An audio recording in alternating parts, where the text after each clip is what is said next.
Happy New Year. As the bells ring out, everyone will shout, Happy New Year. Have a happy, may each day be filled with good cheer. And with nothing less than much happiness all through the year. Should old acquaintance be forgotten in the days of old lang syne, Then take a cup of kindness and you will always feel just fine. Have a happy, never have a worry or fear. Here's my wish for you, hope my wish comes true. Happy New Year, have a happy New Year. Happy New Year!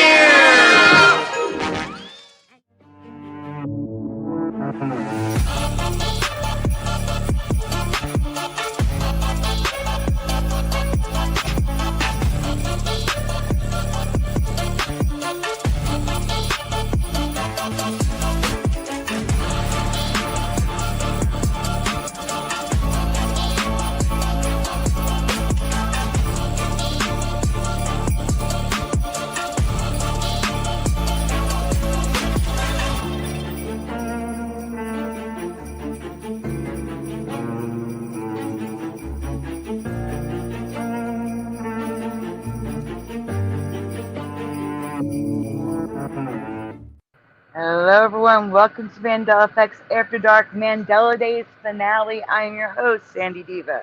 And joining me, as always, is Splatter420. I had Astral Fugitive, pushing button 62, and Jose finally turned his camera on so I can add him back in. Oh, how are you guys tonight? Finale? It's the finale of Mandela Days, yeah. This is it? This is it. Oh. Well, I guess I'm okay then. I know, I'm not happy too. I love Christmas. It could be all year long and I'd be happy. But, you know, we got to end it. Well, January 6th is the Epiphany. You should do a Christmas in July special. Oh, I probably will. That's a great idea. Oh, I probably will, the way you said that. How are you guys doing tonight now? Yeah. Yeah. Good. Doing better. Yeah. Lighter. David Not, A. K. Giving his I mean, not lighter, because then I would be... Not good. I'll keep it. Hey, Cookie Monster, what's up, man? I gotta do a shout out. You like my living room? Thank you. I love this living room. I hate that it's Christmas. I like that rug. I like it all. Yeah, it's nice.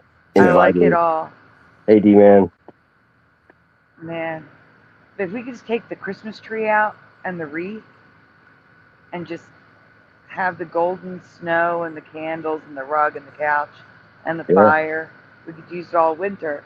But, yeah, you know. There's no cat.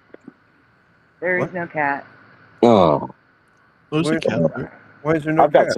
I've got some that I can loan. There should be a cat curled up on the couch. Yeah. Actually. Oh, there is a cat. It's right there by the window. Oh yeah, there is. Curled up by the window. Right by the where the. Oh yeah, it's asleep on the pillow next to the candles on the right. Okay. Yeah. So I spoke too soon. The cat should have gotten my tongue, but it was too busy sleeping. It was too busy sleeping. All right, let me do a quick shout out for the room. Let's see. So far in the chat, here's who I see. I got Time Man in first, followed by Missing Time in second, Daniel Ripple in third. Then we've got Wendy B, David A.K. Logan Freeman, D-Man 216, Bomber is here, Astral Fugitive, Pushing Button 62, Splatter, of course, Sag R. Mandela Effect Jose, Louis Guru, Gerald Neal, Yanni, Ryan S. Anybody else in the chat that I missed? There's Josh. Hey, Josh. Josh is in the chat. Hey, Hey, Josh. Josh. Again. Hello. Again. Welcome Yeah, back. Jose, you said Jose, I think. I did say Yeah, I Jose. was. Yep. Yeah, I was muted. I was saying hello, everybody. Thank you, thank you for having me, and Yeah. welcome to all the weirdos. I'm one of them. Yeah. Did I Yeah. say Daniel? I don't Because think we're you doing. did. I think Yeah. Daniel's new around here. Oh, no, Daniel was number 3 in the chat. He was in 3rd place Oh, tonight. okay. I was just Nice. giving him a hard time. Hey, Daniel Yeah. and Thank, Gerald. All Hey, Daniel. Yeah. yeah. Thank you for showing up. I appreciate you guys showing up and supporting the channel. That's why Hi, we're here. Daniel and To support. everybody. I can't. Yeah. Yep. Sorry. Sorry, Jose. I cut you off. There's Mike. But I don't Yeah. like. I mean, I Hey, like in to the say one. studio, Michael Fontaine. I do like to say hello to one person if they're saying hello to me, but I still like to say hello to everybody as well. Yeah. Exactly. We're not normal people. Everybody here. Everybody thinks that we're weird. They don't understand us. They don't understand what we're doing, because this show is doing something that has never done before, and we, if we cross that line, we want to apologize, but we're trying to make this show as fun as possible and relatable to people, so people can Yeah. understand what we're doing. We're here as a good we want to send a good message. We're not here to hurt people or make Exactly. fun There of you people. go. Good No, we're message. here to look at Mandelas tonight. We are going to start with 2 rewinds because I want to put all the Christmas ones together, at least for tonight. There's actually more I didn't get to, and I'll probably cover them, but the Christmas theming, tonight's the last night. Okay? Oh no. But I might insert some Christmas Mandelas mixed in with regular ones coming up. But we're going to start with, now if you already saw this one, answer what you originally answered. Okay? But we're going to do these 2 again just so they're all in the same show. Alright, so we're going to start out with, there is a new Mandela effect or 2 in South Park, a character that only makes an appearance during the holiday season. Kitty Cattywack is here. Hello, Kitty Cattywack.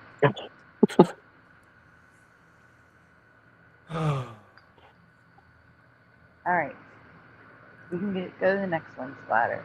Yeah. So again, if you already saw this one, answer what you originally answered. I got to get through the two that I did before. This one and Bewitched.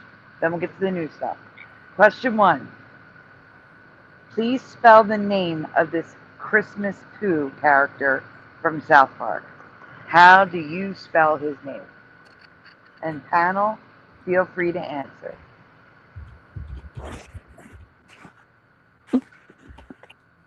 Somebody said Christmas turd. Well, Pushin says Mr. Hanky with a Y. Missing Time says Mr. Hanky with a Y. Astral says Mr. Hanky with a Y. EY for Time Man. I thought it was hinky. And I bet it smells like pine trees. Why pine trees? I think I'm wrong, but I thought it was hinky. But obviously everybody else is saying hanky, so I can't be right. Bomber says Hanky, question mark, with a Y. David A.K. Logan Freeman says, with a Y. Yeah, and Eda wouldn't even look right. Oh. Imagine if it was EE. Hi, guys. Oh, no. No. Or I at the end. HANKI. Hanky Mister says Ryan, with a Y. Oh I'm my gonna God, say- IE. Senior. I'm gonna say Mr. Poop. No. He does have a son named Cornwallis. He does. All right, we can go on. You're already ahead of us, Ryan. That's the next question. 2 answers in the chat already for the next question. Question 2. What is his greeting every time he arrives? Ryan S. says, Heidi Ho. In the studio says, Howdy Ho. Guys, what do you remember? Something like Heidi that. ho. I remember Hi. both. Is this about the spelling or the just what it is? Just what it is. Oh, okay. Actually, I kind of remember a combination. Like, yeah, not really either one. So Yeah, not even yeah. both. Yeah, I think I've heard both too. Exactly. yeah, Neither of them are precise. yeah. They can switch at any moment. It's hard to pay attention to all that ish. Yeah, I don't watch the show too much either. So it's not my favorite, but I have watched it. So Man, Bomber brought all of them. Look Yep. at that. there you go.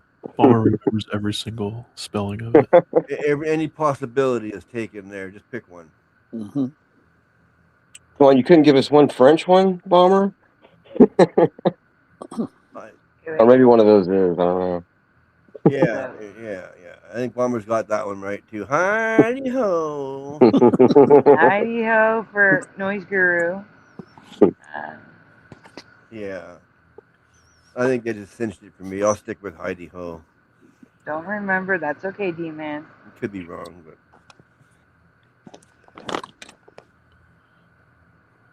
Oh, are you Yeti? It's always a quiz. I'm not going to lead you guys on. I want to know what you remember. Yeah, It's always a quiz. just keeping it sharp. Heidi ho. Or trying to for keep it sharp. Bomber. Yeah. No, it doesn't matter if people spell it wrong, Ryan. As long as you remember what I remember. I'm kidding. All right, so Yanni says I don't know, but is guessing howdy ho.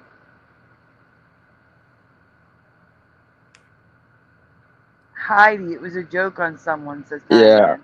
I might know who he's talking about. Maybe. Yes, it is. It is Ryan. Not supposed to look stuff up. You're supposed to tell me what you remember. Huh? I know. You said I didn't look it up. I know, but your original answer was different. All right, Yeah. continue. Yeah, I'm guilty of that on this one. No, your original answer was EY. Huh? It was Ryan that looked it up, Oh, not you, Time Man. All right, we can go in.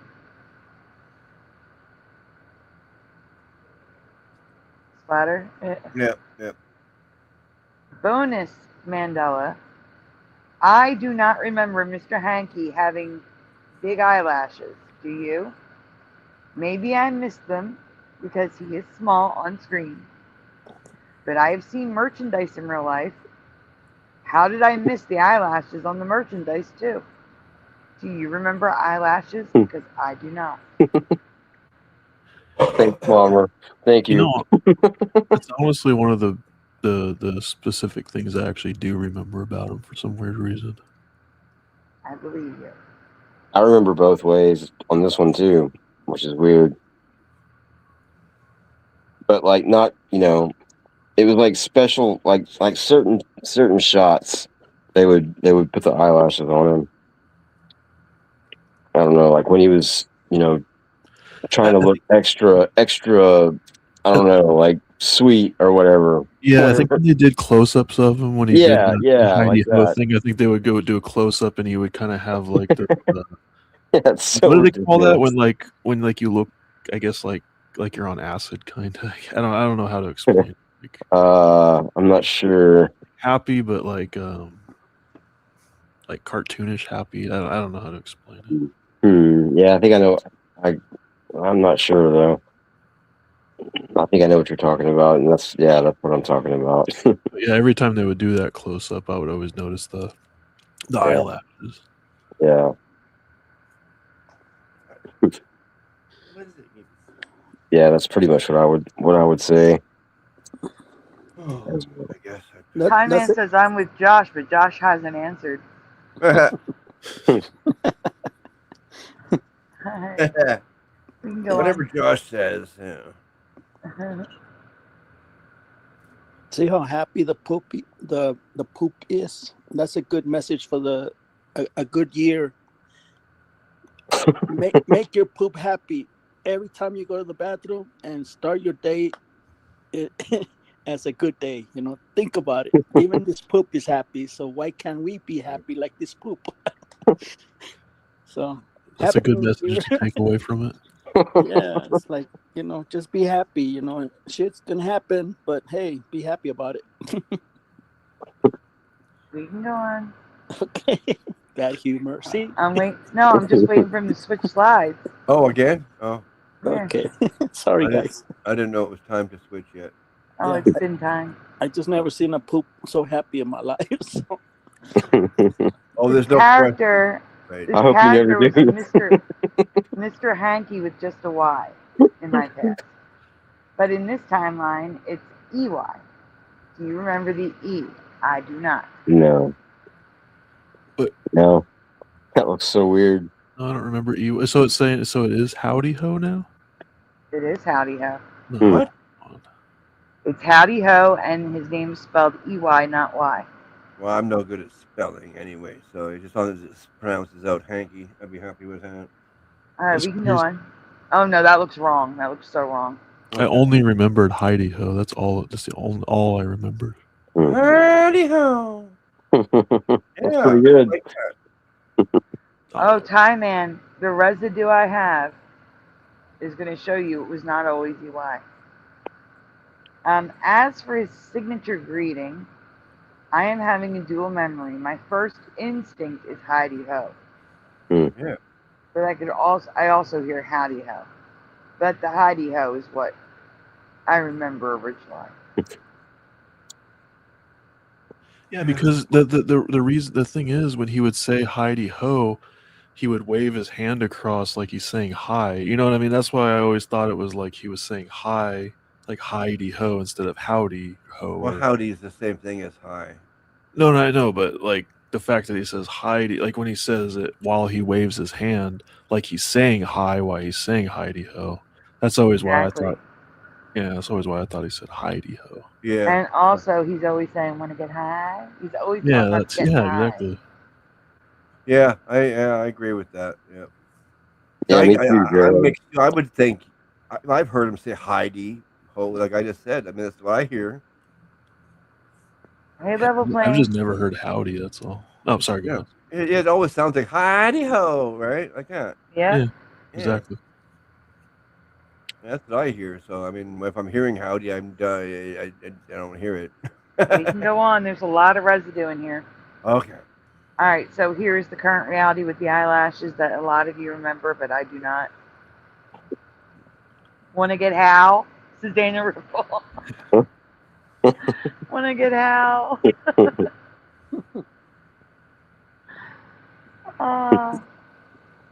All right, so there's residue of no eyelashes. There's eyelashes there. This is all mixed residue. If you want to zoom in real quick, Oh, zoom it's in all here. mixed. I thought you said I'm happy to get out, like, you know, from the from the body. And maybe that's why he's so happy. He's happy to escaped. get out. Is that an out of body experience? Oh. Ew. You have no idea at my age. Oh, don't level plane. No, What happened? absolutely not. We're just good you're back. We're just not good. We're happy you're back. What It's happened? good you're back and we're happy you're back came together and said, we're just good you're back. Yeah. It's good to see you. Yeah, what she said. Yeah. So there's Mr. Hanky with a Y and Mr. Hanky with an EY in one comment.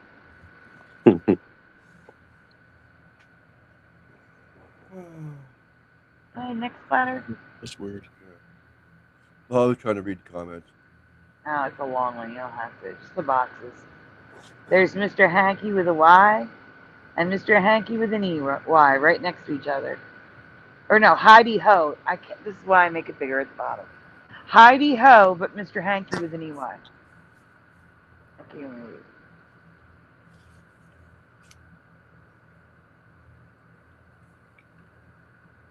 Eyelashes. Howdy Ho on the bottom. That's a big one. Oh man, that would hurt. That's what I was thinking. It's like, ouch. Oh my gosh, stop it.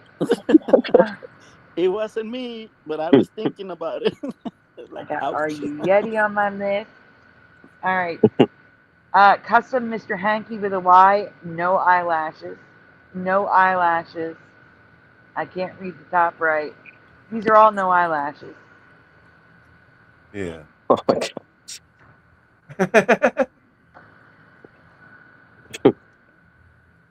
Mr. Hanky with a Y. Howdy Ho, but the rest of Mr. Hanky with a Y. L-E. There you can go on.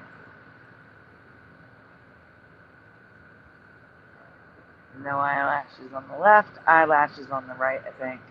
Yeah. Yes. But that box, Well, that I couldn't- official product at the bottom, no E in the name. No. Mr. Hanky, just a Y like I remember it. Oh my. Oops.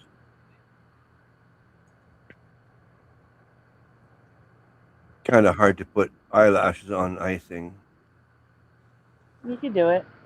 You get a round piping tip, small round piping tip. Yeah, but that doesn't look appetizing, you know? I can't imagine somebody eating a piece of that. Yeah, it's like that doesn't look good. I was about to say the cake actually does look pretty good, I'll admit. Yeah, the whole picture of the cake here, but I mean, maybe if you gave me a piece and I didn't know what it came from, maybe I would be able to eat it.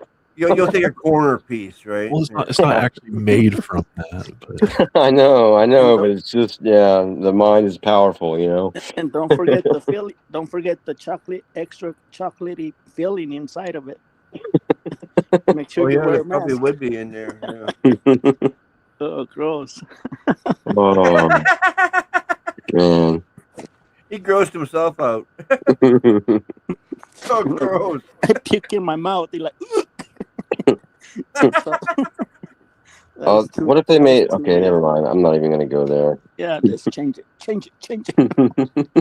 Yeah.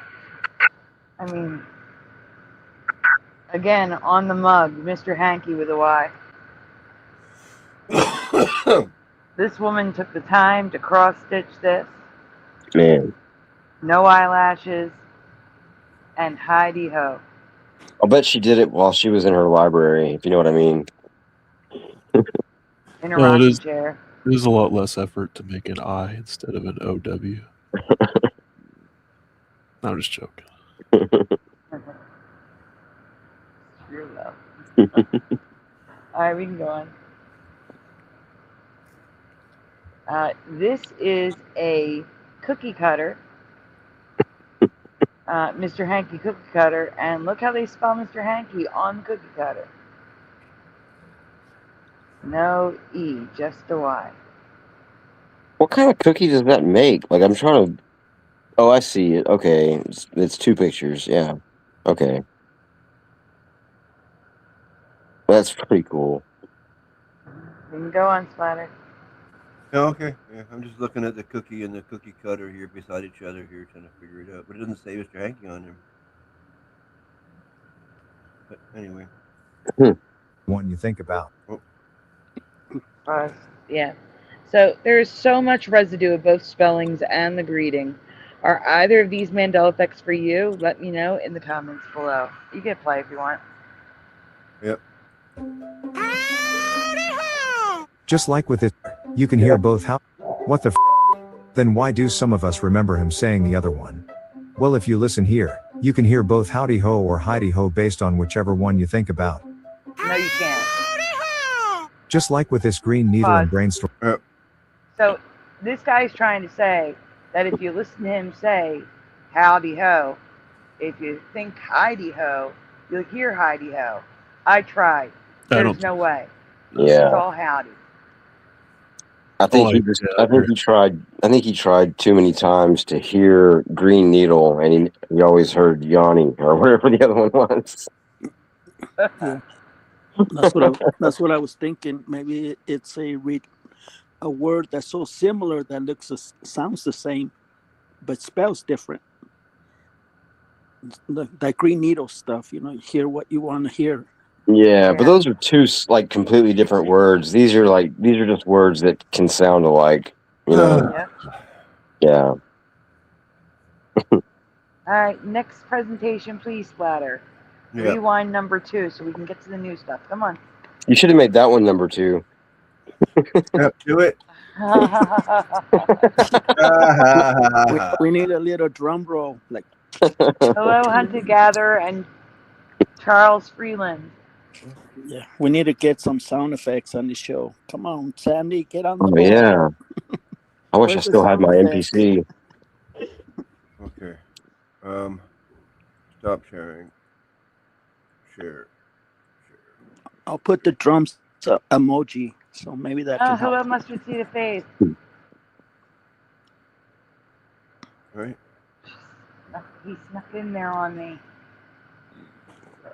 Did I miss anybody else jumping in the chat? I don't think so. All right. That's why we're doing the rewinds too. Give you guys time to trickle in. Right. 33 watching, guys. Really quickly. You know the drill. Please take a moment to hit like on the stream. Subscribe if you haven't already. Ring the bell so you are notified when we go live.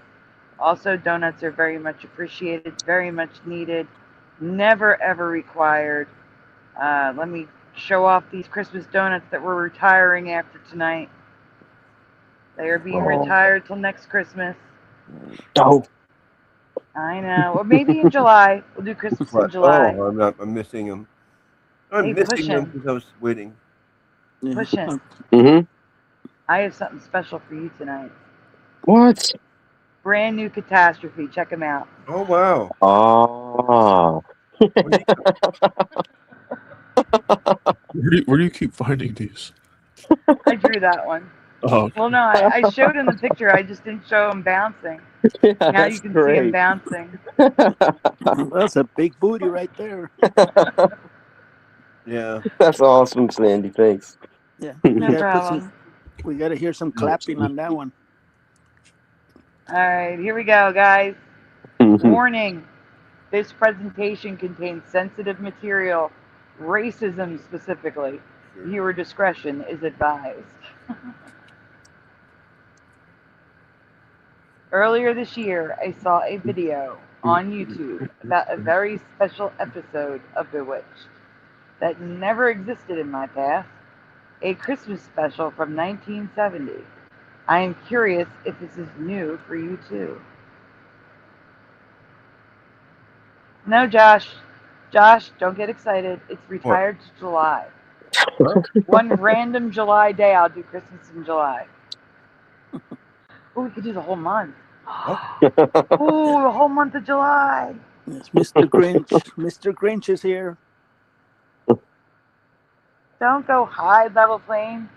You got to answer some of these questions here. All right, let's go. Yeah. Bomber's excited. Christmas in July, whole month. Yes. All right, yes or no? Do you recall a Christmas episode of Bewitched where most of the starring cast, including Tabitha, wore blackface and another child wore whiteface? Yes or no in the chat. Do you remember this episode? Yep. I think I do. I know. You're the only one that thought you did. Yep. It just seems familiar to me, that's all. I really don't remember Tabitha being that old on the show. Well, that was the later seasons. It went for 8 seasons, so she grew up. Yeah. I mean, I was a big fan. Like on the. I mean, I wasn't watching it when it was brand new, but yeah, I'm pretty sure I've seen at least all the episodes, at least probably twice. I don't think you were alive when it was brand new. Yeah. I don't think I was either. I was. Well, I'm just saying, like, yeah, I don't remember her being that old or making it to that age. Like not even, I mean, she looks totally different, and I don't think it's the little spots on her face. She just looks completely older or different. Yeah. To me. Yeah, that was one show that I never missed. Bewitched and Yeah. the I love Genie. You know, Oh, I Mash, Dream of all those Jeannie. Yeah. shows. Yeah, I Yeah. Dream of Genie. Yeah. Yeah. I don't remember this blackface thing. I've seen a lot of episodes when I was a kid, but I don't remember a Christmas episode where they wore blackface. Yeah. Yeah. Not anything from the 60s or the 70s. But I haven't seen every episode, so I can't I say. mean, 1974, I believe. Man, that's long. Yeah, that's a long show. Or it lasted a long time. You said 8 seasons? Yeah. Wow. Pretty Did- good. Hey, Sherry. Hey, Shari. I believe 74 was the last season last year. Okay. Hey, I meant Red to, Storm. Hi, Jariah. yeah. Hey, Red Storm. Hey, Jariah. I meant to send you that, Sandy, that commercial for that game, that Ballbuster game, because I think it is Elizabeth Montgomery. Like it, and it was 1975, so it could have been her, but I don't. Actually, it probably wasn't because she wouldn't have done a game commercial after doing Bewitched. You I don't never think. know. Well, you never know. Maybe it was. I think it was somebody famous or that was going to be famous and just looks Well, like her. oh, I And that's guess. how they do. That's how they do in Hollywood, you know. Yeah. I guess you don't have a picture. I don't offhand. Like I could find one real quick, probably. I guess I can do that. Yeah. Yeah, you got us all curious now. We want to see Yeah. what you're talking about. I'll do that. It's like talking about food and then not feeding anybody. That's not right. Yeah. I'll go grab that real quick. I'll try to grab I'm happy. it. Oh. I'm checking the chat to see, make sure I didn't miss anyone. Yeah, I'm Very- trying to get out of my bummer you guys put me in. Absolutely level playing. I actually mean it, though. I actually do. No, you guys didn't put me in a bummer. I take that back. Okay. All right, we can. I didn't even see answers, so we're just gonna go on. But I Just was. prepare yourself for blackface, everyone. Right. Prepare yourself. Okay, Right. next. Next. All right. I was not alive in 1970, so I cannot say this is a Mandela effect for sure.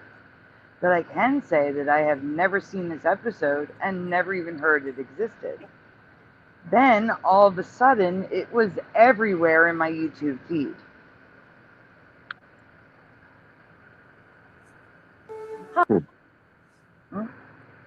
It was even sponsored by an OG Mandela effect, Oscar Mayer. And the school's name, no way. Oh, I didn't. I have to add a slide of the school, but the letters on the school are crazy. That's all you need to know. But hit play. Oh, yeah. Hi, this is Elizabeth Montgomery. Welcome to Bewitched, next on ABC. Tonight's show was created in the true spirit of Christmas. The story was written by the 10th grade English class at Thomas Jefferson High School in Los Angeles. My friends at Oscar Mayer and Company and I feel it is a very special Bewitched, conceived in the image of innocence and filled with truth. Hi. All right, that's it. Next.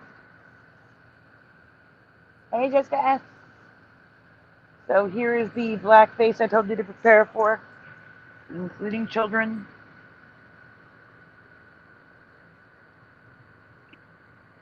By the way, the class that wrote this was 100% African American students.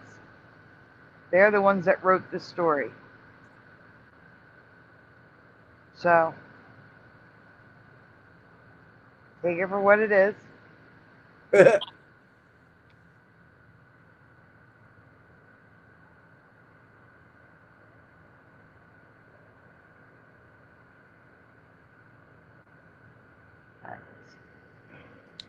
Is this episode new for you as well? Do you believe this could be an episode that did not air in our timeline? I do. I believe this very well could be a reality insert Mandela effect. Let me know what you think in the comments below.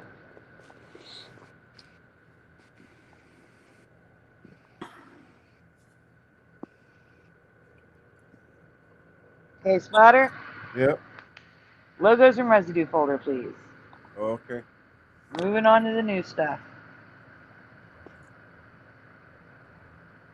What's with the dots on their faces? Shari, the episode goes,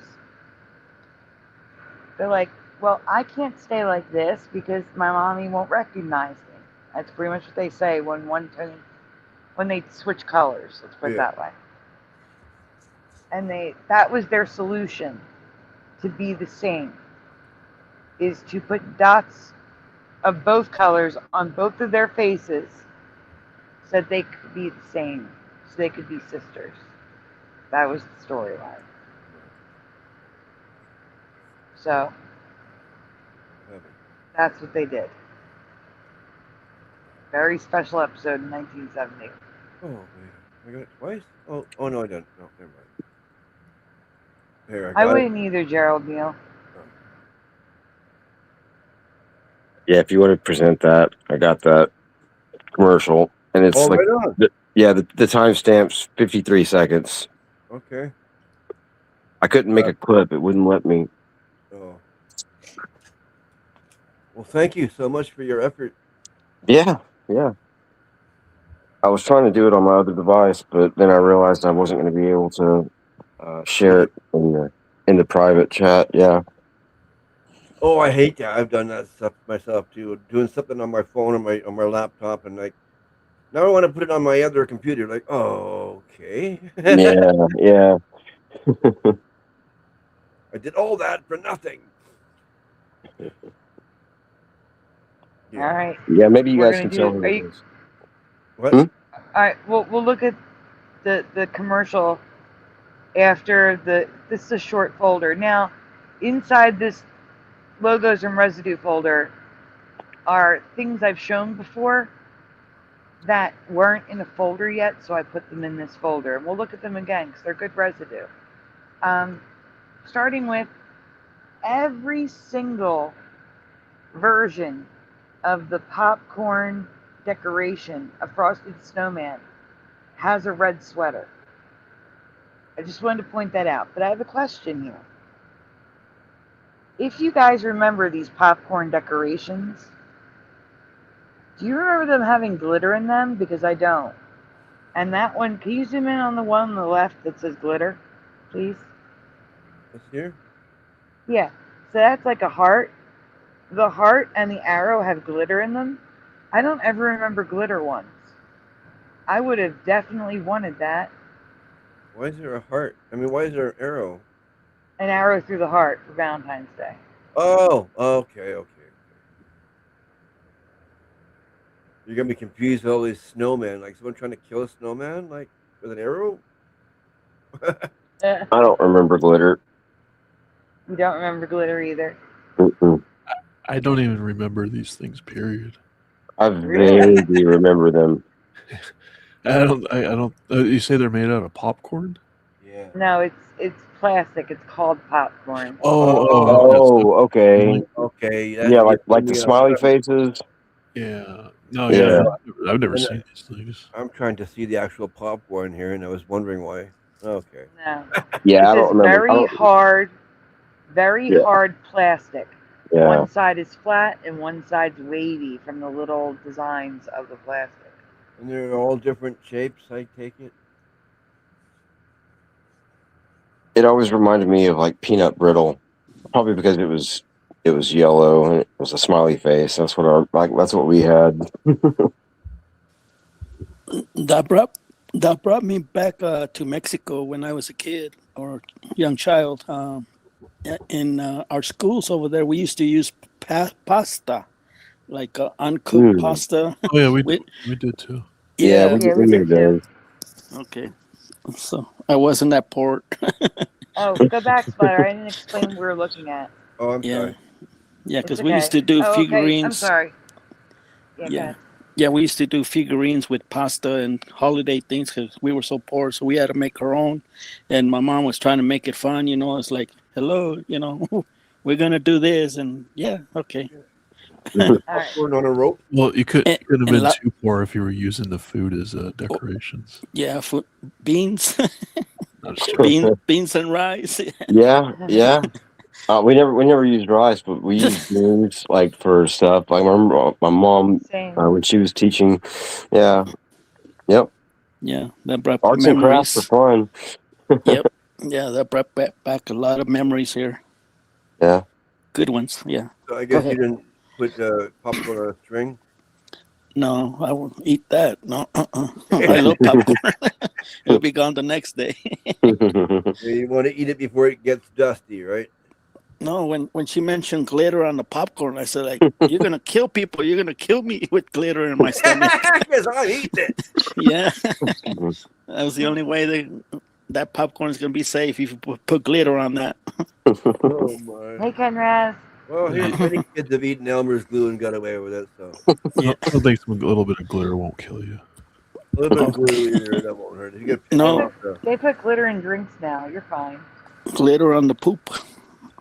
All right, we can go on, Splatter. Glitter poop. All right, so we're going to be talking about the Mummers Day Parade. This is one of the Mummers Day parades things. And here we have on the top, stars on top of the shield with the red bars on the outside, like I remember.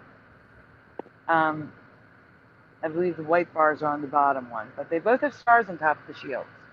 And then on the right, we have a nice, slim Statue of Liberty, and she's holding a book. Can you zoom in, please? Yeah. You can tell by the pages. Yeah. The pages are curled. A newspaper. Oh, yes, yeah, it is supposed to be a book, huh? So, are the Mummers like that's like a society, or is that a last name? Oh no, the Mummers. You'll find out about presentation. Okay.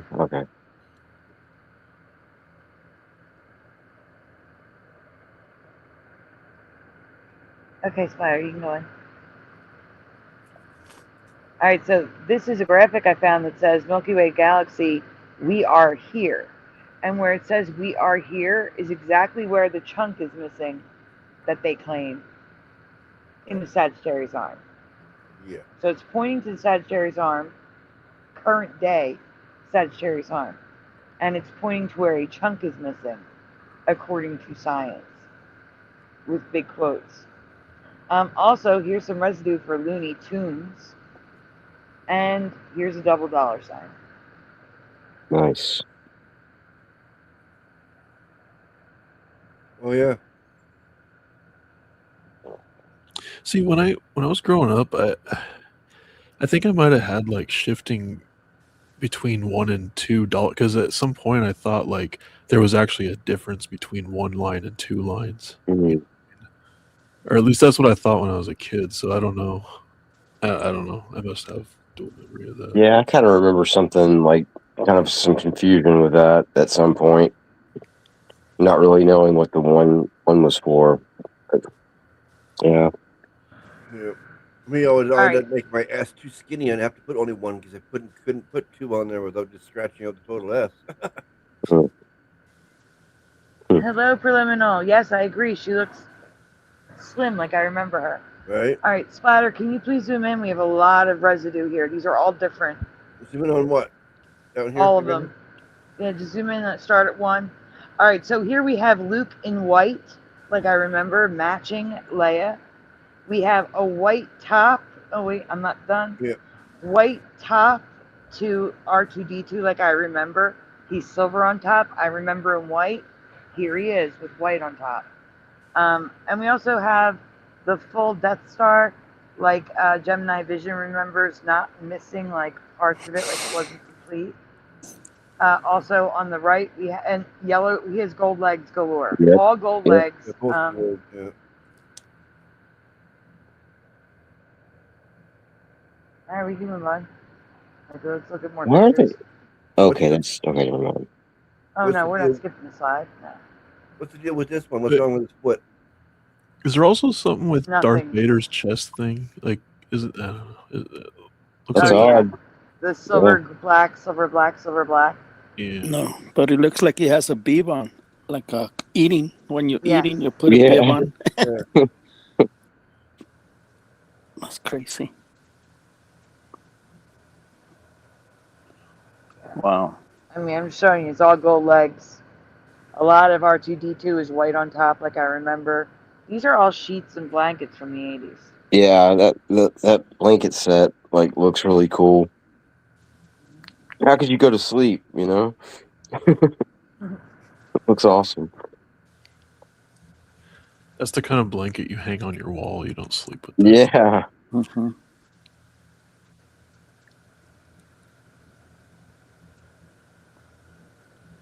Okay, what am I waiting for? You're not. You move on when you're done. Okay. 'Cause there's more of them. Again, these are all different bedspreads and sheets. And they all have gold legs.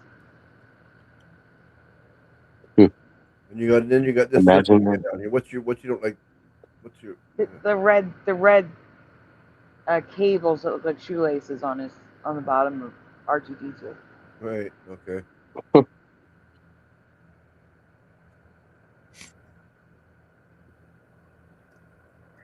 He said, Oh "Ouch." wow. We moved away from Star Wars apparently.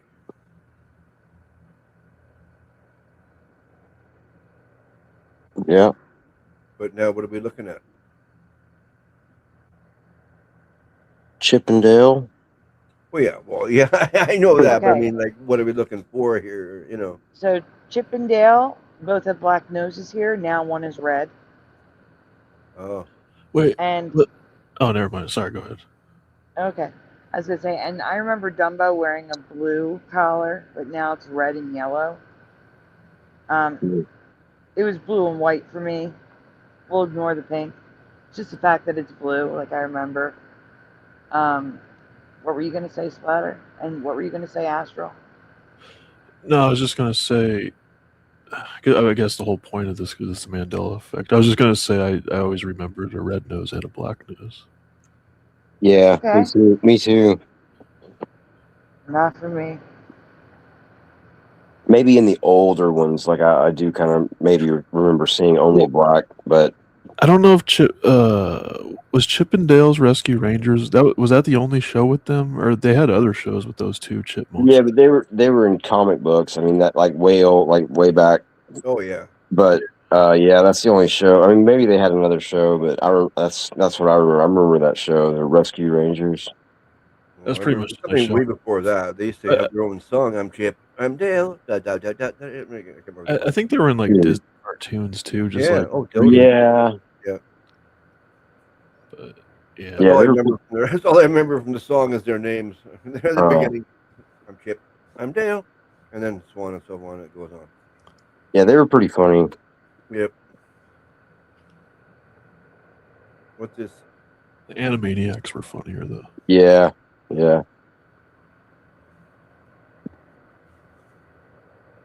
I concur. Especially when they throw a little bit of adult humor in those cartoons. Yep. Mhm. All right, so these are the ones we've shown before. Spider, what was the previous slide? Nothing to do with this. Yeah, I know. I'm seeing if it was. I guess these are out of order. All right, go ahead. Go to the next one. I thought maybe it got skipped by accident. It's out of order. It's fine. All right, so this is Santa Claus is coming to town. When he's in a classroom, there's a little globe in the classroom, and here we have a much larger gap for the Strait of Gibraltar, which is how I remember it. Over here, yeah. Also, Iceland is farther up and bigger, and Greenland is smaller. Yeah. What's the cartoon?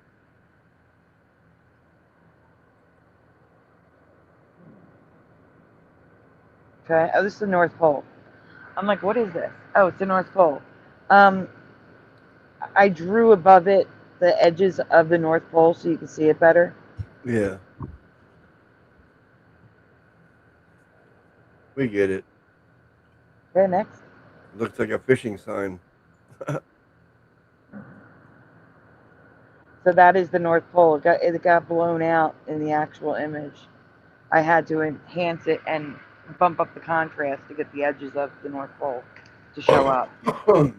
That gap is Alaska and Russia. Okay, next.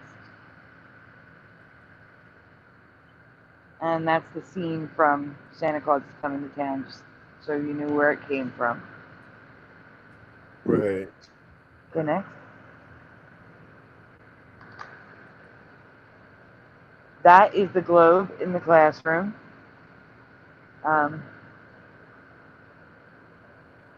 There's still more to point out. It's the North Pole part. Looks like it's all you got in here.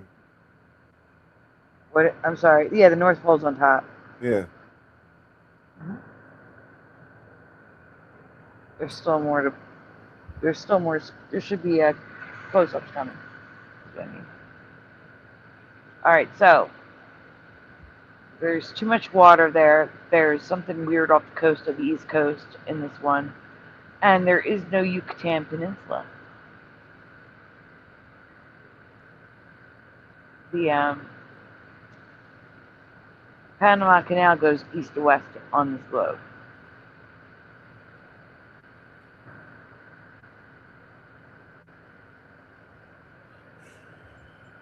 Yeah. I always think of Christian Knapp's song when talking about the Panama Canal.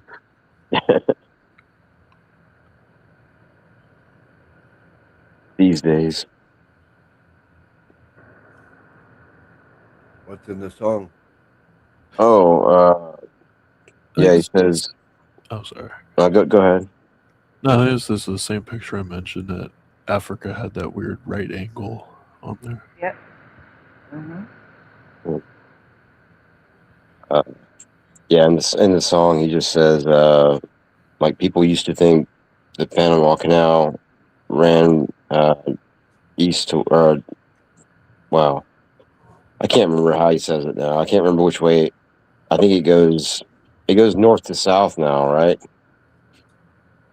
I think so. Yeah, and he said people used to remember it east to west. Yeah.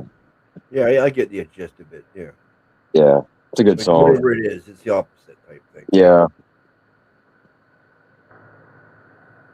I don't know if it went back or not. If it's still north, south, or is it back to east, west? I don't know. Yeah. That's just a picture of it, so you guys can see it clear. Yeah. Oh, yeah. North America, United States specifically, that little butt on the back of it, that's weird. It looks like a camel. It really does. It looks like a camel. Huh? And the Gulf is much too narrow. I remember a wider Gulf, not a smaller Gulf. But if you remember a smaller Gulf, there's some residue. But in my past, that's the way I remember it. Like North and South America on top of each other, not like kiltered. Yeah. Now it's kiltered. Like South America's way over here now. Mm-hmm. Yeah. I remember when I was in school and stuff, like so many years ago, I remember drawing it like this, like up and down. Yeah. It looks too big there to me. South America. Well, that's the reason it was called South America. It's because it was under right. United States. Right. Now it's East America. I guess you're agreeing with me now, right? Yeah. Or West Yeah. America. I don't know what's your... What is that landmass all the way to the right? Oh, sorry, go ahead. That's okay. And it's in the picture in front of us is agreeing with what I just said, too. Like, that's where I remember it when I was in school way back when. Yeah. Yeah. And now it's different. Yeah. So what happened? What's that landmass all the way to the right? That's why I said there's a weird island off the coast of the East Coast that shouldn't be there. Oh, okay, sorry, I didn't hear that. Yeah. It looks like a boot or something. Sideways boot. Oh, it might be somebody too close to it because it comes off the globe here. Look at this. Oh. Might be. See?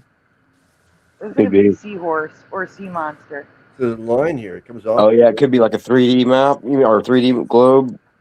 Well, yeah, that's a good. Well, I mean, yeah, like with rays, yeah, That's possible, or it just picked up something that's on the other side of the globe and just yeah, yeah. That's what I'm seeing. I'm seeing the roundness of the globe here, and then that whatever that is behind it. I guess it could be any of that. But on the other fact, I do see some coloring on the globe here, like there is supposed to be something here. I do also see that. So anyway, That would probably be Africa, right? Yeah, that's what I would. And then Yeah, it also looks like all the way on the left, like that black spot. I don't know if that's supposed to be a landmass or if it's just a shadow, but I don't know. I don't know. Yeah, I think it's just a dot. Never mind. I don't think it's anything. I don't see nothing all the way on the left, so I don't know. No, I think it's just a shadow. I thought it was something, but Okay. Yeah, well, I'd like to look into things, but this here is definitely weird here because it's extended out from there. yeah.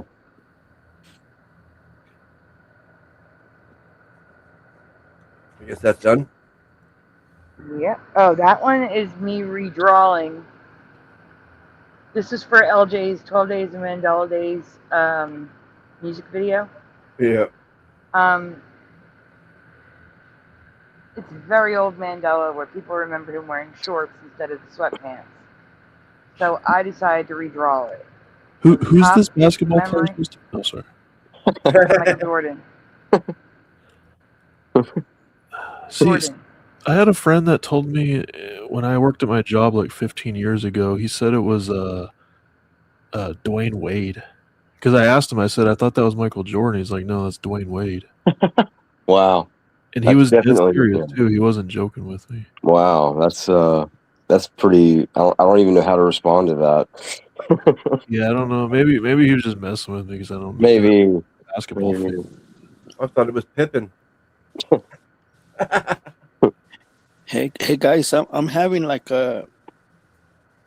this doesn't make sense to me. I think the he was shooting the other way, like going left, running left. Well, it's This also, You're not the only one who remembers that, Jose. Really? Yeah. Yeah, because I remember they're turned around. It's backwards. It looks backwards to me. It should be facing the other way. well, all you have to do is get a mirror. Yeah, Hold on, flip it. I'm gonna go look at my card. I've got the card from '85. Yeah, he's going to the right on the card. The Nike card from '85. Hello, LJ, and tell him in the chat.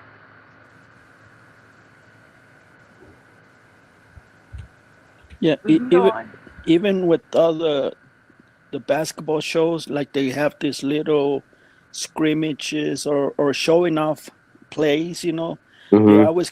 They always use the left side of the court, of the basketball court. They always go on the left side and they always dunking or putting little trampolines and dunking them, you know. So it's always been on the left side, never on the right side. So I don't know if that makes sense, but yeah, this looks backwards to me. Yeah, he's not left-handed, so that's kind of weird. Yeah. Yeah, it's Hold on, even, I gotta go yeah, look at that card again. that's a good That's a catch. good point.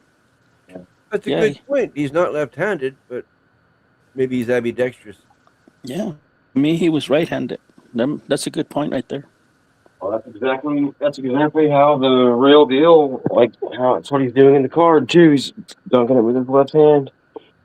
Wow. Yeah, I'm freaking out.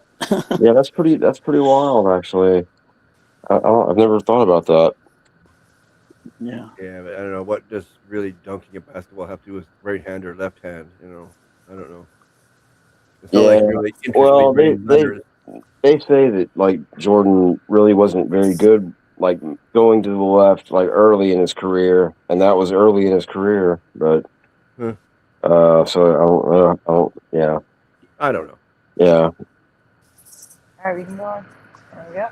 Maybe So here's the pictures that I thought you skipped. You know what I'm saying? That it's just showing the room where the actual globe was and the map that's on the wall.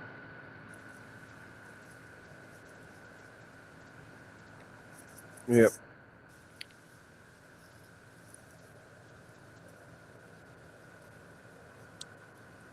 Yeah, right, Bomber. That's yeah. You're correct. That's what I didn't mean to say. He only played with his right hand. Oh my gosh.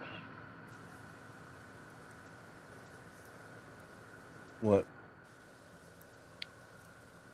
I'm not repeating that. All right. You can go on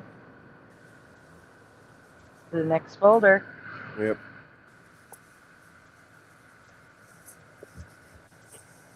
Oh, I'm pushing to show his thing quickly now. Yes.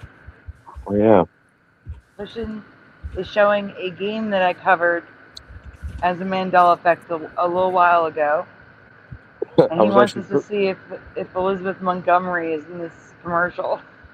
yeah. I was actually familiar with the like the tune or the jingle or whatever because yeah, a DJ plays it in one of their sets. Like one of my favorite DJs. Like yeah. Anyway, it's kind of it's corny. It's a crazy. It's funny sounding game, funny sounding commercial, but the timestamp, yeah, is at like 53 when the lady turns around. I think it might be Elizabeth Montgomery. I came across this. Bummer. Okay. Wait, am I supposed to be doing? Am I supposed to be doing this? Because I don't know how to do. I don't know how to present anything. Aw. Sorry. That's okay. Splatter's got it. Yeah. Okay. No, I don't. You have to send it to me. It's in the private chat. Yeah. Yeah. Sorry. Yeah. It's at the bottom of the private chat. Oh, okay. I didn't see that. Okay, there we go. 8 minutes or something you said? No, it's 53 seconds. Like that should get close to where she turns Way at the around. end almost then, huh? I mean, yeah. I mean, the whole thing's like a minute long, so it's Right. it'll be pretty much over after that. She's the last thing you see on the commercial, I think. Okay. I'm not going to cheat and look at it. I got it ready. Ballbuster. Okay. Ballbuster game. Yep. The name of the game is Ballbuster. It's really corny. Yeah, there she is. Yep. Okay, ready? Yeah. Yep. You're a ballbuster. No, That's not her. Ballbuster. A great new game. All right. not her. That is not her. It looks kind of like her though, right? A No. little, but it's not her. Okay. Yeah. Right off the bat, bang! I could see it wasn't her. Too rounded of face and stuff. It just things I just noticed. Yeah. I was Yeah. gonna say Yeah. I have that exact commercial in my presentation for this game, and I didn't remember her in it. Oh. Okay. You But I would didn't know if it was the same commercial. Okay. Until they just played it, and then I'm like, oh yeah. Yeah. And I was looking at it only on my phone, so that's kind of might be. Oh yeah, that's a small picture. That'll yeah. Yeah. There's your excuse. You're excused. Cool. Well, thanks for clearing that up, guys. And No problem. guy and girl. Yeah. Or I could just say y'all, I guess. But I Y'all? don't say that. Y'all. Yeah, why not, right? Okay, what are we doing? Going You're to the next presenting one the now, next I guess. presentation. Yeah, I know.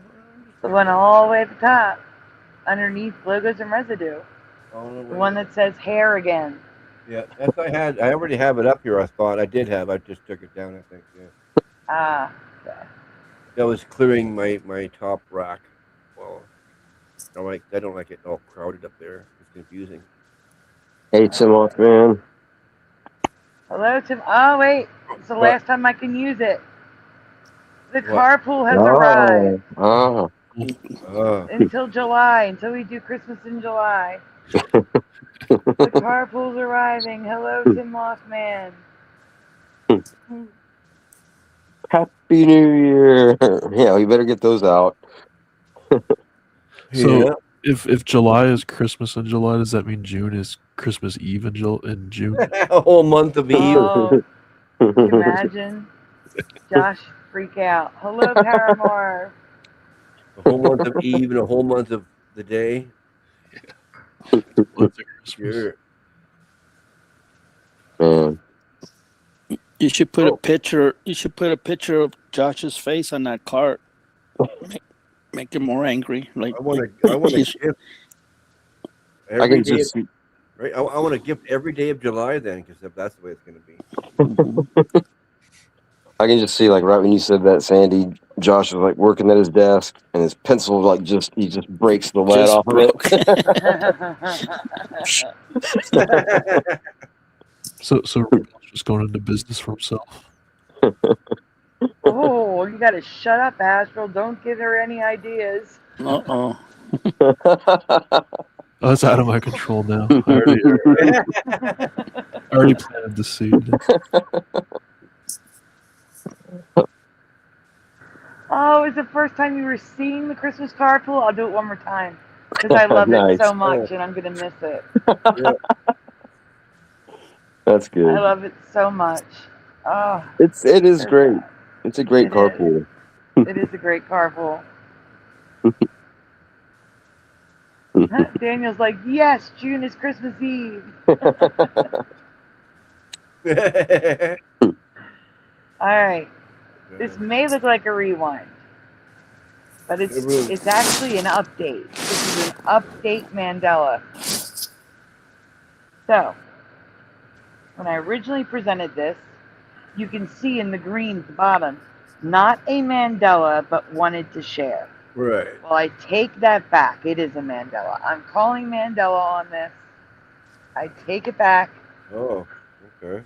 Why is that? Because 5 years ago when I presented this, it was only a few. But just wait. Several years ago, I covered something strange Teresa Lynch had found. Women turning their hair into Christmas trees or wearing Christmas tree hats for Christmas. The next. Right.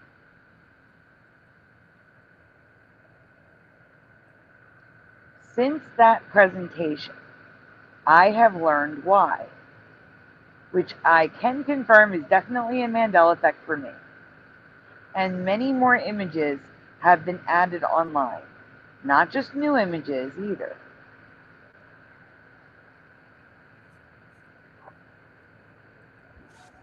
Yes or no? Were Christmas tree hairstyles, wigs, and hats a huge trend in the 1950s and 60s in your past? Yes or no? I'm pretty sure Robert Smith started in the late 70s, but I don't think, no. No. I'll say no, but I honestly really don't remember. Look at those. Oh, man. How could you get in a room? You'd have to duck before every doorway. I mean, even if they're short, that's tall on top. Yeah. Well, I think rich people did that, so they had taller doorways and wider doorways. And they're called Christmas doors, right?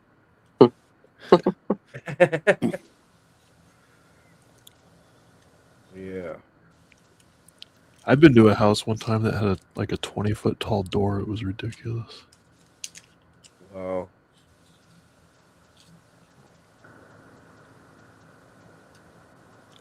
I mean, what happens if you go to somebody's house that has birds? Birds? Yeah, like a parrot or whatever.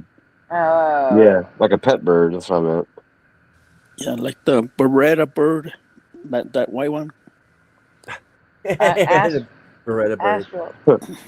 Josh says, well, you aren't getting your Christmas tree back ever, Astral. Okay. Remember someone in the chat said they saw Josh sneaking into your house to steal the Christmas tree in a hoodie. That's what he's referring to. Oh, yeah, I know. It's okay. That was a fake tree anyway. That was cool. This year. All right, Gerald Neal is screaming no. Bomber says, yeah, this is Grinch business, but I dig and may try this. I've got really long hair.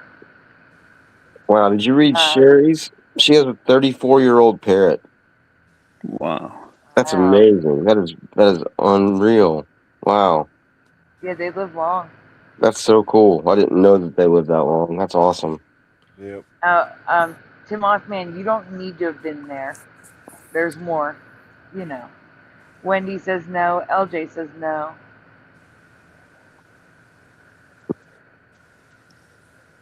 What I want to know is how they're going to sleep at night and how they're going to take him off without getting your hair tangled up. I mean, I Oh, think they I think didn't. I think it's going to be shaved off. No, they struggled to get the stuff out, I'm sure. Yeah. And I bet. they only wore it for one night. Yeah, Let's and it's see. painful too. I can. Daniel said, so mom would have told me she was a hairstylist. So no for Daniel. Probably people are weird, Sister Mothman. They I must remember have, They must have been using some good drugs back then to put that on. Jeez. 1960s. They accidentally ate the mistletoe. They Hammer's facts. Check my shorts. I've already covered that. They probably smoked the mistletoe. Yeah, right. Jeez. And it's also black. Used to be white in my past at the top after the flag was gone, and now it's black. Let's see. He's talking about the Capitol building Mandela effect. Oh, okay. I was confused. This was that. Yeah, I was thinking the tree's black now. What? T-Man says no. Or like lead singers for the B-52s, LJ, maybe. Maybe only hair models They're and not lead shows, says singers. LJ. All right, we can Backup continue. singers.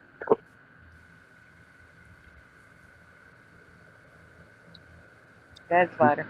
Yep, yeah. I just had to get there again. In my past, this was never a thing, let alone a popular trend. And it wasn't a trend making a comeback in recent years. But so many people are doing this. So again, if you weren't around in the 50s and 60s, it doesn't matter, because this trend's making a huge comeback. Whoa. People are doing this now. I didn't see any. Oh, well, you're about to. I know, but last week I never seen any. Well, doesn't matter. Go Real on. quick. You'll see. Yeah. That doesn't matter. You may not have seen it in the wild, but you're about to see photos. The one on the bottom left doesn't look that bad. No, no. She's more sticking like decorations in her hair. It's fairly reasonable. Yeah. Yeah, that's reasonable.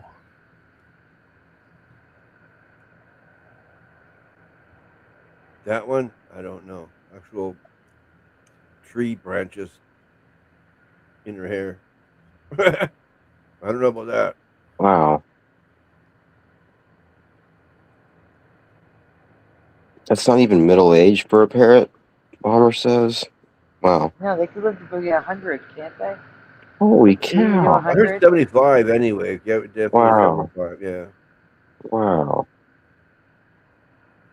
Maybe 100, but I've definitely heard 75. What if there's still parrots alive from the pirate days?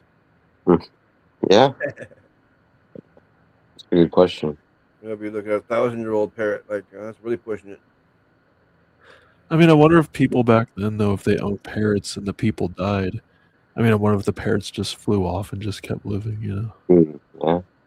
Yeah, Also, the parrots, yeah, more than likely. I wonder if their owners. Yeah. wow. I wonder if the parrots were the enablers of the pirates. Or vice versa, maybe.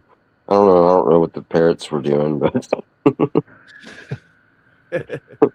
All right, we can go on. yeah, not to badmouth any parrots. I don't mean that. So here are some photos from back in the day. Man.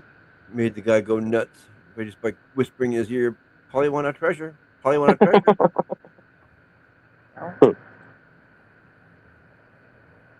Oh yeah. Hey, what's orange and wait. Yeah, what's orange and sounds like parrot?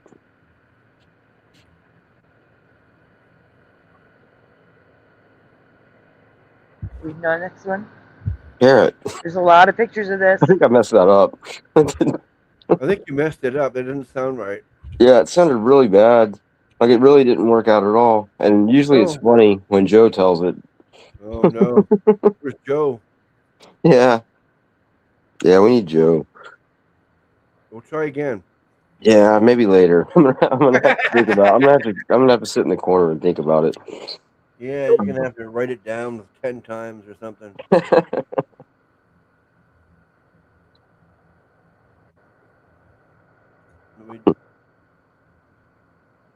Yep, you can move on. I'm showing the picture. Oh wait, actually, Yep. wait, go back. You go to the bottom one for a second. Which one? Middle. This is a Pepsi ad. Yeah. Wow. A Pepsi Cola ad. Wow. It's a Mandela. It is a Mandela. Matt Moon Crazy, hello. Yeah. So that's the next generation.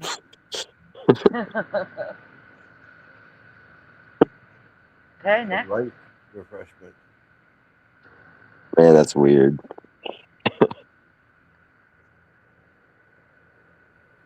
Ladder. What? Next slide. Okay. And that right one is just scary.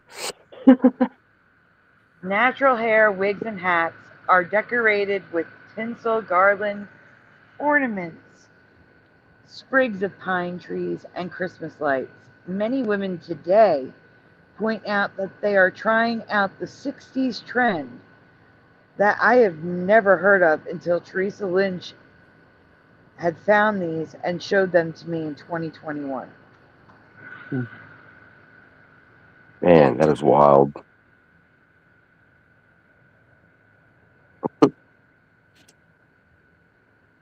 Now here's where you're going to see just how common this hairstyle is. It was nowhere near this common in 2021. No. I don't even remember this in 2021. No. I know. She looks like she's wearing that one that's being advertised in the Pepsi commercial back over there. For that. Yep, I know. The one on the top left. Yep. What's that? Was this like a lockdown? this here Was thing, this yeah, what people were same here. doing? No. This is what people are doing in 2025. What? This was 2025? Oh, I thought you Yep, said 2021. Sorry. No. Teresa found this in 2021, and then I now noted. I found out now that this was in the 1960s trend. Like they were doing it in the 60s, and now they're doing it again. Oh, okay. Well, not in my world. I've never seen any hair like that. I know. That's what I said. Splatter, you got to. There's a lot of these. We're gonna move through these. Okay. There are so many of these. There are so many. I feel like this would like line up with when people were eating the Tide Pods. You know, that kind of makes sense. Like it would. There's some kind of Is this the result of effect Tide in Pod? there. This won't kill Disclaimer, you at least. Just Do make not it eat the Tide Pods. What do you get?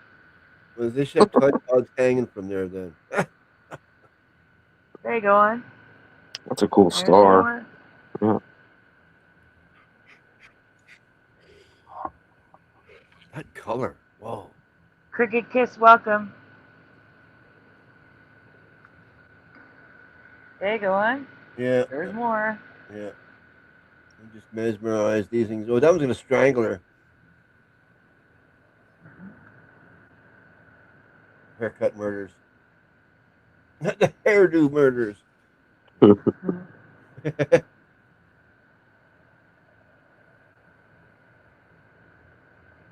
wow. It's like it doesn't stop. Everybody's doing their hair this way. It's crazy. Man. Yeah, nobody's seen anybody doing their hair like this. That's weird. And that's the craziest part. Yeah, that's the crazy part. People do it, but no one sees it. Like, what the heck? Well, once you see it, then they take you and lock you up. Yeah. Once you see it, then you might start noticing other people actually doing it. Maybe, yeah. That's like when you buy a car, you never see that car around anywhere. You think, oh, I got this original car, and then you look around, and that's all you see is that car now. Once you own that car, you know what I mean? Like,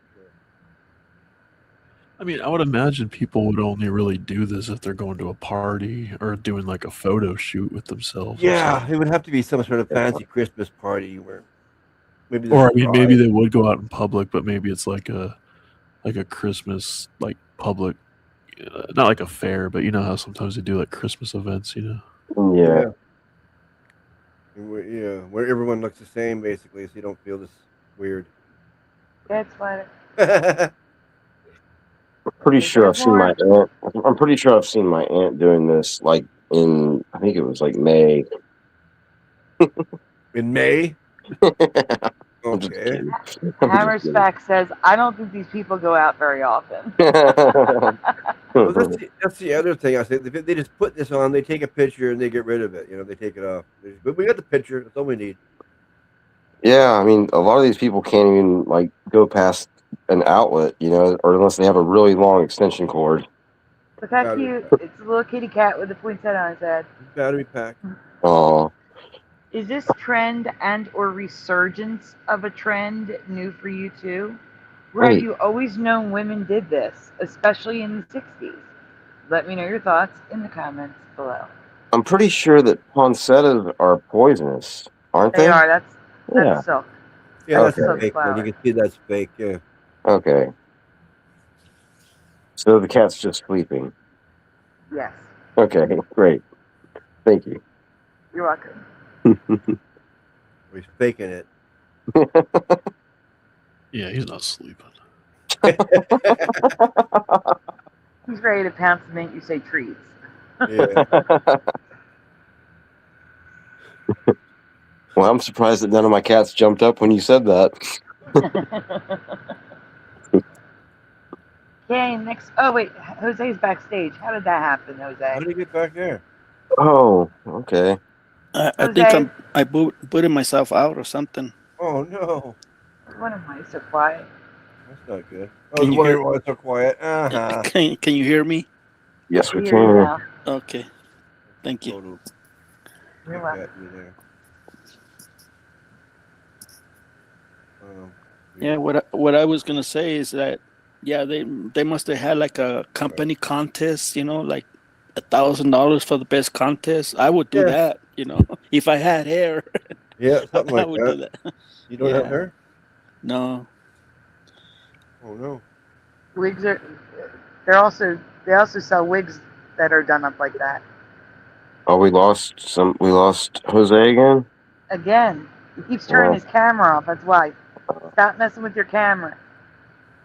That's what you keep doing. Okay. All right, Splatter. You're now pulling up weird. Yeah, I got it. Yeah. I was just fighting with it for a minute. It was being weird. Would anyone like to read this? A short read. Sure. Yeah. Okay. Yeah, go ahead. Go ahead. Okay. I'll read it. We do have to do the warning though. I'm sorry, what? I said you do have to read the warning though. Oh, yeah. I'll read everything. Okay. I'll read everything. Warning, presentation rated 16 plus. This is probably not a Mandela effect to our timeline, but it could be, so I am going to share these random images from Christmas past. The question is simple. Next slide, Splatter. Okay. Yes or no, was Christmas always this weird and creepy in your past? So here's an example of what I mean by weird and creepy. Splatter, can you zoom in on Santa, please? Oh, don't need to. Do you really? He's freaky looking. Wow, what is wrong with Santa? Yes. So Wow. yes or no, was Christmas so creepy in your past? Do you remember pictures like looking at your parents' or grandparents' photo albums and seeing creepy Christmas photos? Because I don't. No, but that girl on the left looks nervous. I would be, I'm nervous and I'm way over here. The one on the right looks like she just ate the tray of cookies. They all look very uncomfortable. especially to Santa. Look at this poor Or belt. wow, that is. Yeah. To answer that question, definitely not. Not in my Okay. past. Not in your past. Okay. Never have seen Mrs. Cricket kiss. No, says Wendy. That is a What? creepy rubber mask that he's wearing. That is correct. Wow, that is so freaky. Jose, stop playing with the camera. Jose was backstage again. Oh no, he likes it back there. That's where he keeps He's his snack. backstage again. Jose, you No, messed your it's, presentation up. it's not She- me. It's my phone. Oh, your phone's doing it. Yeah, it's just not kicking me out. It's just Whatever. He's really afraid of the Santa, I think. Like I thought I was. Lex possessed. Yeah. Astral says no. All right, we can continue. oh yeah, there we go. The answer is a big no from me. Christmas was never this creepy and weird. Those words were never used to describe Halloween. But some of the images I kept running into during my research this year absolutely fits that description.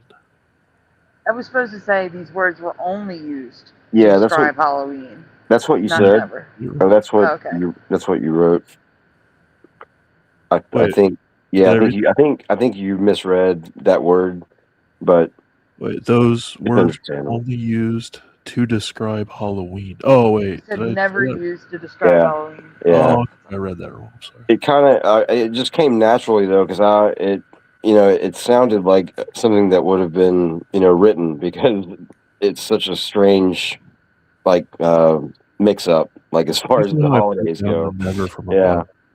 yeah, it's pretty So cool. this is a postcard, a Merry Christmas postcard of a man being rolled in snow. Have a Alright, ball. we continue. Have a ball. Next. That's got to be cold. Yes. You could be freezing to serious degrees. He was barefoot too. Man, Okay. Dickory Dock with all of his friends from Weird Christmas albums. Alright, so we're gonna look at some weird Christmas albums. Hmm. I'm sorry you're gonna have to read this, Astral. So next. Okay, so just go around. The first one's self-explanatory. I've never heard 9 before. The 9 Days of Christmas. I'll read that. Ernest shortened it. Yeah, it's better that way. Mark 9 with the Oh, no, you have Britain to read it all. Oh, Yeah, okay. just the The title. 9 Just the title. Okay, the 9 Days of Christmas. Sing with Marcy. Okay, stay there a minute. Does anybody know who Marcy is? Because Marcy is the doll. Marcy's the doll. Okay. man.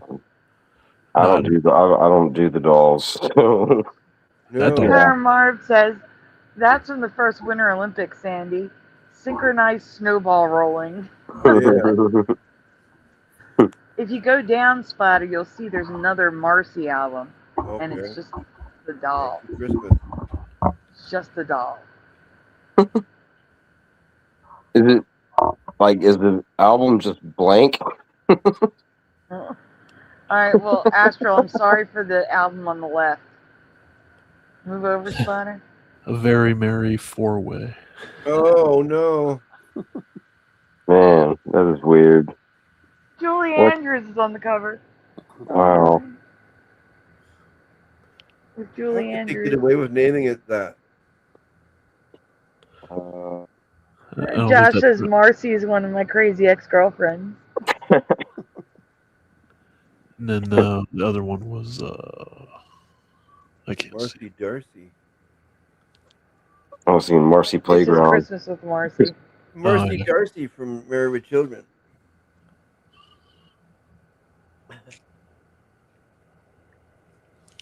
That sounds very sexual. A very, Oh, yeah, I very see it. I- four-way. Yeah, Yeah, I see exactly. what LJ's saying. The Ernest Borgnine, the 9 days of Christmas because of Borgnine. That Yeah, makes sense. probably. Yeah, Yeah. good. That's good. Good job, LJ. Hmm. But the album on the bottom left is why this is 16 plus. That just sounds so bad. Yeah, but you know what they say. That's what sells, even at Christmas. I guess. I guess. Yeah, but looking at the lady on the bottom, you have to turn off the lights to have a four-way. Well, yeah. Just kidding. Next. She's ugly. I'm sorry. All right. Yeah. So these are just weird. Sorry about this. These are just weird. All right. Go ahead. Go ahead. Santa. Oh, Yeah. I had Look to. at I had that. to. Okay. Other way. Wow. Go All ahead. right. So the first. Okay. No, go back, Splatter. He's got to read the albums. Oh, okay. All right. The first one is Santa Watch Your Claws. The second one is Someone Painted Rudolph's Nose a Chocolate Brown. Santa Claus and His Sleigh. Okay.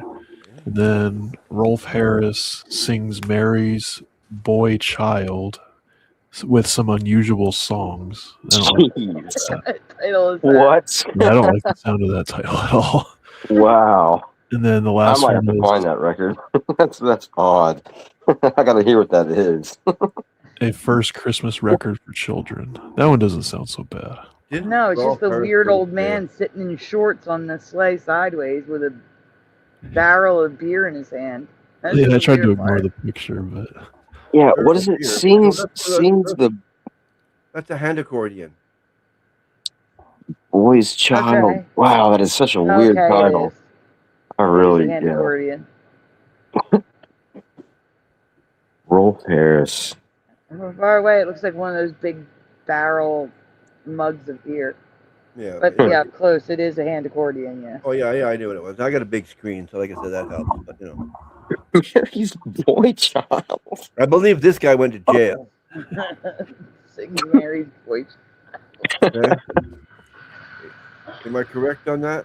What are they- All right, we can go to the next That's slide, Splatter. That's such an odd record. Rolf Harris The in record jail. cover. Yeah, well, this is an odd postcard, so go ahead. Go ahead. two Yeah. creepy Christmas cards. It makes me wonder why I never ran into things like this. But the strangest thing I saw the most of. All right, so here's a happy Christmas to you. You look so happy. Let's go to the Christmas cards. Next.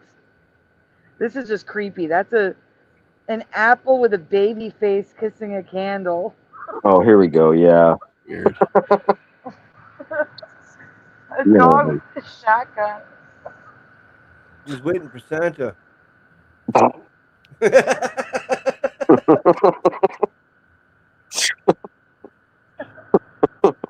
Wait, the next one. Look at the oysters on. Yeah, that's what I was on gonna the say. beach.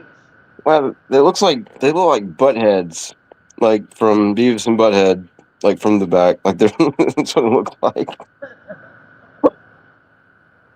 Weird. So bizarre. You have another device, Jose. Use the iPad. His phone is acting up. He says goodnight. Good night, Jose. Oh, Yeah, mine's like super hot. Like hotter than it's been getting. I don't know what's up. Maybe I have too much stuff. I don't know. I don't have anything else open. Huh. No, it's the screen. Yeah, but I mean, I've noticed that it gets really hot, but not like this. This is different. You know how you were asking about the cat? Yeah. Well, the you mean on the bird is background? definitely dead. The bird at the top is definitely dead. Imagine that Christmas card. Someone sends you a dead bird. Why would? Wow, these are all awful. Jeez. Yeah. Why are those decorations on the tree so angry? I don't know, but why is the meatball attacking her from the pot? And why is the her a chicken? So many questions. So many questions. Wow. Where Where to begin? That's deranged looking. Oh man, It's a fuzzy meatball too. it's a hairy meatball. Yeah, that's what I was. Hairy meatball. A Merry Christmas and a Happy New Year, it says. Oh. Turn to turn, man. I get it now. You do? No. Oh. No. No, zoom in on the bird at the top. Someone Oh. explain this to me. The dead bird. May yours be a joyful Christmas. Oh, Dead I bird. get maybe like yeah. the person who sent this card or the Insinuating bird that is the having bird, a bad Christmas, so they're saying like, well, this bird's having a bad Christmas, but we That's hope right. you're having a joyful Christmas. That's right. Yeah, There you 'cause the go. bird's dead. Maybe Well, that's like is that like a bird that is like like a nuisance? Like is that like a common thing for like that type of? It's an Oriole, isn't it? Or I can't tell. Yeah, like I don't know. Maybe Yeah, that card's just I don't saying. know, but I think your Christmas is supposed to be better than this guy's. That's It's all. just saying, yeah, it's just saying things could be worse. So Yeah. Things could be worse. Hairy You could be the dead meatball. bird. You could be the bird. Yeah. I'll give you the bird. Yeah, and is that the wait? Was that the Wizard of Oz, or was that a scarecrow that was like trying to, I guess, well, unalive himself? I guess, like they did, or like the thing in Wizard of Oz in the background. It's kind of famous. Oh, I know what you're they talking showed the about. person- Yeah, is the that what's going on right there? I have no idea. No, I think they're Christmas ornaments. They're all Oh. Christmas ornaments. Okay. Well, yeah, Yeah, it that's kind of looked like they were. Yeah, I looked like that to me too. yeah. Yeah. I think It did look like that to me. I agree. Hi, Roger. yeah, yeah. Okay. Hey, Roger. This one more than that one for sure, because this one's got the creepy look on his face like it's happening. Wow. Like, Mhm. which one would you want? Which one of those would you want to get from your friend or from whoever? I don't Out know. of I all- kind of want a meatballs, stack chicken of the wings. dead birds to send to everybody and see what they say. A stack of dead birds. I'm actually gonna get that Christmas card. I'm gonna send that out next year to everybody I know. Oh my Yeah. god, I can't. Man. All right. This is an interesting topic here. All right. So here's a welcoming you to Christmas as a polar bear attacks you, and the other Aw. one is a frog killed another frog for the money, Yeah. and it says "Merry Christmas." Is that polar bear Yeah. literally giving that guy a bear hug? Yeah. Yeah, it's welcome. Yeah, Like he's just Literal bear they're just hug. standing there, just that's crazy. that's welcoming you to the new year, and then below it's just a Merry Christmas to you as he kills the other frog and steals his money. I don't understand Oh these at all. man! Wow! Wow! What was that frog gonna do with money? I don't know. I Ribbit. don't know. He's gonna wish you a Merry Christmas. That's what he's gonna do. He's gonna buy himself a bag of live flies. I think he. David A.K. Christmas Logan time. Freeman, this is crazy Christmas. This is what Christmas in our history was like. These were He's gonna- Christmas cards in our past for some reason. Maybe So he's the gonna question at upgrade the it really end- bad. But the creepiest part is, go ahead, Astral. The absolutely most disturbing. Wait, I'm sorry. The absolutely most disturbing to creepy Santas a child could ever imagine. That's a horror movie right there. That's a horror Yes. movie. Like that's That's all that could Santa. be.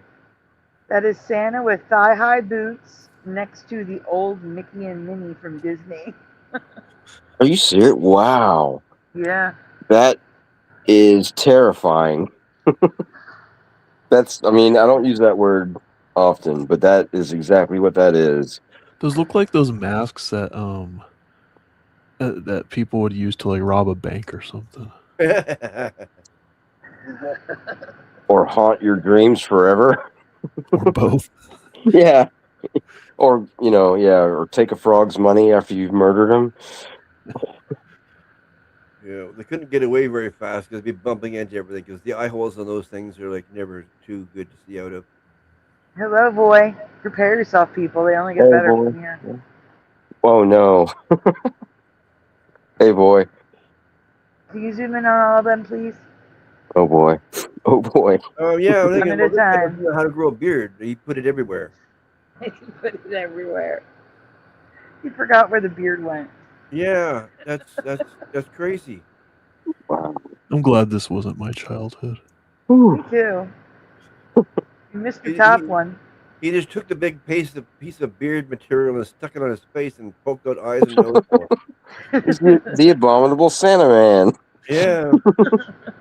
There you missed go. the top one, Splatter. Go to the top. There you go. Oh, look at these over here. This poor child is in a hospital bed with Santa and two horrific clowns. Wow. It looked like they snapped a Wow. picture when the kid wasn't like right about to start screaming. Wow. What is wrong with people? The brave child, because he's actually smiling, I think. Yeah. No, I think she's just about to start screaming. I think that's all it is. All right. You didn't zoom in on the bottom ones. No, I know. I clicked by accident. Now, this one has to do with the My Dear Little Pets. I don't know what that means. Oh my gosh. What on earth? Or what? Oh And my. that was the 80s. What's with this Santa Claus? He was in a house fire? You could make I would dress like that for Halloween. You could. That's the only time it'd be acceptable to dress as Santa for Halloween. I mean, maybe if you worked at one of those. What? Wow.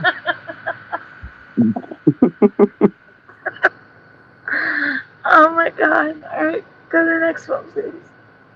I mean, you could wear that if you worked at one of those like really expensive like haunted houses at Halloween, like the ones that like only like people that are like 30 and above are allowed to go to. Maybe he's supposed to be Krampus. Maybe that's Krampus. That's not Krampus. They're all Santa.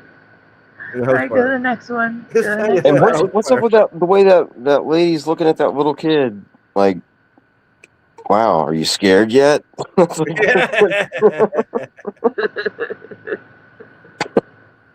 But you got no problem with those that? kids, yeah, those kids are, the little pets. I see them now. Wow, those poor kids.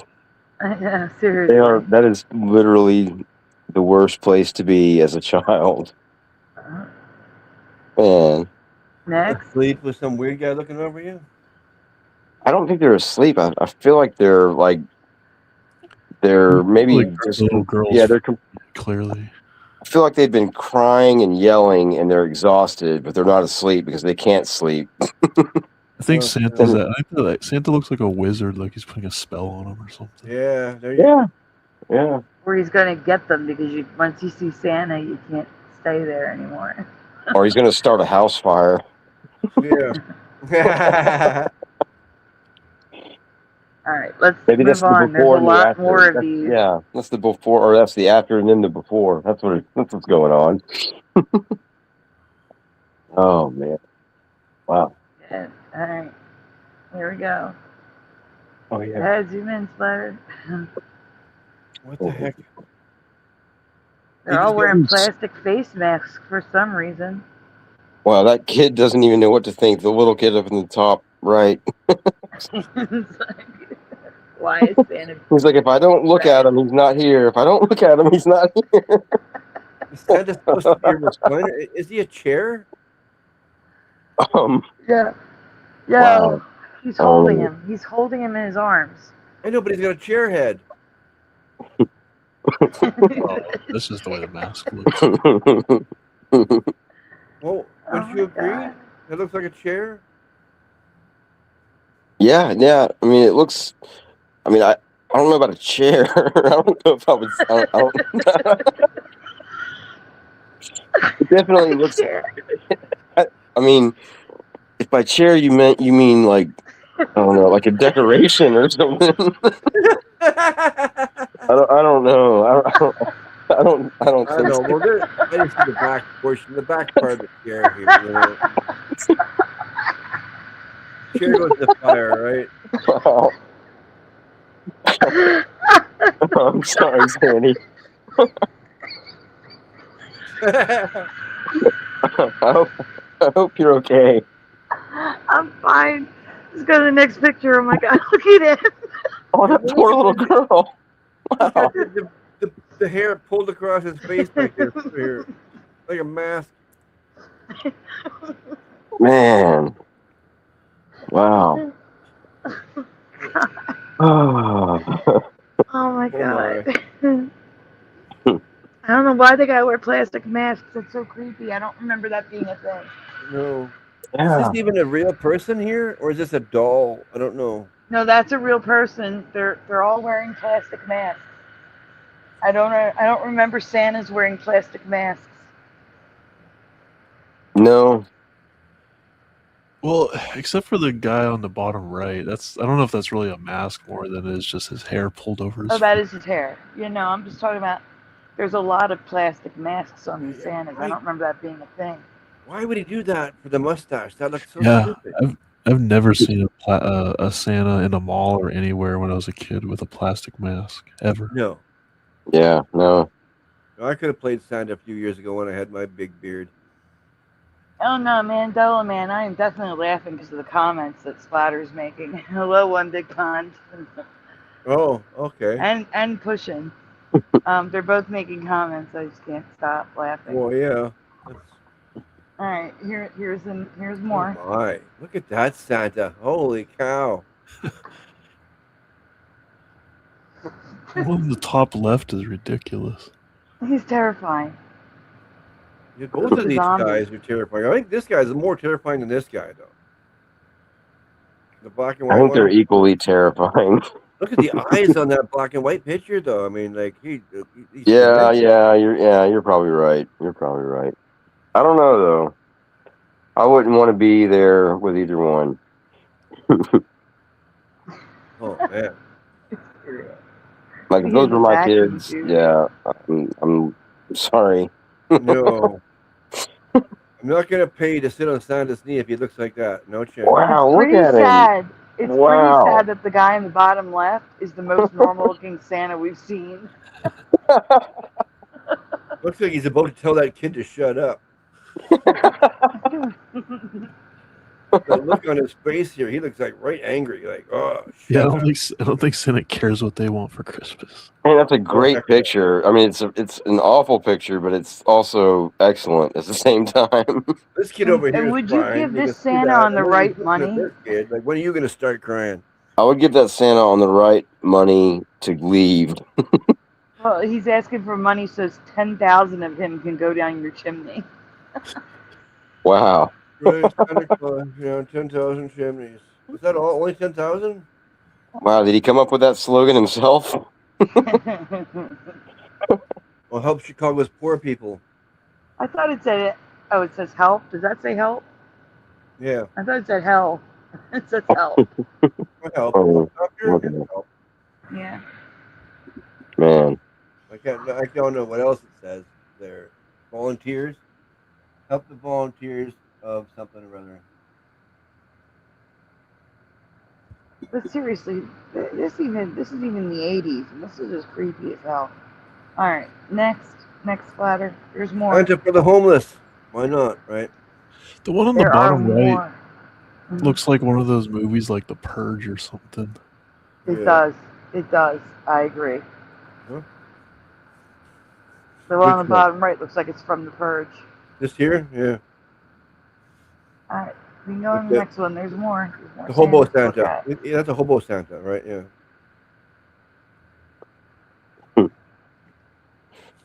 All right, zoom in, splatter. Look at the one on the top left first. He's terrifying. Yeah. It's a paper mache mask. Can't Why? make Hydra hair of that mustache. It looks like a star. It's a paper mache mask. Why? Look at the one on the bottom right. He's got glasses and a big red nose. He's got That's your alcoholic Santa right there. Oh my. That's just again, I don't remember pictures like that back then. No, I don't. Adds to the perversion of it. I don't like it. Yeah, they didn't start doing weird stuff like that until like the 90s at least. Well, apparently Yeah. not. Maybe the 80s, I could say that's about it. That Yeah. looks like the 50s or 60s. This guy just didn't even try. He's wearing a brown beard. Yeah. Maybe he's a young Santa. Santa dreiding. I dyed my face, but I'm not going to dye the beard. I don't know. I think he's wearing a leather jacket too. Oh, yeah. Like a leather Santa jacket. Oh, He's Santa's rebellious son. yeah. And that's old, too. It's Santa and Damien. I Looks saw like that Mommy Santa's- spanking Santa Claus. Looks like that Santa's taking the presents rather than giving them. Wow. You see Wow, what is she Noise doing? Guru Is wrote? she doing like that little girl? Is she doing the Baphomet? You know, like the one hand up and the one hand down. Like you can't tell, but it looks one? like that's. Did you see what Noise Guru wrote? Mm-mm. I saw Mommy spanking Santa Claus underneath the neon sign last night. Which Oh one my doing the God, I Baphomet? can't. This one here? Yeah. The little girl Oh my God. in the bottom, like in the bottom left picture, but to the bottom right of the crap. picture. What did I do? I messed up. I think she's asking for something from Santa, but yeah, it looks like she's like putting the one hand up, and it looks like her other hand could be Yeah. like pointed downward, like that's pose. But yeah, that is such an odd. These are all like wow. These are great. Oh, did it actually switch?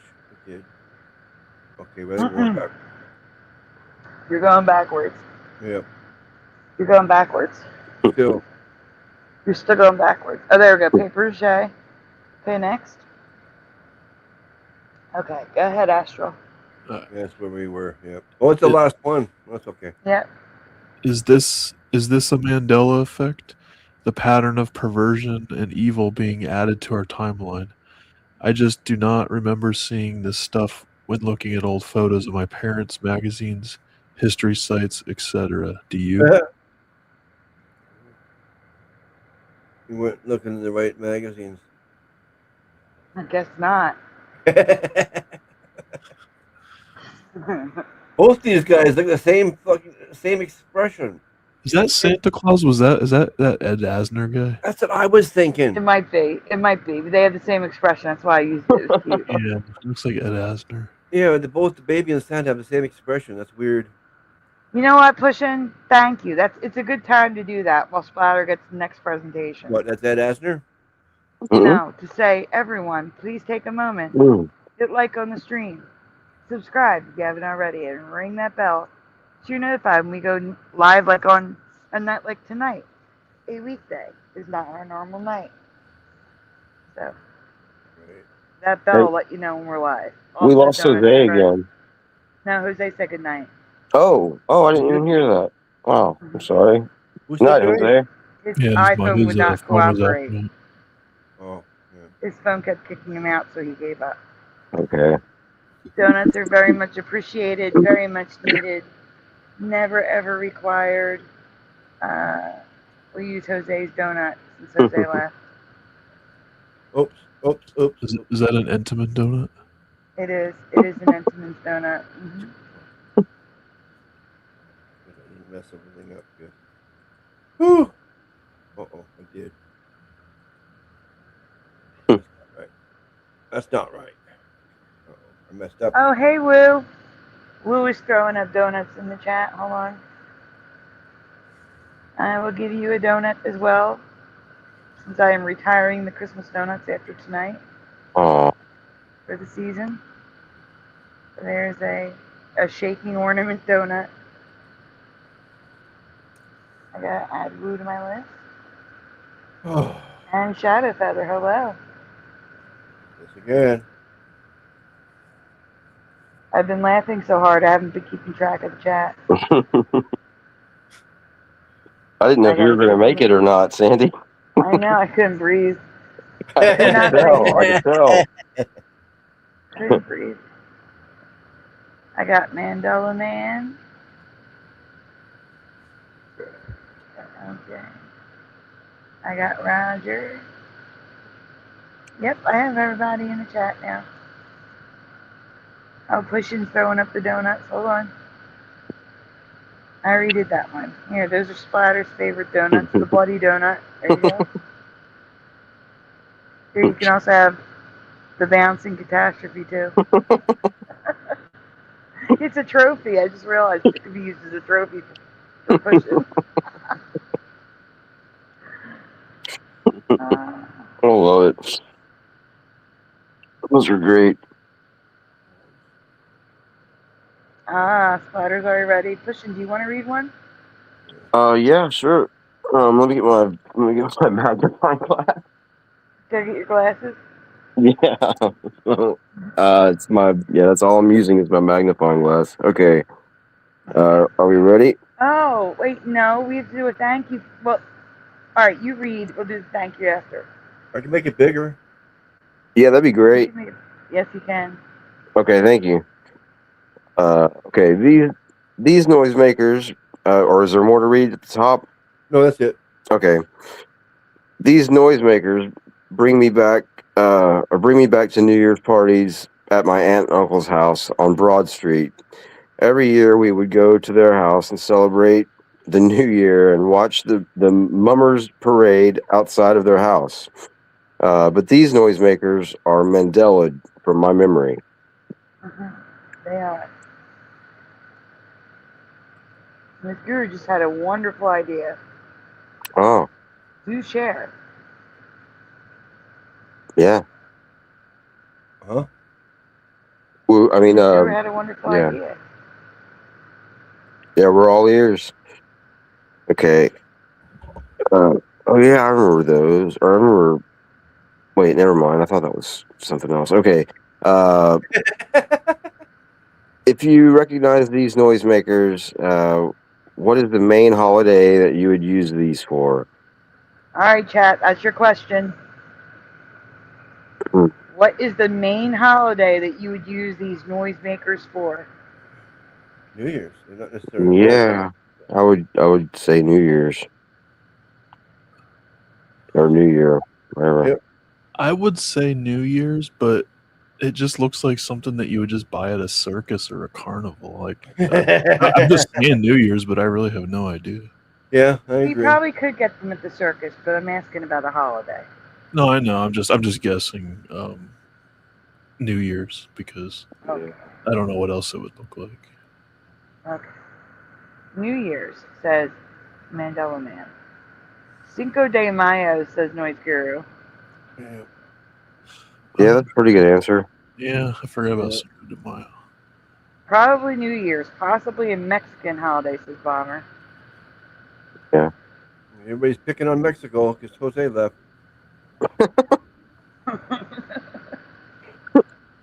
Oh, sorry, Katie. Birthday, says Wendy. Well, that's a good answer too. What? Is birthday a holiday though? It is No, it's for not. me. Oh. So I would have said It is for me. Oh, yeah, it is for me Huh? too. Hanukkah, says Woo Riders.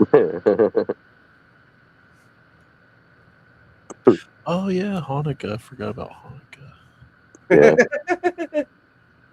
Okay, Thanksgiving. here's the deal. Here's the deal. Uh-oh. Move on. Go to the next one. Oh. There might be another question. Okay. Want more of them?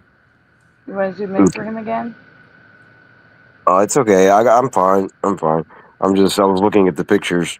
Well, yeah. For me, these were only used for New Year's. The paper ones for birthdays too, maybe.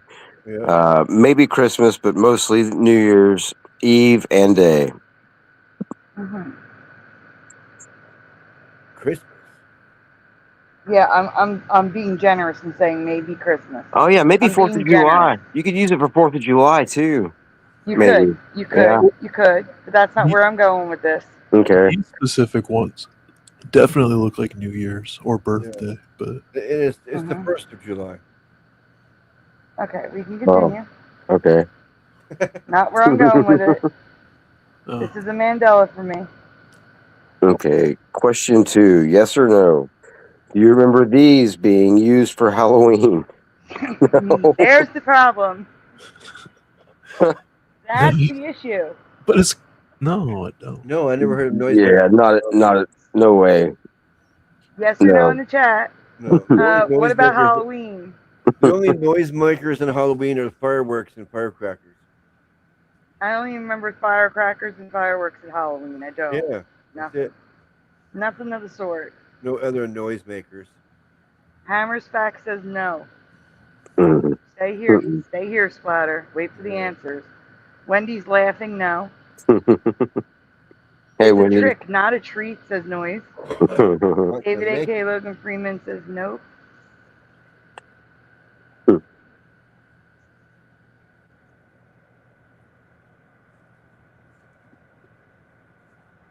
Halloween, says Bomber. That sounds like a 1940s, 50s thing trick. Yeah.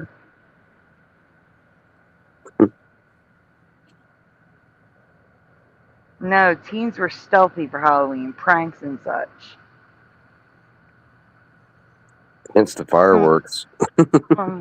When we egg your house, we use hard boiled.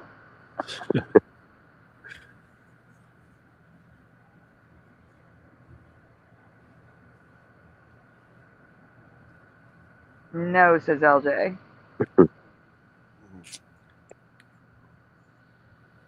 Okay, we can continue. Because I'm disturbed. This is definitely a Mandela. Continue. Yeah, Halloween. Come on. Come on now. They're everywhere. Good. Never have I ever seen anyone use these specifically for Halloween, which is really strange because the majority of these vintage noisemakers are decorated for Halloween.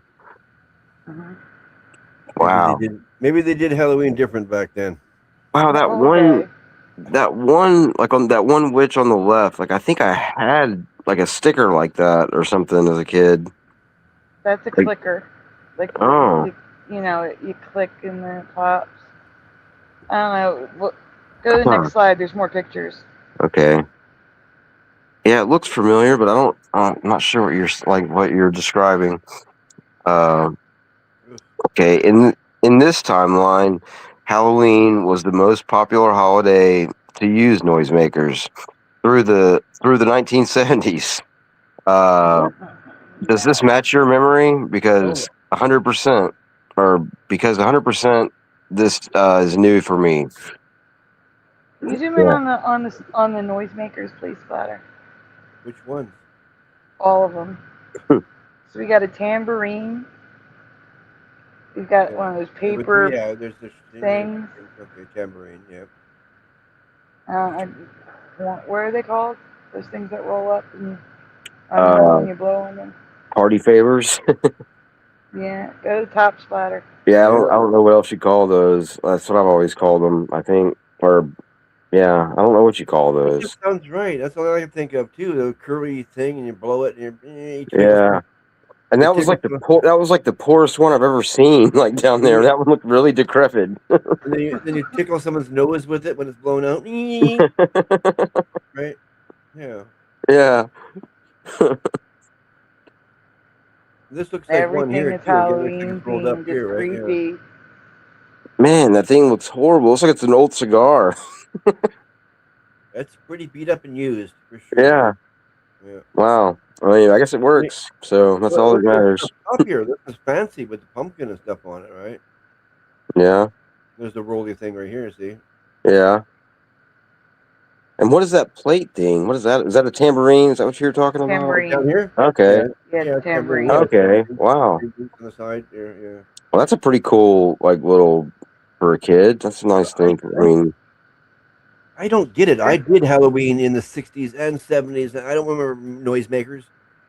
Okay, well, if you go to the next slide, there's more of them. I just They're remember everywhere. Firecrackers, and then fireworks, and then no firecrackers because they banned them. Okay, go to the next slide. There's more pictures. I just did. Okay. Wow. These just noisemakers, I guess, of some There's sort. noisemakers, and there's more on the next slide too. Yeah, there's more. More, and that's I can bet you everybody's gonna be beating each other up with that one. That one looks like our club. That's Are those tops? Are those like those little spinner Yeah. things? Yeah. Yeah. Okay. Cool. Are they? Well, you could. Well, they're not. You can shake them, and there's something in them. Yeah, there's Oh. a handle, and you pick it up. They're and you shaped shake like a the hell top, out of but it. you can Yeah. shake. You shake them, and there's something in them. They make Oh, cool. They make a hell of a lot of noise. They're parrot like the buggers. hammer one. You shake it. Okay. What is that one on the bottom right? That looks kind of familiar, like somehow, but I don't know what it is. Dr. Bob says, "Can we play the Mandela song?" This. Oh, that thing is like it's got like a thing that you like a trigger, and it spins and makes little like sparks. Oh, cool. Yeah, yeah. Those things, and yeah, it burns you a little bit. Yes. Oh yeah, back when Yeah, I remember those. I never had one that looked like that, but Oh yeah. yeah, I know what you're talking about now. Thanks. That's good. They probably got banned along with the firecrackers. Yeah. Okay, next. Yeah. There's more, I think. Well, in Canada, we No, banned there's another one. firecrackers. Yeah, there's another shaker with the witch and the ghost. Yeah, which I've never seen before. I've seen that witch before, though. Isn't that like a famous witch from Walt Disney or something? Maybe, but yeah, I guess I've never seen Just the your Halloween typical. thingy. Just your typical. Yeah. Yeah, this is very Halloweeny. Is this Mandela effect for you? Wait, is this Mandela effect for you like it is for me? Let me know your thoughts in the comments below. Right. Yeah. Thank you, LJ. What? LJ said those things are called blowouts. Oh. Those things you blow and they unroll. Wow, I've never called them that before, like in my entire upbringing. Well, they're also called party whistles or party horns. I would call them party whistles. Which one? I've never called them any of those things. I always called them party favors. Those, right there. Yeah, yeah. What were they called? That's cool. That's good. Thanks, LJ. Party whistles, horns, or blowouts. Oh, blowout. Oh, party whistle. Okay, yeah, that does kind of sound. I thought you said whipple.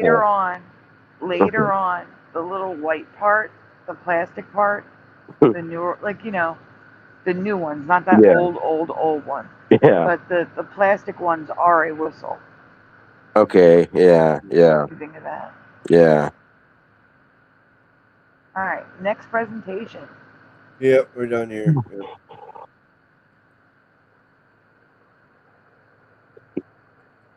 Josh needs to hurry. He's going to miss the whole show. Yeah, and I wouldn't mind. I would like to. I got an hour left to make it to the store before it closes. Oh, your store's closed too. That sucks. At 2, yeah. Well, 7-Eleven's not close enough. Oh, okay. But the store I always go to, she closes at 2. Sometimes 3, but I don't like to think that. I like to prefer to think 2 because that Right. You go there thinking she's gonna close at 3 and like, oh, she's closed, damn it. You know what I mean? Yeah. Yeah. I have to do a thank you while you're pulling up the next presentation. I'm pulling up the next presentation. I have to do a thank you. Is that it there? Yeah. Oh, we just kill it. Good again. Here we go, everyone. Trophies up, please. The trophy's going up and down. He looks so smug. He does. All right, Pushin. Do you want your thank you, or do you want a Christmas one? Oh, yeah. I guess the Christmas one, since it's the last one of the year. All right. Or I guess it's not the last one of the year because that'll be next year, or that'll be this year too. It's the last one of the season of this Mandela Days season. Yeah, yeah. So that's what I meant. So yeah, All yeah. We'll do one of those. Thank you so much, Pushin'. Here you go.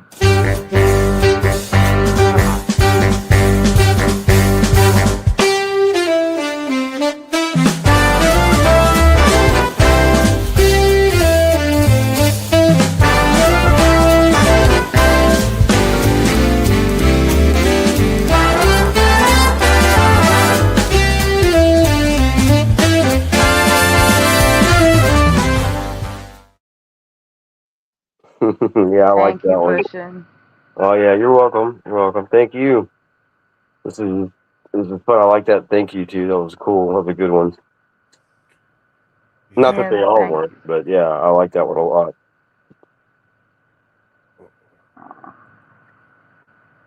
Again. I got it. There we go. Let's fix Go ahead. everything. Let me get the ticker up for Pushin'. Huh? I gotta fix the ticker. Oh, hey, my guy. Come here. Come here. LJ, so that's the Borg 9 orchestra playing on blowouts. Wow.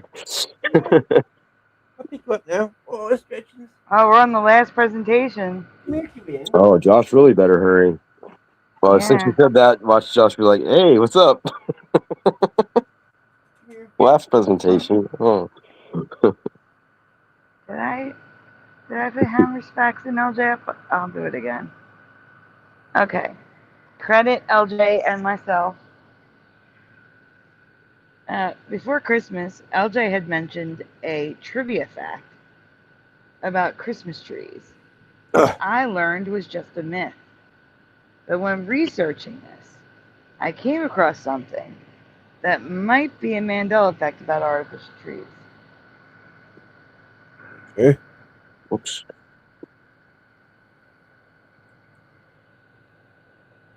In what decade do you believe artificial Christmas trees were first used? When do you think artificial Christmas trees were first used? Wow.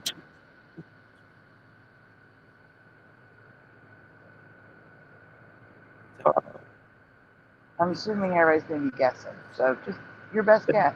I don't know. How Sorry, about? it was muted. I said the 50s. Yeah, that's kind of what I was thinking too. That's what I'll go with. Okay. 1949. Ooh. On the Price is Right. Yeah. Yeah. 1880. Noise It's a smart Guru. move, but it's a Or jerk Bob. move. Dr. Bob says 1949. The late 1800s for Mandela Man. Ooh. 50s to 60s says Bomber. Oh, okay, I'm gonna change mine to the 1300s. 13. Oh, sure. I Yeah. don't think so. Plastic has to be invented at least. No, it doesn't. Well, I guess not necessarily. You could use, I don't know. Alright, we can go on. I don't know. Parts from a real tree to make your fake tree? Question 2. What were artificial trees first made out of in your past? Well, that was my question. Yes, I did, Mandela Man. I did. I shared some of this stuff on the show already. I don't know. I assume they were always made out of some kind of Yeah, plastic. that's the question I just asked. Yeah, I don't know. Parts of real trees? Yeah. That's all I could think of.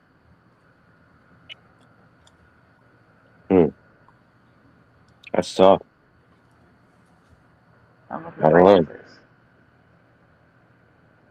Maybe. Wow. I don't know. I really don't Yeah, know. it's a good one. Uh huh. Because if plastic wasn't around yet, Mm-hmm.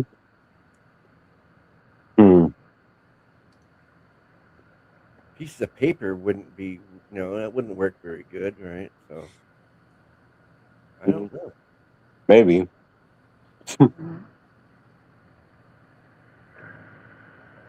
All right, we can go on. Yeah, please. Dyed skunk tails. What?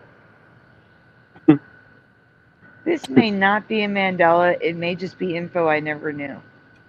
But I would have said aluminum trees in the 60s were the first artificial trees. Maybe the late 50s. But neither of those are correct. Here we go. Uh-oh. The first artificial trees were made of dyed goose feathers in Well, of 1880. course. What? They were created in Germany in response to a, get this guys, tell me this doesn't sound Mandela, because in 1880, I find this hard to believe. In response to a ban on real Christmas trees, feather trees, both mass produced and made by hand, are still available for purchase today. Why were they banned? I'm going to tell you. I don't know, but I love that Charlie Brown tree over here. Right. Mm-hmm. I don't understand why they didn't just do an extra row in between. I don't Yeah.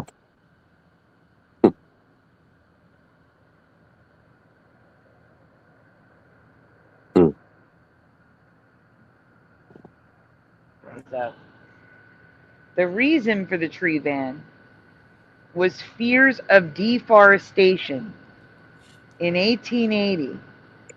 That sounds shifty to me, but I could be wrong. Do you remember feather trees being a thing? Because they were not in my past. No. That's what they look like up close. You Brown could get a tree. black tree, a white tree, a cream tree, a light or a dark green tree.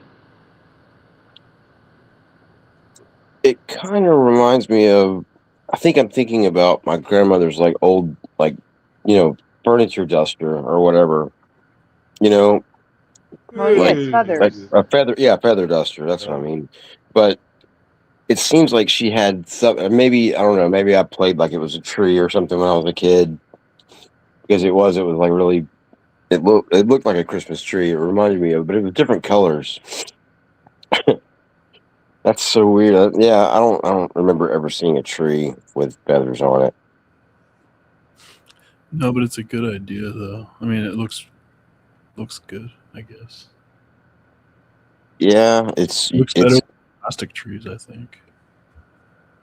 Yeah, maybe. Yeah, I would see like people, like kids wanting to touch it, and that being, I guess, I don't know. It would be kind of hard to hang ornaments off it, though. I mean, Yeah. like, there's places to Well, it do that. depends. I guess like how strong the limbs are, or whatever they use for limbs. Yeah. Huh. Wow. Which I guess would be just wood, I guess. That price is outrageous for that tree that doesn't even look like a tree.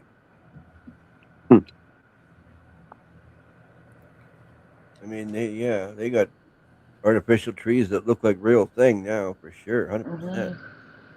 Yeah. Even got a pine smell to them. What? Oh yeah. Cherry Ives says Elizabeth Montgomery was a MTF. What's that? I don't know. Hmm. Well, I was thinking like mother effer, but I don't know if that's what she meant. Well, she was married to a couple of. Sorry. Yeah, I almost said that. And not her, but her character. Well, yes, Noise Group, there's more to it. We're not done. All right. Jane Doe, hello.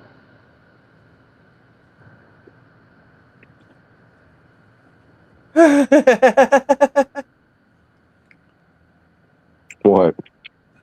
That skinny tree there. Oh my gosh. That's what they look like. That's what the feather trees look like. All Hmm. of them. Wow. Hmm. That's crazy. That's definitely weird looking. Yeah. But it does look kind of cool, sort of. Like, I don't know, something about it. I don't know. I don't know. Yeah, maybe, I don't know. Yeah, he's double thinking. Nah, maybe not. The one with the candles looks really nice. And dangerous, Well, yeah, that's probably true. especially near that fleecy curtain as well. Like, oh man, that's just asking for trouble over there. Yeah, you're gonna end up having a house fire with and end up with one of those evil Santas, the melted face. Yeah, there you go. That's where they come from. What? No Like way. what? What? No. Sherry answered.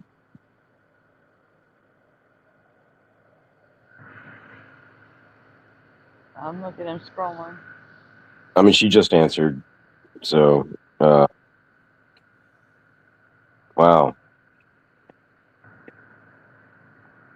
MTF. What's that got to do with? Huh? That's she was What? saying Elizabeth Montgomery. Oh, no way. No. Not back then.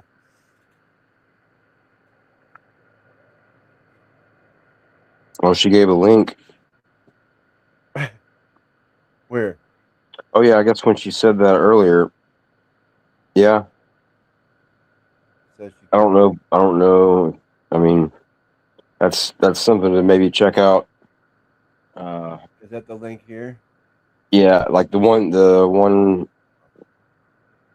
Yeah, up above. Like it was Sherry's. Not the last chat she did, but the one before that. Oh, No, cool. I saw it. I saw what she said. Okay.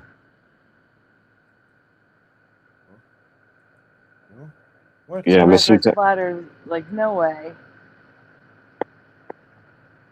Yeah, that's a tough one for me too. Like, wow. Why can't I? Oh, so Jason says he totally guessed feathers. Yeah. Did I get a Yeah. prize? Yeah, right.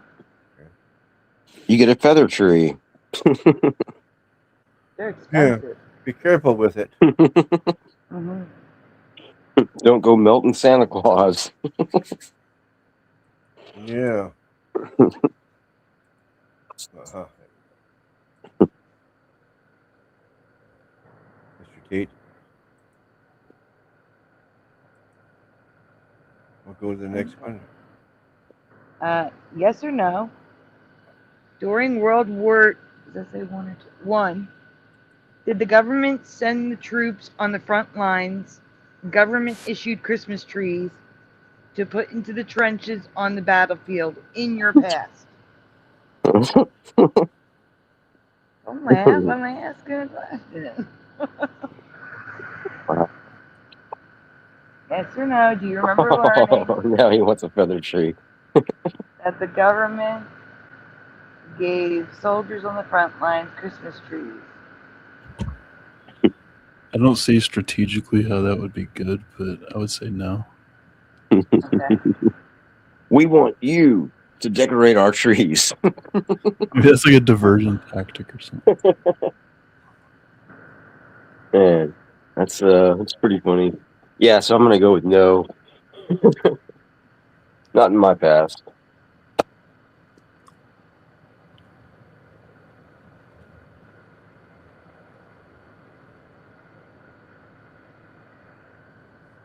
I'm looking for answers.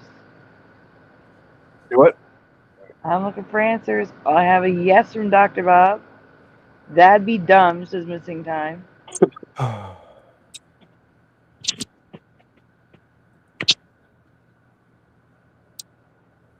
I wouldn't go to a place where they have Xmas. What are they going to do with the tree?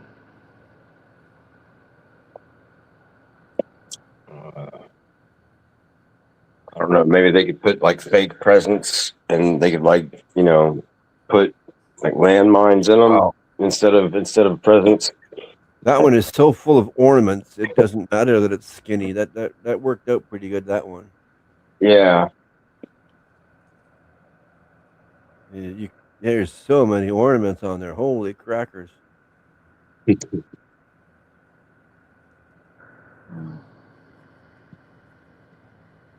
Next. I'm not getting answers. Oh, okay. What's the answer? What's the question?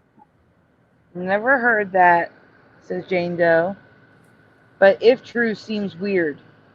But knowing the CIA was involved and probably is involved in religion, I say yes, possible. Oh my. It would be dumb, says Dr. Bob, but that's what they call military intelligence. Alright. We can continue. Oh yeah, right. How dumb is that? Continue. Okay. Yep. This was not a thing in my past. I have no memory of learning that the government sent Christmas trees to the troops, or that it was common for soldiers to put these trees up in the trenches. Oh yeah. So with lights on common, them and tinsel and everything. Yeah. so common that they were called trench trees. Maybe if they were that size, the size of that one, the shoebox type thing, yeah, that would be no taller than a shoebox size. Yeah, maybe that. Maybe. Maybe. Yeah, maybe, even if that. But if any of them, that would be the one, but not a real size tree or even like a small, that'd be that tiny Christmas tree, the only way. Yep. Mm-hmm. Never heard of that, says Are You Yeti? Maybe one dude did, says Missing Time. Nah, I got pictures. Josh not here yet, damn it. Josh is still not here. Damn it, I have to go to the washroom.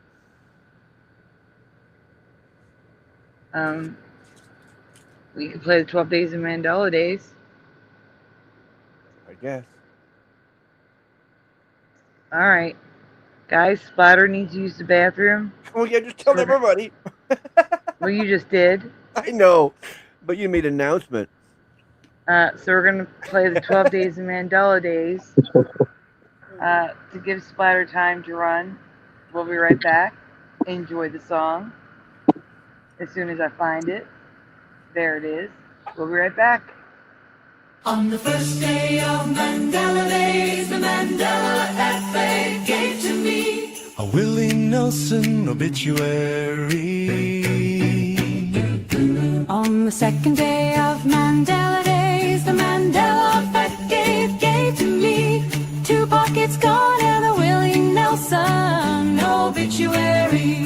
On the 5th day of Mandela Days, the Mandela effect gave to me 3 rainbow things, 2 pockets gone, and a Willie Nelson obituary. On the 4th day of Mandela Days, the Mandela effect gave to me 4 new body parts, 3 rainbow things, 2 pockets gone, and a Willie Nelson obituary.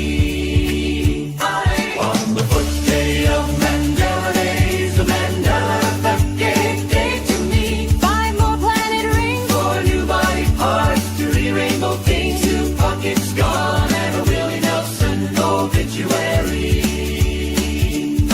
On the 6th day of Mandela Days, the Mandela effect gave to me 6 turns of zapping, 5 more planet rings, 4 new body parts, 3 rainbow things, 2 pockets gone, and a Willie Nelson obituary. On the 7th day of Mandela Days, the Mandela effect gave to me 70 bunkers lying, 6 turns of zapping, 5 more planet rings, 4 new body parts, 3 rainbow things, 2 pockets gone, and a Willie Nelson obituary.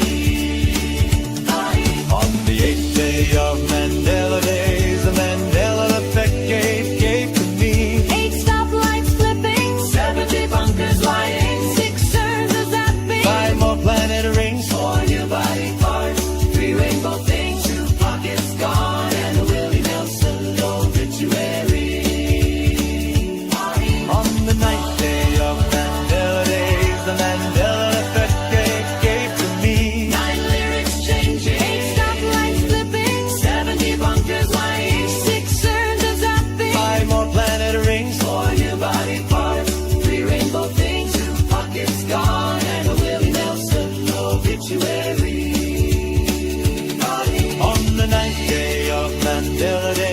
the Mandela effect gave to me. 10 layers of shifting, 9 lyrics changing, 8 stoplights flipping, 7 debunkers lying, 6 Earth, the zapping, 5 more planet rings, 4 new body parts, 3 rainbow things, 2 pockets gone, and a Willie Nelson obituary.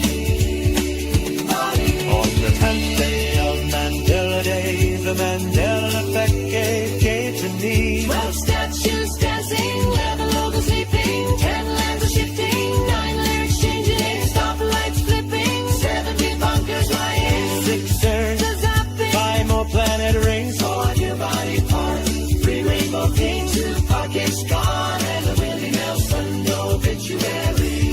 And a Willie Nelson obituary.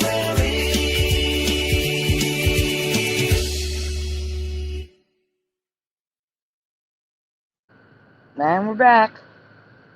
Splatter, are you back? Yeah, kind of. Okay. Just making sure. Yeah, I just made it, but oh man, I'm not gonna make the store though, am I? Where's Josh?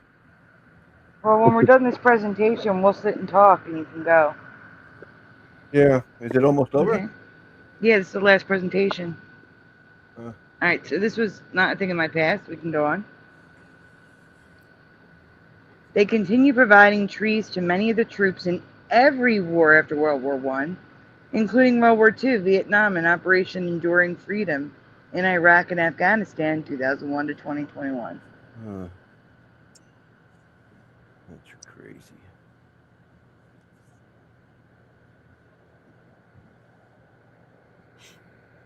Another World War II event I had never heard of until 2024 was the 1914 Christmas Day truce. It's possible it wasn't taught to American students since the truce was between the British and German soldiers. Yes or no? Were you aware of the truce that happened on Christmas Day 1914? Huh. Panel? Astral? Pushing? Splatter? No. That would have been my country too. That would have been Canada and included that, I figure. No, I'd never heard of this. I don't know. That sounds vaguely familiar, but I can't say for sure. Yeah, I guess I would go with no. Hey, I'll go with no. Yeah. Can I buy a vowel? Borrow a vowel.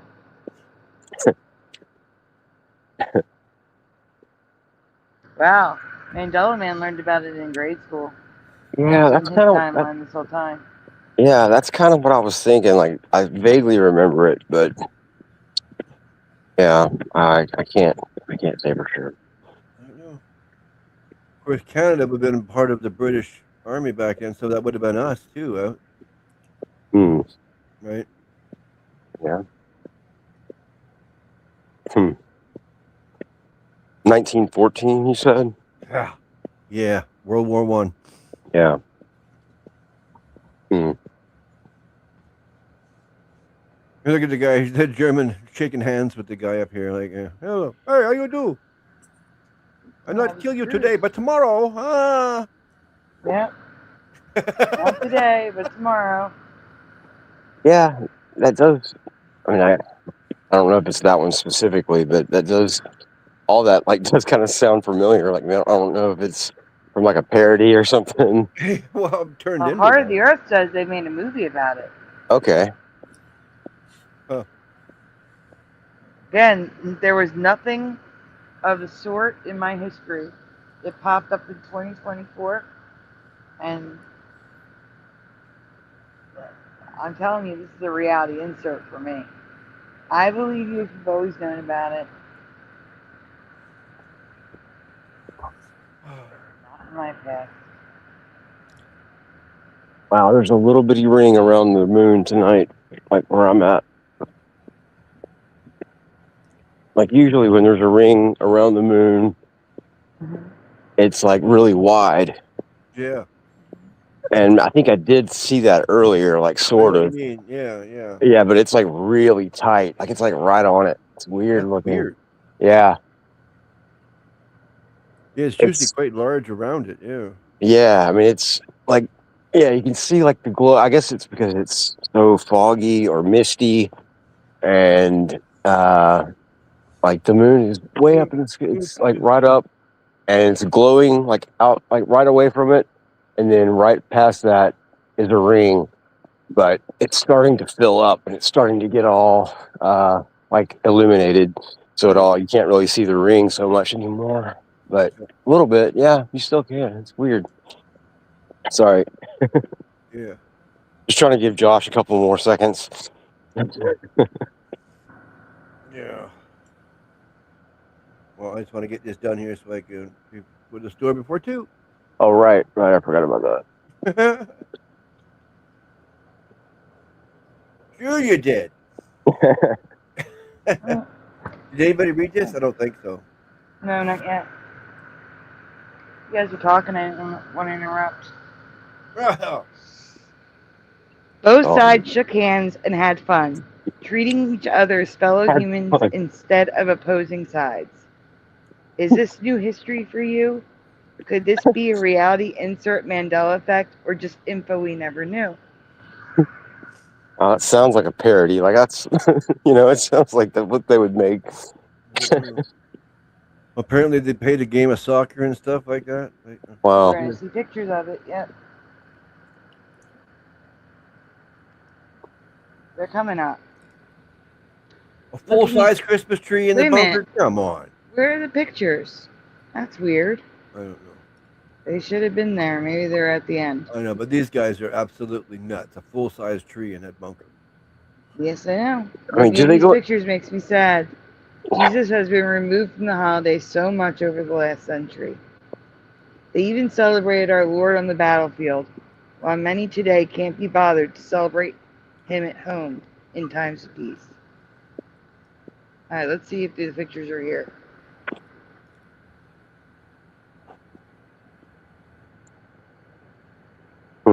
They are. Not yet. Yeah, they're going to be there. Like, there's a full-on manger. Yeah. Yeah. Wow. Full-size damn near, yeah. Well, Wow. Campbell's soup way back then. Campbell's soup just killed itself. So. Did I say that? Yeah, you can't say that. I wonder if they went into battle like knowing that was going to be a possibility, Yeah. and then like after the fact, if it's, I mean, yeah, that's. Yeah, let's just say Campbell's soup took a nosedive recently. There we are. Mm-hmm. Yeah, their chairman or their president or whatever. Yep. Yeah, that was a bad. Everybody. Yeah, that was a big uh-oh. Oh, the biggest. Yeah. When in that situation, the biggest in that situation, you know what I mean? Yeah. Yeah, he didn't handle it very well. Oh heck no! Like I see, I wouldn't doubt if nobody ever bought it anymore because of that. Yeah. I won't. So there we go. That's me for sure. Yeah. There's other ones. I don't need to buy that. Yeah. Josh is here. Hey, it works. All right, Splatter, run to the store. Yeah. Oh my god. It's the last slide. You don't have to do anything. Just leave it up. Yeah. Hey, Josh. I swear we're missing slides. So, Josh, Like, I had many more slides here, and they're not here. Yeah. Well, that sounds pretty bad. Josh is here. Dean, run! Starting to sound like Jose. Yeah. Well, no, he said the store's closing, so he's got to get there. Yeah, I got 20 minutes. But luckily, the store is 10 minutes away. So. Start moving, Splatter. I'm going up to my pants on. Thanks for sharing that you've been doing Oh, you're Sewed welcome. Up Pants. Yeah. Yeah. Appreciate that. Sheesh. No one.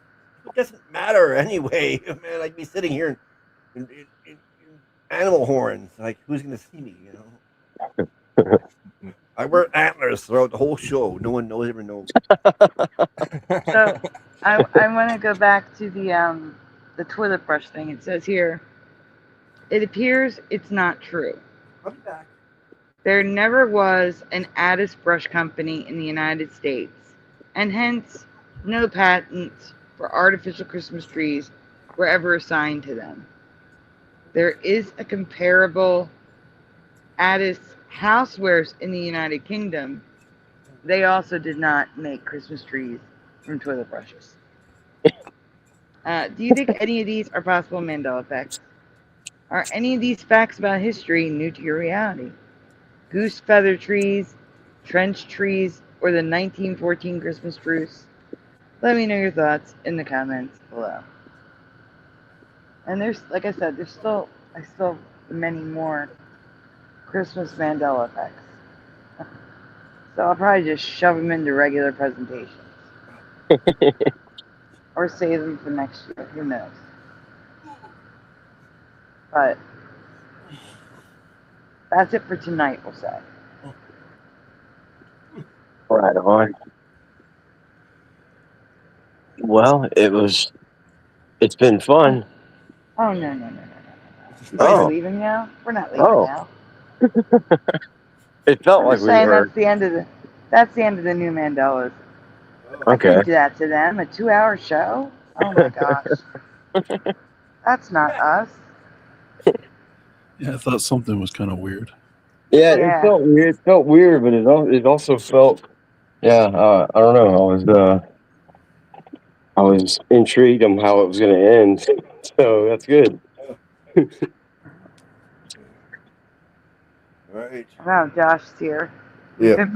We could react to something. That's pretty funny. Josh shows up. I gotta go. Oh. Splatter's wasting time. You only had 10 minutes, remember you I said? put my jacket on. Oh, Yeah, you want him to catch cold, Sandy? Exactly. no. But I'd like him to catch the store before it closes. I will. I gotta do my jacket up and then I go. Oh yeah, maybe I should bring my phone just in case. How was work, Josh? Work was crappy. Yeah. No, Yeah. you hate when people ask you Now that. that I'm off working at home. Yeah, well, yeah. Normally it's not too bad, but the last 2 nights, second shift has been lazy, and they just left their crap for us. And then tonight, I only worked with one other person, and she called off, so they left their work for us, and I was the only one there. So I Wow. was pretty much stuck there all night. Wow. Do you get any kind of benefit for that? Yeah, I get to keep my job.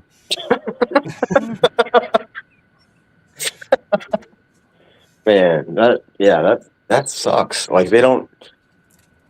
That really does suck. Yeah. Yeah. It's not too often, so it's not too bad. It's just every once in a while. Yeah, but I mean, yeah, I guess it's not. I guess it's technically not Mandela days anymore, so you can't really hold that the over. show. Well, yeah, right. So yeah, so you should bring that up to corporate. Yeah, good luck. I've been trying to bring up stuff to corporate for 10 years. They don't listen. Man, They don't give a shit. You could drop it in the chat, Mandela man. I'm sure people would answer you. oh yeah, I'm not looking at the chat, but yeah, I'm wearing my demolition derby hat. Oh, cool. The bus derby. Yeah. Yeah.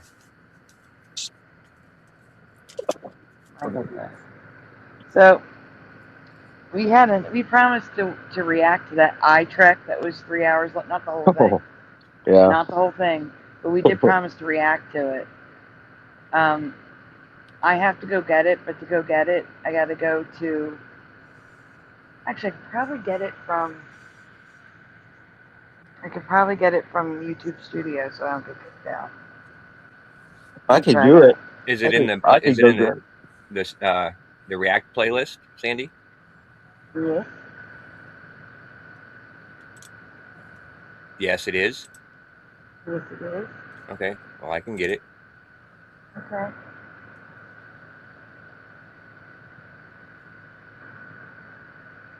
I think. It should be at the very bottom under if we have time. Oh Or man, if yeah. we need more time. I'll tell you what, like the well, I guess if we're gonna watch that, that's cool. But the yeah, the new whatever Viz get, like yeah, he was back to his normal self because I watched his. I think I watched his whole video, his new whole video, and it was like 40 minutes or 40 something minutes, and it was good, interesting, but yeah, it didn't have any of the like the weird stuff like he did on the other one that I was getting you guys to play. Who is it by, Sandy? Eye track. Oh, the only eye track in the playlist is like 47 minutes long. Oh, that's not it. Yeah, and I think we already watched it. It was the creepy TikToks. It's in there.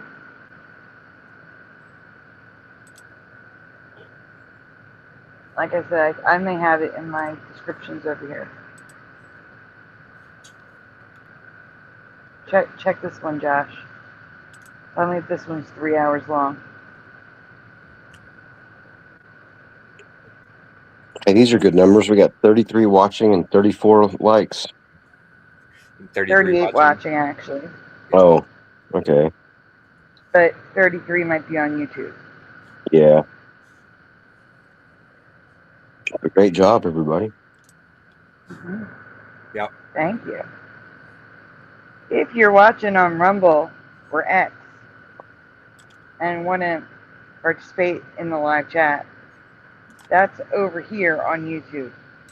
YouTube.com/@SandyDiva if you'd like to join us. And while you're here, please take a moment to hit like on the stream, subscribe if you haven't already, and ring the bell so you're notified when we go live on weekdays, because weekends are given, weekdays are not. Donuts are very much appreciated, very much needed, never ever required. Instead of a donut, I'm going to give you a gurgles, because I'm going to miss this gurgles. Oh. I'm going to miss the gurgles. Alright, there's a donut too. Is that the 3 hour one, Josh? Yep. That's what I thought. Okay.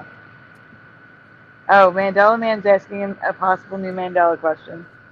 The question is, in the original Naked Gun, what is the main character's name? Frank Drebin. Drebin. Yeah. Yeah, Drebin. I don't remember, but I was gonna say Drevin, I guess. I don't really remember, honestly. Drebin.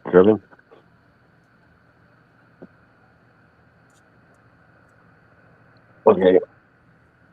I'm really not sure about the spelling, but I think the pertinent thing I know, so that's the way I'll spell it. Well, it'd probably be Dreven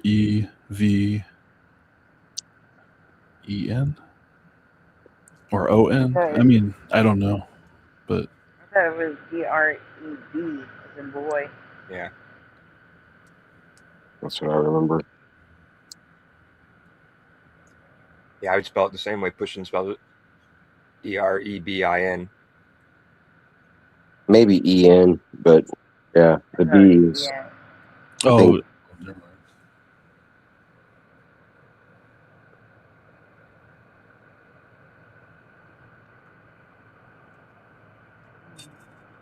yeah, that's what Astral said.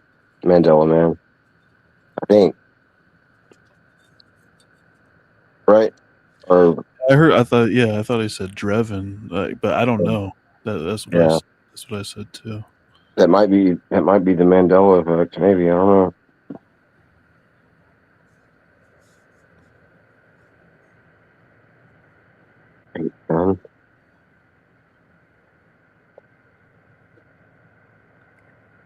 Okay.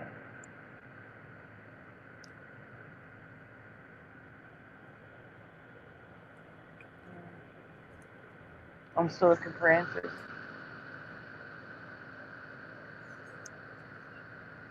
Oh,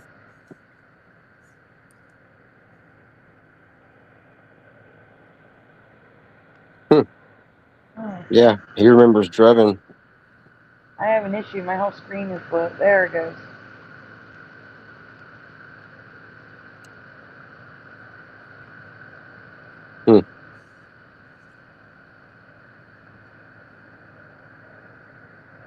Yeah, I'm gonna stick with the B, but like V like doesn't sound.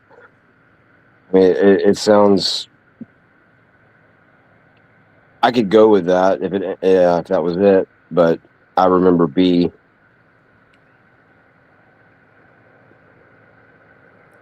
Personally, but yeah, Me too.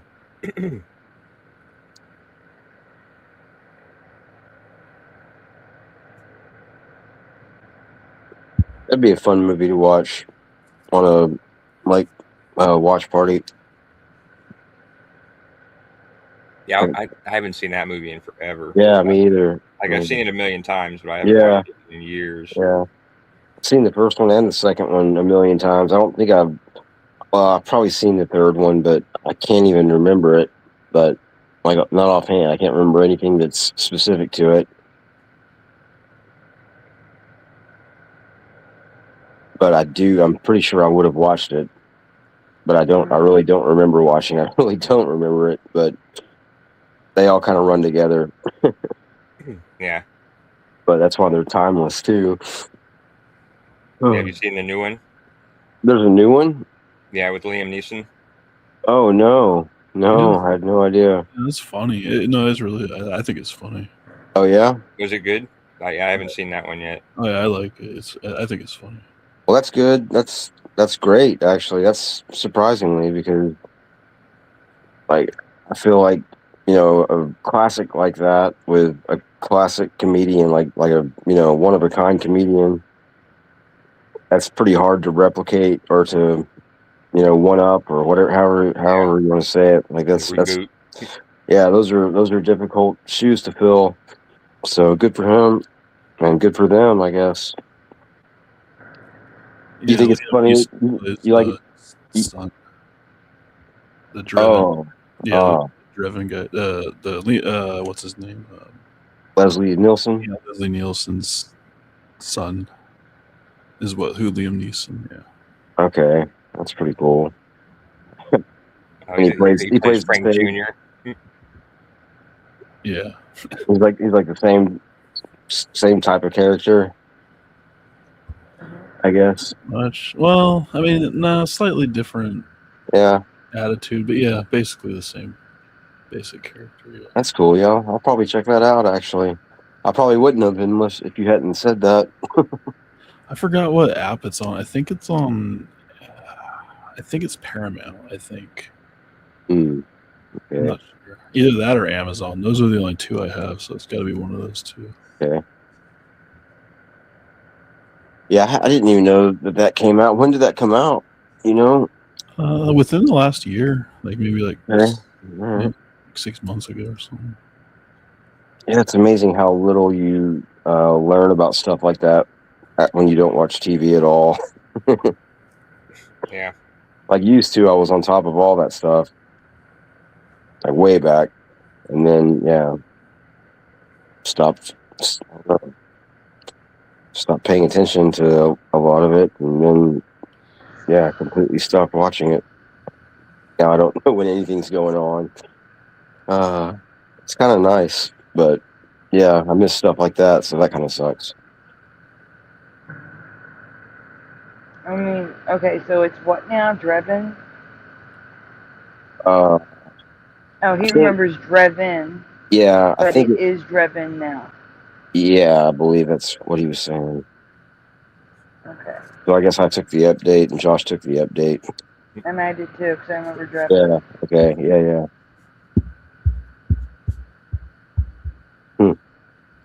Yeah, I hear you, Mandela man. You know that feeling.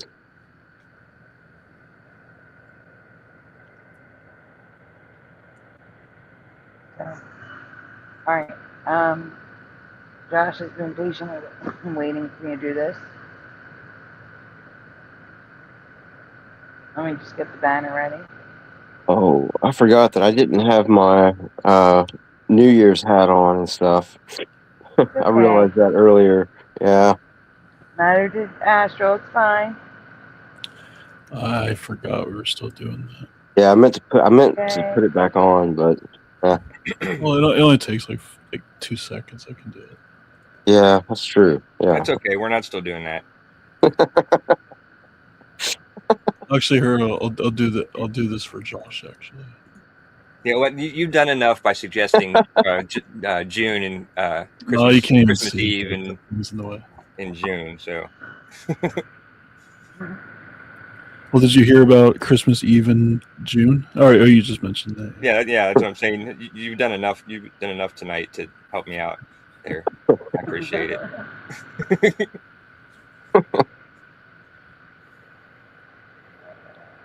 All right. All right. Here's the eye check we promised you. Here we go.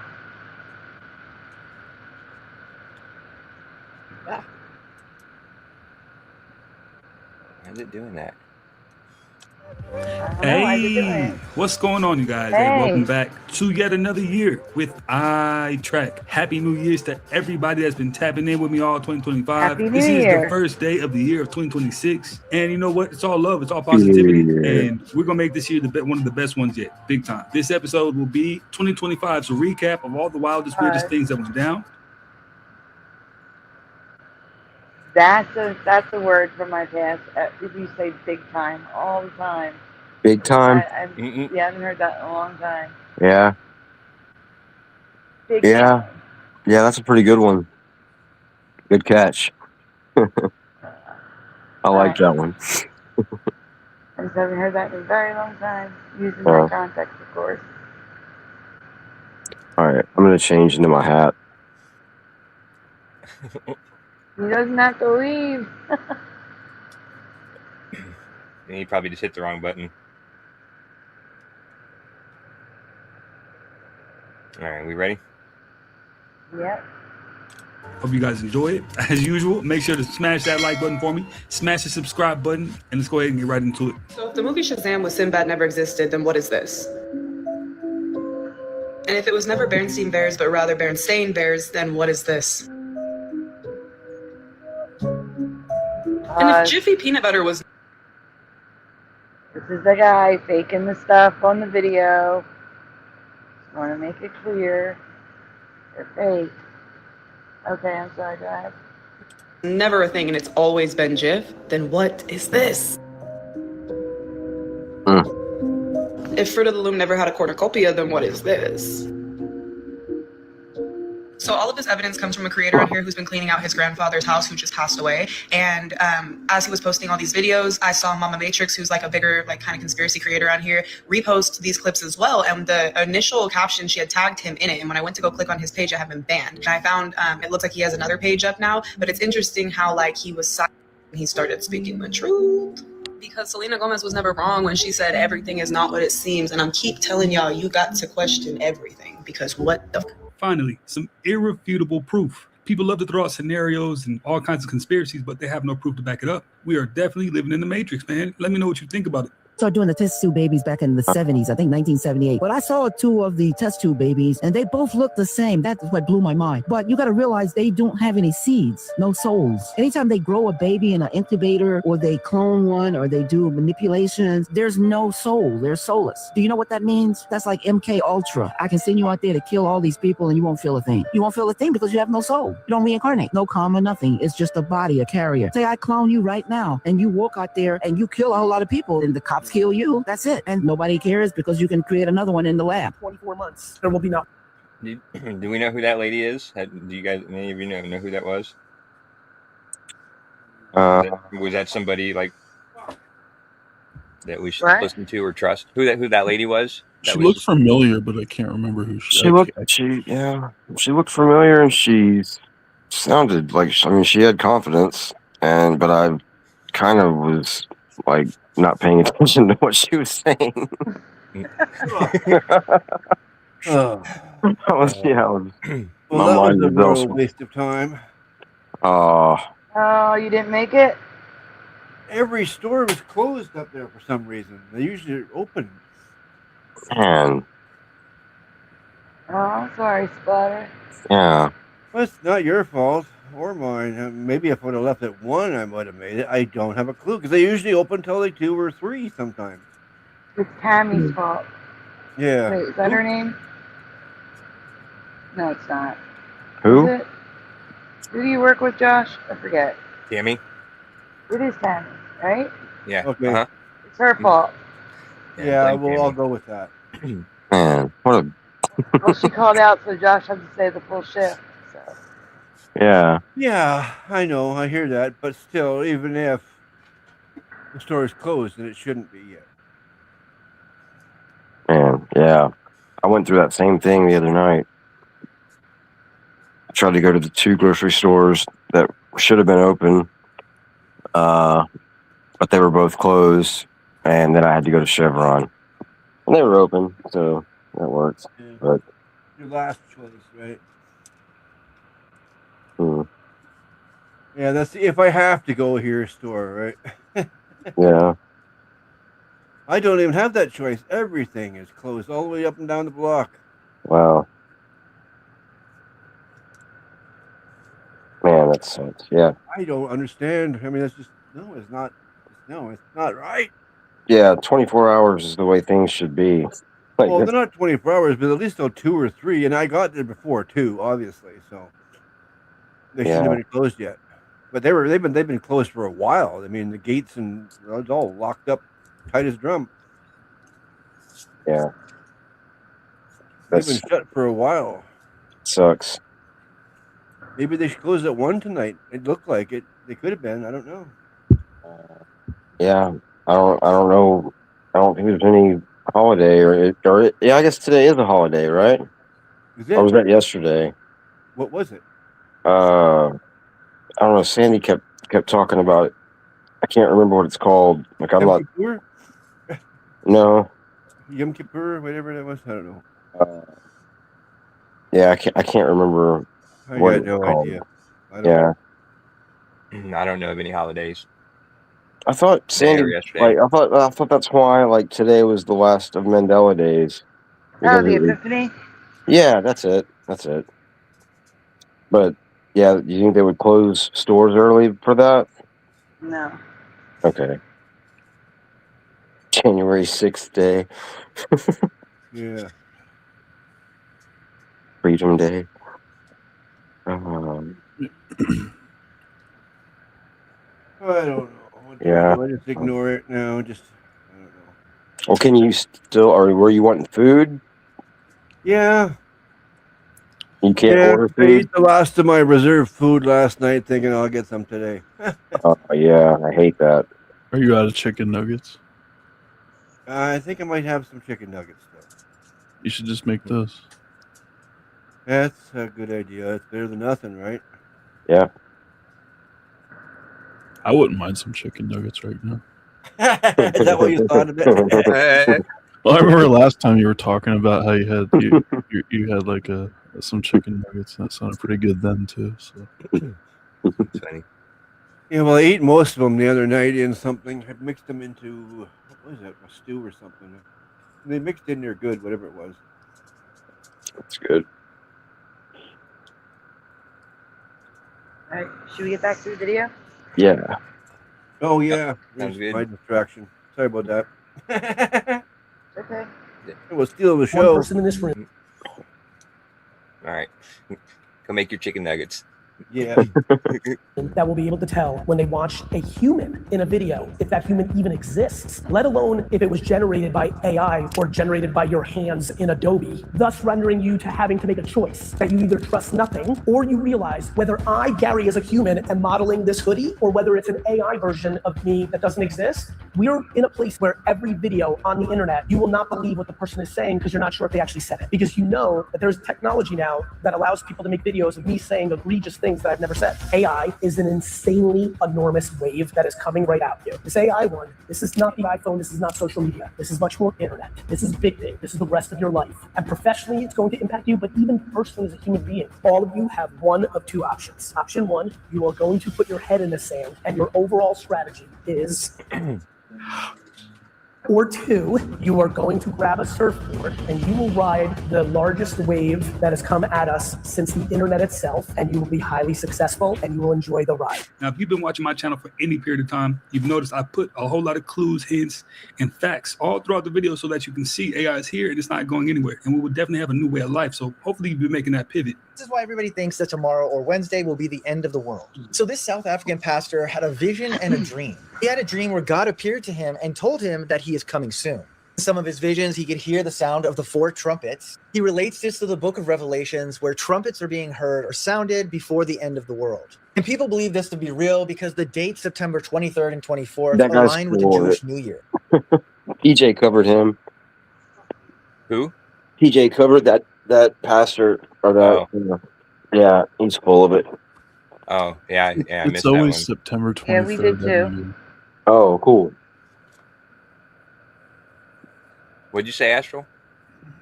No, I just said it seems like it's always September 23rd or some month of the 23rd every year, like when they make those predictions. Huh. And so they're making the prediction for this year of September 23rd and 24th. That Why is the Jewish New Year any different than ours?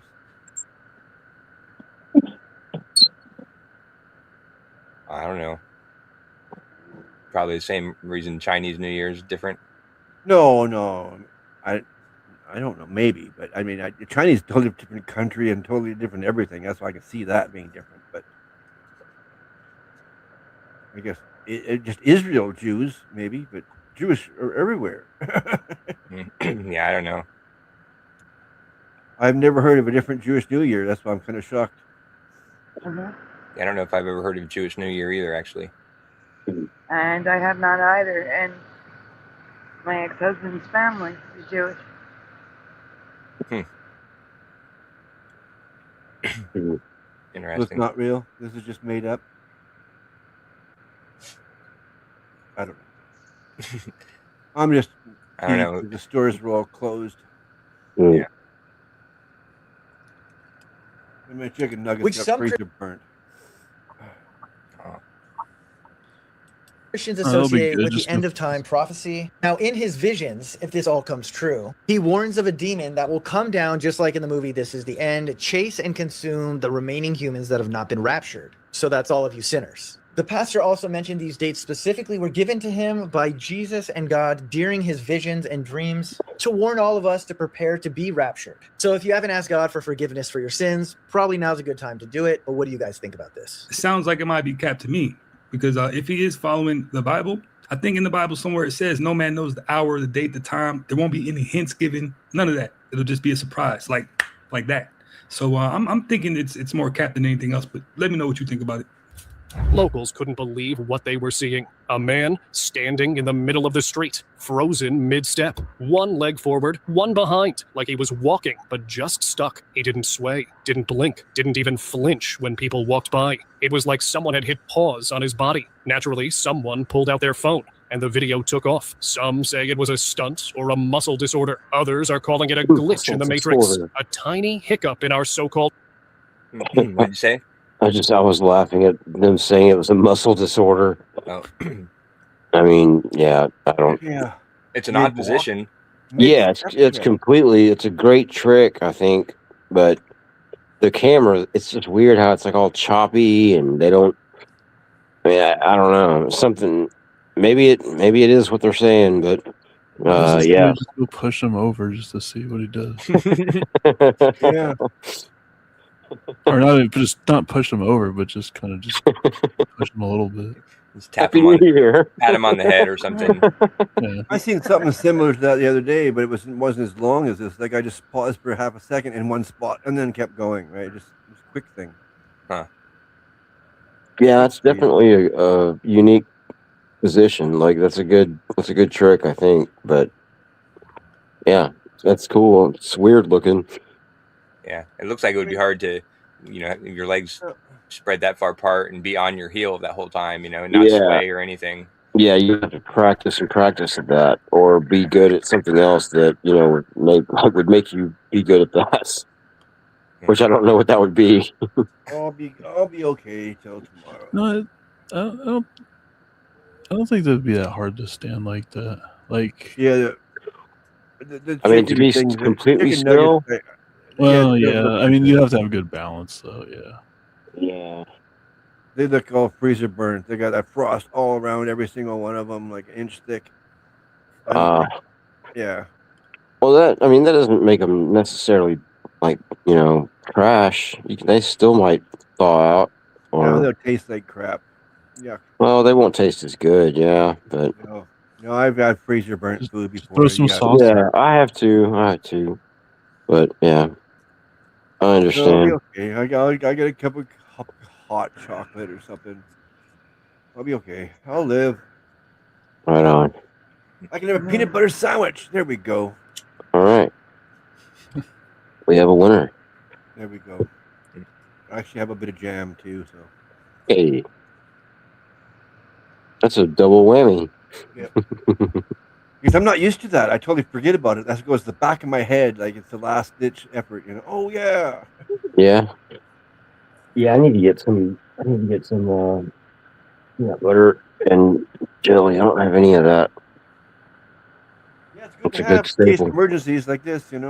Yeah, exactly. Throw it in the fridge, in the cupboard, or whatever, and forget about it until you really need it. Like, oh yeah, right on. Yep. Yeah. All right, we ready? Yeah. Epiphany. Reality. Nah, I think he was on a mission for some drugs. That's kind of what it looks like to me. 2027, the year everything changes. We have talked about the idea that open contact is about to happen, is imminent.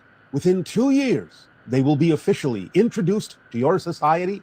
At first, most likely hybrids, Pleiadians, and then others. Massive breaking news from Göbekli Tepe. They found a human statue in one of the walls yesterday. They completely took it out very carefully and they took it to the Şanlıurfa Museum.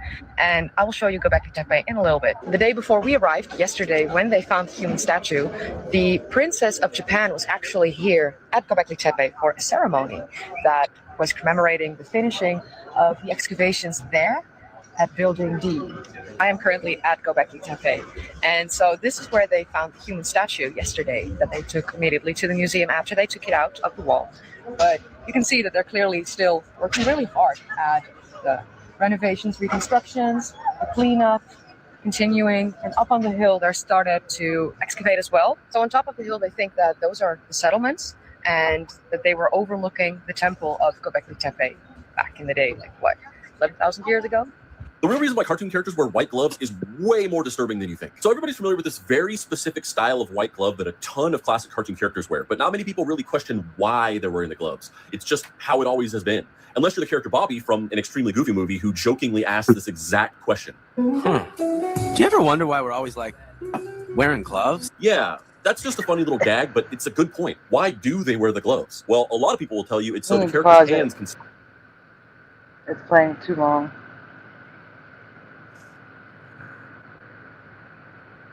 But I was curious actually what he was about to say because the character's hands what? What? The character's hands can do something. Alright, play a second, then we'll pause it again. Stand out from their darker bodies, which made it easier for animators to make them more expressive and to just wearing white gloves just to make them stand out more. There's more to it. I remember this one.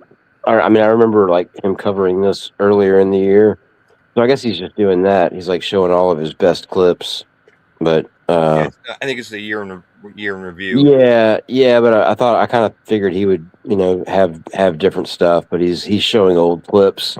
I remember this one. It's pretty interesting, but it's also depressing. Oh no. But yeah. Thanks for the warning, at least. Yeah, you're welcome. Better convey the things that they were doing with their hands. And while that's technically true, it's only half of the story, and it leaves out a very important and very disturbing detail. Cartoon characters wear white gloves so that their hands stand out against their black bodies because blackface minstrel actors from the 1920s and 30s wore white gloves so that their hands would stand out against the black paint on their faces. No way. Because many early cartoon characters like Mickey Mouse, Felix the Cat, Bimbo the Dog, and Bosco were blackface minstrel characters. That's right, Mickey Mouse was originally intended to be a parody or an homage to vaudeville blackface actors. You see, in the early days of cartoon animation, before I've never heard that before. Yeah, I forgot about that. I thought it was okay. Yeah, it's really, I don't know. It's uncomfortable. Like it. I don't like it. Yeah, I have a record with that one dude, like that first picture they showed of the guy in blackface. I have a record I got in like a big lot of records with with that same dude. I think it's the weirdest. Yeah, it's the weirdest. I'm afraid to listen to it. I wonder, which character was it? You don't remember? He said Mickey Mouse. That and then dude right there. Oh, mama.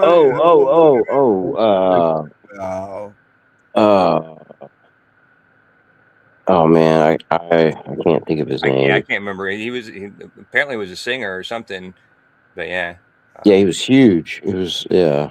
I don't know, just that the singing frog all of a sudden popped into my head. That's what it was. Yeah. Hello, my honey. Rabbit. Yeah, it's an I guess it is. It's more interesting than, I guess, disturbing. That's the word. That's the word he used. But yeah. Yeah. See if it gets worse. Yeah, I think it does get darker. Like, yeah, but maybe not. Maybe we'll see. Parody or an homage to vaudeville blackface actors. You see, in the early days of cartoon animation, before TV existed or they were even being regularly played in movie theaters, animators like Winsor McKay, creator of Little Nemo, would take their cartoons on tour with vaudeville shows and literally project them on stage on a screen. They would even sometimes interact with their animations. And the most popular part of these vaudeville touring shows was the blackface minstrel act. And so the animators, trying to grab the audience that was there to see the blackface minstrel shows, would pattern their characters off of those blackface actors. So the cartoon characters would take on the physical traits of these blackface actors, like the dark black skin with the white or red mouth and eyes, and also the personality traits and tropes of blackface minstrelsy, like the mischievous trickster character, which was very common in blackface and was also what most cartoon characters in the 1930s and 40s were. This minstrel style of cartoon character carried over from the vaudeville era of animation to the film era of animation with characters like Mickey Mouse and Felix the Cat. And after a while, blackface minstrel shows obviously fell out of favor and people just kind of forgot that they were like that. So the style of the character became solely associated with cartoons. And that's how we ended up with generations of these cartoon characters with these inexplicable white gloves. And again, many people will tell you... Yeah, I've never heard of that. I don't Yeah, it's kind of cool, really, but it's, I don't know, like I don't understand what the word minstrel is in that term, as that term. I was wondering the same thing. Yeah, I really have no idea. Like, minstrel? I mean, I think I've heard it used in that same sense, but I don't know if I've ever learned that before. It's just, that'll be one of those mysteries, maybe. Yeah. Oh. No idea. No, it's nothing to do with blackface. It's so that their hands can stand out from their bodies, but that's just not historically accurate. And here's the thing. I love animation like many people, and I love many of these characters. I'm not trying to get anything canceled. I just think it's important to be aware of these things. And real quick, if you like my videos and you want to see more in-depth writing from me, you can do that here. No, I definitely agree. I think it's important to know the history on everything so that we're not living in any kind of ignorance. You can predict how long somebody's going to live by their grip strength. It's crazy, but there's an interesting scientific study I just read, a 40-year study. The current findings suggest that having good grip strength and a long-lived mother may indicate physiological reserve and inherited resilience to aging processes. So it's two things. Interesting, the study says how long your father's side lived is not as important. Very interesting. So get your grip strength up. Did you know that the Ouija board actually named itself? So the woman that created the Ouija board. What? Ouija boards. Talking about Ouija boards. Oh. Mm-hmm. Yeah. Where do you go to get your grip strength tested? There's actually a device. It's a grip. So I had like a gym class in college because you needed those type of credits. It's a thing. It's like a thing that you squeeze, and it's got Oh, yeah. a meter attached to You it. squeeze it as hard as you can. Yeah. Yeah. Like something you see at the carnival. No, No. it's like a oh man, Joystick with a gripper. no, it's like spring loaded. Like it's got springs on either side, and you can man, I could draw you a picture, and I can't even draw, but I can't explain this. I mean, where would you go to find one of these to get your to get Probably, I mean, like a sporting goods store, I guess. That's what I would say, like Oshman's or Academy or something like that. I don't even know if Oshman's is still around. Do you think it's a really old company? Would have them? Do what? What? Do you think any gyms maybe would have them? Yeah. You could probably find them. I mean, yeah, probably so. But they are like they're kind of like I don't know. They're kind of old fashioned. I think maybe. I don't know if they've changed. Like they probably are different. They're probably like digital now. But I mean, I can't remember how how you would get a readout or if they. I don't remember getting a readout actually. Like, yeah. Okay, it's no big deal. I was just curious. Yeah, I'm not thinking that well right now. I'm pretty freaking tired. I'm kind of falling out. So if I fall asleep, I'm gonna say Yeah, I was just thinking. My mom's lived to be pretty good age. So that was half of it. So I figured go get my grip strength tested. Yeah. See how much longer I have to be here. right. Man. Anyway, Sandy may have been talking about something else, like because I kind of took that away from what she was explaining. I'm sorry. No, it's okay. Oh wow. All right. So, ahead. the Ouija board. Yeah, I forgot. Yeah, what the we were talking Ouija about. boards. Yeah. All right. Yeah, I have a using presentation it on one Ouija day boards coming out, and just so straight I up- don't know what they're going to say here. No, it's okay. I'm just curious what they're going to say here because I have a presentation on Ouija boards coming out. Here, show my screen for a second. Share your screen? Yeah, just for a split second. You can see what we're Wow. talking about. Which screen?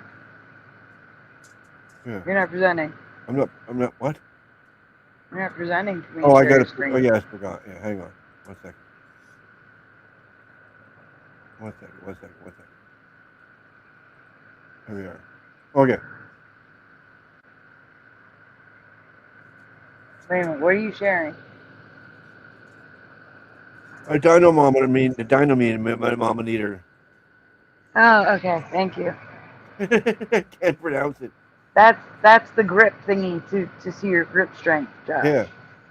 Oh. Yeah, yeah. I figured it would probably be more like a medical device, like something you'd find at like CVS or Walgreens back at the pharmacy or something. They probably have medical versions of them. Hmm. For like people who are recovering, they probably want to test grips, like if they're weak or something. Yeah, right. Yeah, that was all I was thinking was Yeah. like physical therapy or something. Trying to Yeah, get no, people to. I'm almost positive they have them for medical use too. See if your strength is getting better after you lost strength for some reason. Yeah. Yeah, right. Or you had a tendon operation or something. I don't know. All right. Yeah, that's cool. Anyway, Yeah, that's all. Good thought. I'll check it out next time I go to CVS or something, see if they have, because I know they have a little machine back there that you can self-test like your heart, or your cholesterol, or your. I just figured since we were talking about it, I might as well look at. Yeah, no, that's cool. I'm done. All right, back to the Ouija boards. asked the board what it wanted to be called, and it spelled out the word Ouija. Oui meaning yes in French, and ja meaning yes in German. So a lot of people interpret this to mean that the board was identifying itself as a sort of spiritual being that kind of transcends all languages and knows all things, like omnipotent, if you will. So this woman, her name is Helen, she takes the board in to get a patent for it, but the guys at the patent office just laugh her off. The clerk there pretty much said, look, lady, I don't know you, you don't know me, but if your silly little board can spell my name out, I'll give you the patent for it. So according to legend, Helen sat the board down, put the planchette on top, and the Ouija board spelled this man's name out in front of everyone. And that is how we got the patent for the Ouija board. Now, the spookiness doesn't end there, because the board would be manufactured by 2 men before it fell into the hands of William Fuld. And William truly believed in the powers of the Ouija board because he himself used it all the time. He recognized that the spirit attached to the board, or whatever he was communicating with, had some type of special knowledge, so he used it to ask for direction. Well, one day, according to William, the board told him that he should go and buy a second factory in Baltimore so that Ouija boards could continue to be mass-produced on a larger scale. And he did just that. William bought the second factory to manufacture Ouija boards, but sometime later, he was supervising a project on the roof of the building when he fell from the 3rd-story building, landing on the street outside, and a piece of his broken off rib pierced him in the heart. Now, William did not die. Not right away, at least. He was able to make it to the hospital, where he told his family to promise that they would never sell the brand Ouija. He didn't want anyone outside of the family to handle the production of Ouija boards. It was literally his dying wish. But 39 years later, to the date of William's tragic passing, his family sold the patent of the Ouija board to the Parker brothers. Now, the Parker brothers were based out of Salem. 39 years to the date of his death, they sold the patent. Why is that significant? I don't know. I mean, just 39 wasn't significant. I was just saying, just the fact that it was on the date of his death that they sold. Yeah. Yeah. But I'm sure 39 means something. There was, probably some reason Didn't they did it. Didn't he die when he was 39? Huh? Yeah, I don't know how old he was when he died. I don't know. But I somehow thought that was part of it. Like he lived 39 years. They waited 39 years after he died to do it. I don't know. Huh. Making up my own reasons. Yeah. Hey, anorexic. Anorexic. Massachusetts, and they spent a hefty $1 million back in 1966 on the Ouija board patent, which is actually the most that anyone has ever paid for a game patent. Interestingly enough, and a little bit of a side note here, Ouija is actually the only other quote-unquote board game, if you can even call it that, to ever outsell Monopoly. But the Parker brothers would eventually go out of business, and the Ouija board would then start being produced by Hasbro, who still owns the rights to it today. While I've never actually played with the Ouija board because I'm a little bit of a scaredy cat when it comes to stuff like that, I did actually find an antique Ouija board in the drywall of my bedroom closet, and I've talked about that here before. But I've also heard horror stories from people that I know that have played with Ouija boards, and I can tell you guys those if you want to hear them. Otherwise, if you've had a scary experience... No, I want to hear the story about what you did with the Ouija board you found in the wall of your house. Like, how couldn't you just gloss over that? Yeah, she's like, I found one in my house, but behind the drywall. Somebody's trying to hide the thing in there or something, like, Yeah, right. They tried to bury it permanently. Yeah, that's crazy. I picked it up. I started playing with it. What do you think? Experience with the Ouija board, please send them to me at this email, because I'd love to read through them and potentially share them here with my followers if that's something you guys are interested in. Now, see, if he would have asked God about what to do, I'm pretty sure God would have told him not to do any of that, right? So whatever was on the other side of that Ouija board giving him these instructions and these answers, they knew exactly what was going to happen. It sounds like it didn't even turn out well, because they ended up selling the building and this, that, and the third went on. So it's a lesson to be learned in that if you're paying attention. Oh, que porra é essa? That. Hey now, the guy who tattooed the word crud on his forehead to win $250,000, only to learn it was a prank. The first listener to tattoo the letters KRUD on their forehead would win a $250,000 prize. I lost my job because of this. My girlfriend broke up with me. My dating life's been a shambles. I wanted to use this money to help save our home. The biggest thing about it is the tattoo laser removal surgery that I'm going to need to have, procedures. I can't afford that. And from what I understand, the research that I've done, it may not even be possible to remove all of this without scarring. This is David Bell, and in 2019, a local radio station named KRUD announced that the first person to tattoo their letters onto their forehead would win $250,000. When David heard about this, he was really excited at the time because his dad had recently gotten fired from his job, and their family was at great risk of losing their house. When David called the radio station... Yeah, that looks like solid black ink. Yeah, why would he was so thick and big?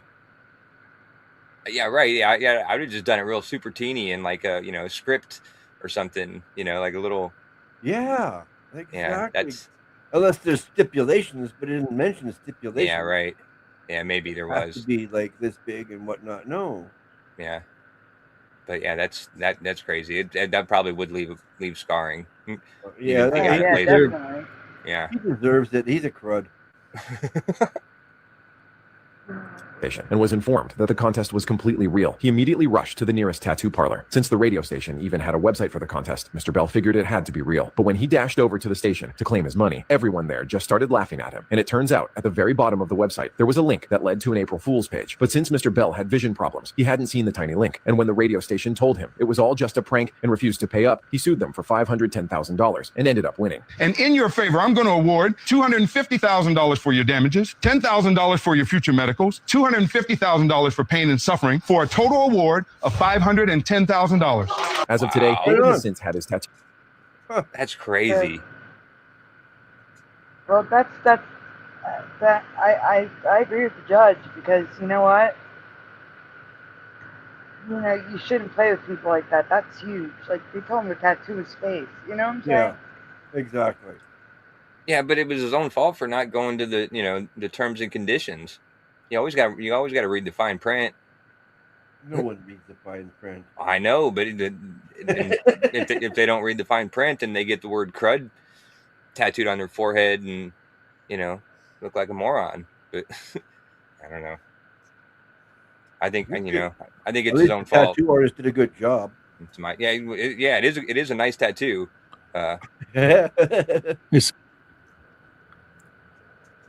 Sandy. Yeah.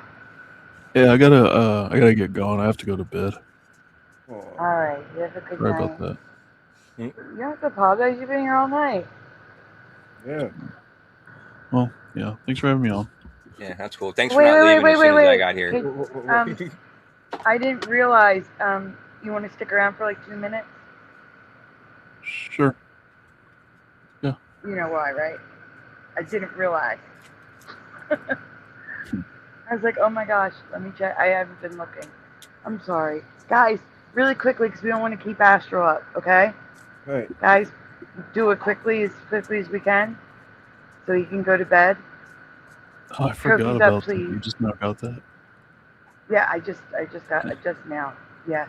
That's why I'm like, I don't want to keep you awake, but I can always do it again. Go to bed. I can always do it again next time. No, it's okay. Do what? I don't want to keep him awake. I feel bad. No, you're fine. You're fine.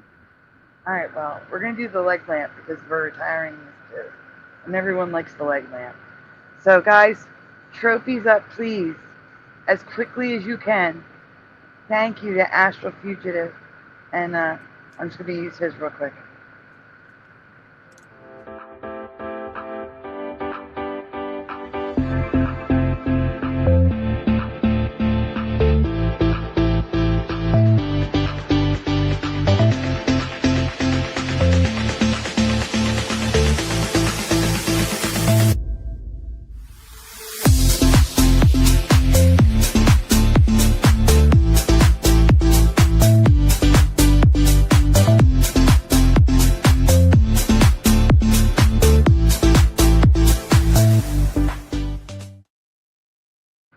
Thank you, Astral. Yeah, no problem. And yes, please get some rest and don't apologize. You were here all night. Yeah.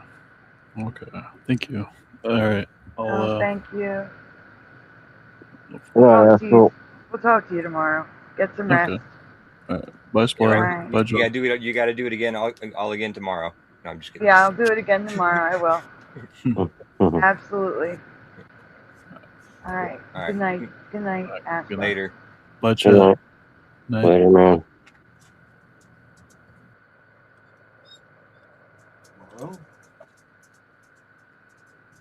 I feel bad. I didn't want to keep him up any longer. I'm sorry, I have a kitty cat on my lap. My earbuds are dying, guys. So I'm gonna put the banner back up, and you guys continue, and then I will.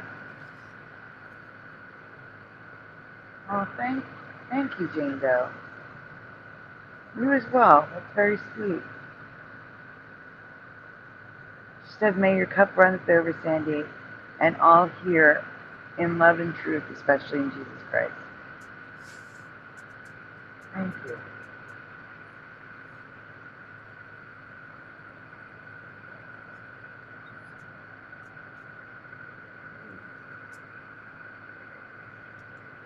I got mine. A D card. What's a D card, anorexic? Discord is what I think is what it's Oh, asking. Discord. Yeah. Discord. I thought it was a card too. It says cord. Oh my goodness. All right. You guys continue. I'll be right back and switch in the earbuds. Okay. To completely removed and paid off his parents' house entirely. Now I ain't gonna lie, he took an L on that. But why would he make the letter so big? And let's be honest, $250,000 isn't a lot of money. Maybe 10 years ago it might have been a lot of money, but nowadays it's just not a lot of money. And I won't blame him because everybody has a price, right? Because for $10 million, I might just go ahead and do it, but like real small, right? Like real small right here. Then now be honest with me. Are you gonna go ahead and get KRUD right here on your forehead for $250,000? Is it enough money for you? Be honest. Say that consciousness lifts itself out of a body is a very bold statement. Yes, near-death experiences are for real.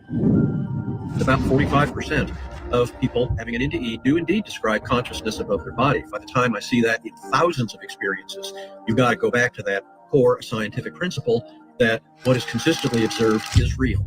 We have scores and scores of these out-of-body experiences where the consciousness can travel city blocks, observing ongoing earthly events, retaining that information of what they saw, almost invariably accurate down to the finest detail. You said you had this to fly out. 93 UFO occurrences in an hour. You might catch me outside, but you'll never catch me anywhere near Joshua Tree if that's what's going on. I ain't gonna lie to you.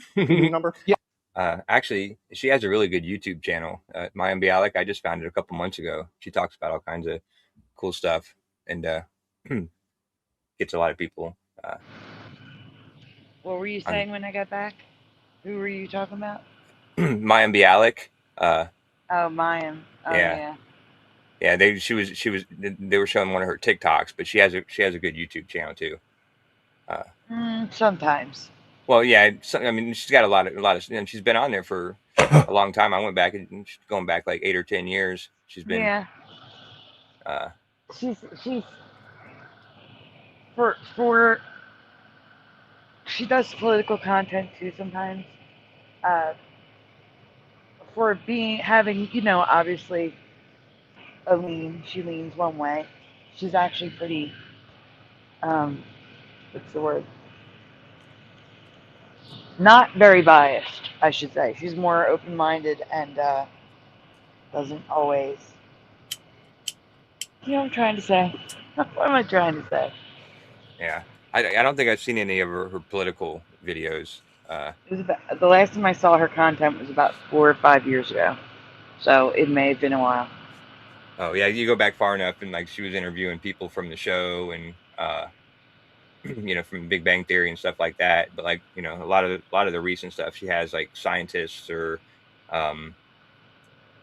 it seemed like she talked about a lot of different stuff. And some of it. So being she shifted the stuff. focus of her channel. I think so, from what I could tell. Oh, slider's back. Okay. I think there's a 25% chance that things go really, really badly. You know you're playing with fire when the people building it have a score Actually, called the Goof PDUM, which is the... Going back to that tattoo on the face thing, my thoughts are he was desperate. There was probably something really bad going on in his life where that would have solved all of his problems.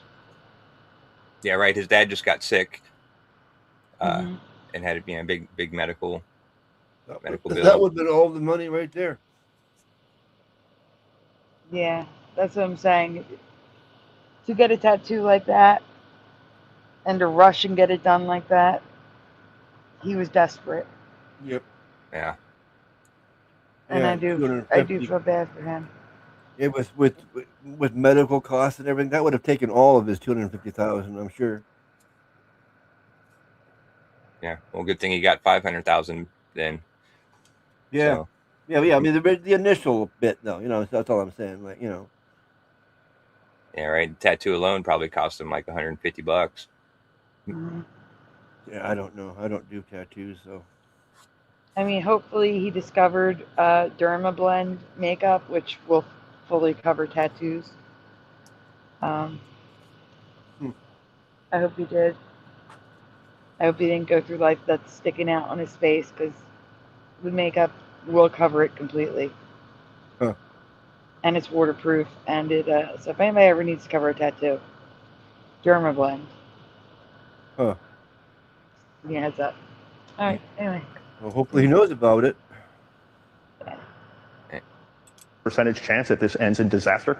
Okay, so this is never before seen footage of a portal opening up near Thunder Mountain in Sedona, Arizona. You can clearly see a buddy of mine, David, put an infrared security camera on his roof and captured this portal opening up above his house. You can see orbs coming out. This is never before seen footage that was shot in Sedona, Arizona.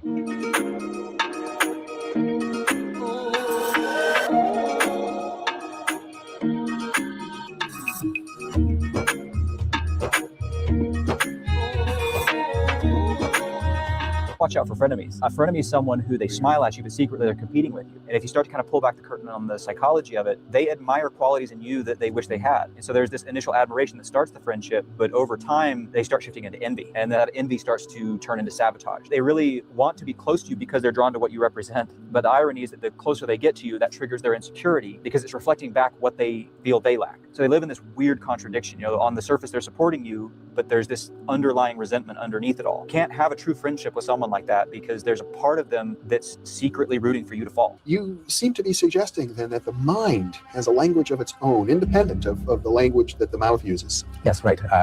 You can think of it as mentalese. Mentalese. The language of thought. And I think speaking is almost like translating mentalese into English or Japanese, and understanding is almost like translating English or Japanese into mentalese, depending, of course, on which language you actually speak. But I think that's why we can understand each other, why we can translate, why we can coin new words when we need them. Words and thoughts were the same thing. It would be impossible to coin a new word. Where would the impetus to coin a word come from if you didn't have some idea that you needed to express? And also, when you're speaking and writing, people often have the sense that they didn't express themselves properly. They'll say, oh no, that's what I meant to say. Don't misunderstand me. It came out wrong. What I really meant to say was such and such. When you're writing, you get frustrated and you tear up the paper and you say, darn, that sentence wasn't what I meant. I know what I want to say, but I just can't put it into words. I think there's something real behind that intuition. Well, that's a subtle feeling when you know that you have an intention that's not quite expressed by the language that Today, President Trump signed. Pause. Have you ever heard of mentalese? No, I haven't. And I was just thinking, like, just now I could not express what I was trying to say. Like, I knew what I was trying to say, but I couldn't express it. But I'm not hearing a different language in my mind. You know what I'm saying? Mm-hmm. But I do remember my Spanish teacher like, her native language was Spanish. And she said that when she's in Spain, her thoughts, her dreams, everything's in Spanish. When she's in America and she's using English, everything's in English. So it's interesting. So she didn't translate in her head? Like, No, she didn't think in Spanish and translate and here's... No, she grew up bilingual. Wow. So it's not like she learned English I gotcha. Later. She learned it as a child. Yeah, right. It's different. Makes sense. But the language is still English. It's still Spanish. It's not its own language is what I'm trying to say. Yeah. But I could be wrong. There's a first for everything. Yeah. You shush. What? Pushin said that, not me. Is Pushin even still here? He is. He's just muted. Okay. Quiet. Signed an executive order that labels Antifa a domestic terrorist organization. The order directs officials to investigate, disrupt, and dismantle individuals and groups associating themselves with Antifa and to pursue people who fund their operations. Did you have any discussions with him that day or at any other time about an afterlife? I remember sitting in his backyard in his garden one day, and he started talking about God. He said, sometimes I believe in God, sometimes I don't. I think it's 50-50 maybe. But ever since I've had cancer, I've been thinking about it more, and I find myself believing a bit more. Maybe it's because I want to believe in an afterlife, that when you die, It doesn't just all disappear. The wisdom you've accumulated, somehow it lives on. Then he paused for a second and he said, yeah, but sometimes I think it's just like an on-off switch. Click, and you're gone. He said, and paused again. He said, and that's why I don't like putting on-off switches on Apple devices. This video should terrify you. You see, these students are part of a messed up experiment, and this teacher is in on it. Now, the teacher gives everybody 3-word puzzles, but here's the setup. This side of the room got words that could be solved, and this side got words that were unsolvable. So this side easily solves the puzzles. And the other side, they're struggling because they can't understand why they just can't get it as easily as the other side. The second word puzzle, same result. They get it easily, and they struggle. Now, the last puzzle is where it really gets messed up because the last puzzle is actually solvable. But the impossible side, they still couldn't get it. That is called learned helplessness. You see, when you fail a couple times, and you see other people succeeding, you start to believe that it's not possible for you. This experiment was able to make half the room feel like they weren't smart enough to do a simple test in just a couple of minutes. Now, isn't that crazy? Just by thinking you can't do something, you can actually make yourself unable to do it. You should never get it twisted. All right, that is interesting because that. See, I think it's experiments like this. You know how like everything's like a slippery slope. It seems like everything's a slippery slope. And there's like, you know, they talk about the pendulum swing and they talk about, you know, all these analogies. It makes you wonder if experiments like these led to like the participation trophy generation, where it's like, oh, well, they do need that encouragement and all that stuff.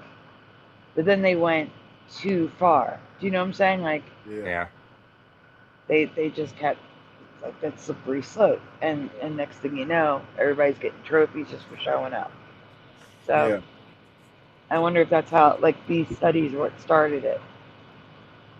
Yeah, I don't know. That's crazy though. I mean, I've never heard of this type of experiment, but it's interesting. Yep. Things were better when I was growing up. Like, you know, you didn't get nothing unless you deserved it. You don't just get something for showing up. Yeah. It was like that when I was growing up too, Splatter. What, you had to actually do something?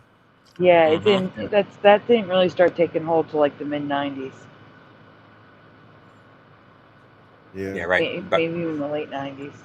Yeah, by that time I didn't care if I won anything or lost. And I wasn't competing for nothing. But Good job. Well, yeah, in mid to late '90s, I was competing on, you know, who I could outdrink. No, when I first found out about that stuff, I was my daughter. It was her school sports day thing, right? And I'm still thinking the good old days, like your first, second prize trophies and all this sort of stuff, ribbons, whatever. Yeah. And then they started doing stuff, and there's nothing. Like everybody gets a ribbon, like the same color, the same everything. Like, what is going on here? I'm thinking, no, what's the use of competing if you don't win for coming in first? Where's the challenge? I know the challenge is out the window. Yep. There isn't any. No, they took it away, and that's what I was like when I first found that out. Like back then, like I said, I was like shocked. Like, what the fuck? What is this? Why even do it? You know, just get your ribbon and go home.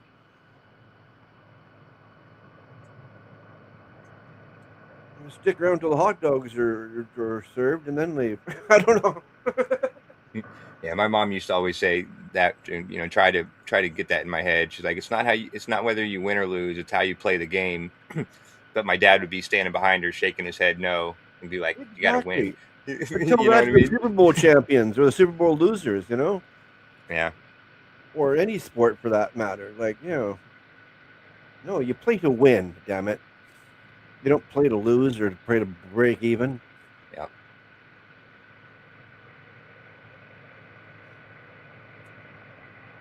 All right. Well, here we go. Failure does not mean that you cannot do something. Don't get tricked into thinking that you can't. Maybe the reason why some of your dreams feel impossible is because you were trained to believe that they are. Maybe like these students, you're a victim of learned helplessness. And you definitely have to get around people who believe anything can be done as well. Because if you're around a bunch of people who will find any reason why things can't be done, it'll never get done. So yeah, there's a lot to that clip for sure. Yeah. Okay, so Sorry, I thought that was you for a second. Sandy. this is at my job last night. Well, this morning, 2 a.m.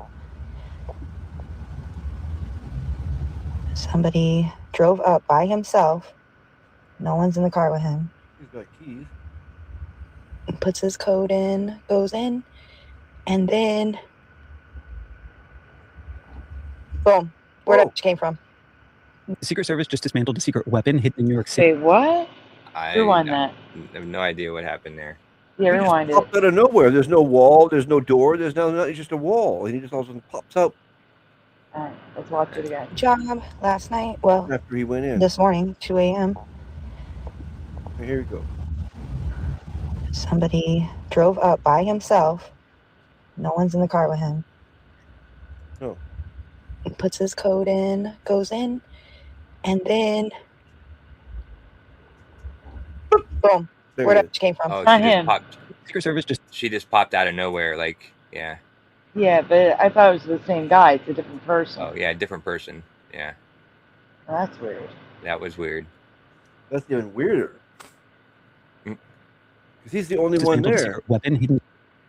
Yeah. Well, no, just the fact that she just appeared out of nowhere like a glitch. Yeah. Yeah. All right. But there's no one else there. He showed up all alone. And the car his car is the only one in the parking lot. And Well, yeah, that you could see. There might have been other cars. yeah, well, I don't know. Yeah. I don't know. Whatever. That's weird anyway. In New York City, capable of shutting down every cell phone in the city. And they found it just as world leaders gather for the UN General Assembly. In a series of raids, agents discovered a massive hidden network of over 300 SIM servers and 100,000 SIM cards. This wasn't for making calls, this was a weapon. According to the Secret Service, this network had the potential to disable cell phone towers and essentially shut down the entire cellular network in New York City. Early analysis shows communication between nation states, threat actors, and known criminals. And officials are warning this might not be the only one, cautioning it would be unwise to think that there's not other networks across the country. I think that this urge that some people have, I think many of us at some level have, for consciousness to be something special. Do you think that ultimately comes from Fear of our death. awareness of our own mortality? Fear of death. It is the great shared fear. It's the great equalizer. It doesn't matter where you're from, what language you speak. We're afraid of death. There has never been a religion that has survived that has not promised life after death. I could come to you and say, Brian, but the greatest religion in the world. And you say, sounds amazing. Oh, one caveat. When you die, it's over. You're like, yeah, I know, thanks. We need that. It is the one thing that we have no guarantee of. It's the ultimate paradox. It's the catch-22 because we're all going to learn the answer. We just can't get back to telling anybody. Yeah, So for sure. when we finally know. So we're all super curious about it. No, I certainly had these moments when we all now and then think about what will it be like that last moment, wherever our deathbed in a hospital, and there's part of me that says, yes, it will be sad, but it will also be potentially deeply exciting because finally the mystery, if there is anything to it, will be revealed. I might actually have to disagree with them on that one because I don't feel like everybody is fearful of death. The people that accept the fact that that's the only guarantee in life is death, you're not really fearful of death itself. Now, you might be kind of fearful of how you die, but death itself, it's going to happen. If you're watching this on the 23rd. I was thinking the same thing. Like, Same. I'm not really afraid of death. I might be afraid of like a painful death or, horrific, but yeah, just death itself doesn't, scare me too much. Of September, then the rapture didn't happen today. Well, yet. This is 2 Minute Breakdown. Let's talk about why people around the world believe that the rapture is coming today. Okay, so a well-known South African pastor, Joshua Mhlakela, said that he saw a vision of Jesus returning on Rosh Hashanah between the 23rd and 24th of September, which is today and tomorrow. In an interview, he said, I saw Jesus sitting on his throne and I could hear him very loud and clear saying, I am coming soon. Now, people have predicted the end of days many times throughout history. A NASA engineer predicted the rapture in 1988. Harold Camping, a radio personality, predicted the rapture in 2011. And you'll probably remember Marshall Applewhite, the Heaven's Gate founder who convinced 38 of his followers that the rapture was coming and to commit suicide by drinking a lethal combination of substances. You get the idea. There have been many predictions about the rapture coming that didn't come to fruition. But each time someone does predict the rapture, there is a group of staunch believers. And this time is no different. After Pastor Joshua Mhlakela made his prediction, the word spread globally. And many believers started to take drastic measures to prepare. People have been sharing rapture preparation tips online. People have been quitting their jobs. One Australian man even went as far as to sell his car, saying that he's catching a flight to heaven in September anyway. Now, there are a few reasons that so many people believe that this time prediction is true. Firstly, the dates given fall over Rosh Hashanah, which is the new year in Judaism. Secondly, the outbreak of global conflict recently have many believing that the end of days is coming. Thirdly, Additionally, people believe that Charlie Kirk and his death is a biblical example of one of the two witnesses that will die after offering their testimonies during the rapture. Interestingly, many believers are concerned about whether or not their pets will also be raptured. Evidently, this prediction has many people panicked about the end of days, and the fact that it has spread globally has definitely boosted Joshua and Mkele's influence. Rapture is not biblical. She's confusing the two things. Yeah. What two things? Rapture and what else? The return, Jesus' return and the rapture. They're two totally different things. Yeah. The rapture is not biblical, for one, but yet the return of Jesus is. And right? that was from, I believe, September, which didn't happen. Yeah, right. Is that the same one that was talking about earlier in this video about the September 24th? It was the 24th? I thought it was the 23rd. 23rd and 24th or something it said. Or the first one had both dates. But yeah, I just wonder if that was the same pastor that she was talking about as the first video. Because I didn't catch the guy's name, the Joshua something. I didn't catch the guy's name either. Well, yeah, and every time someone sets the date, that can't be it because you can't predict the date and time. Yeah, no, I agree with that. That's why I say every time someone does, like, oh, it could have been that day. Now you just messed it up. Yeah, right. Now we got to wait another 100 years. Or who knows, yeah. Or 1,000 years. I've been at Cleveland Airport before. Be interesting. Hear demonic voices over the intercom. Let's see. That's just that.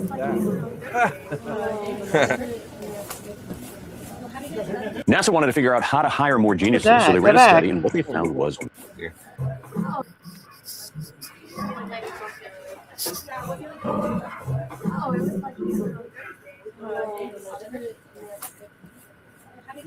NASA wanted to figure out... I didn't hear any voices. I didn't hear voices, I just heard sounds. Yeah, I heard what sounded like a crowd of people chattering. Yeah? No, it was a growling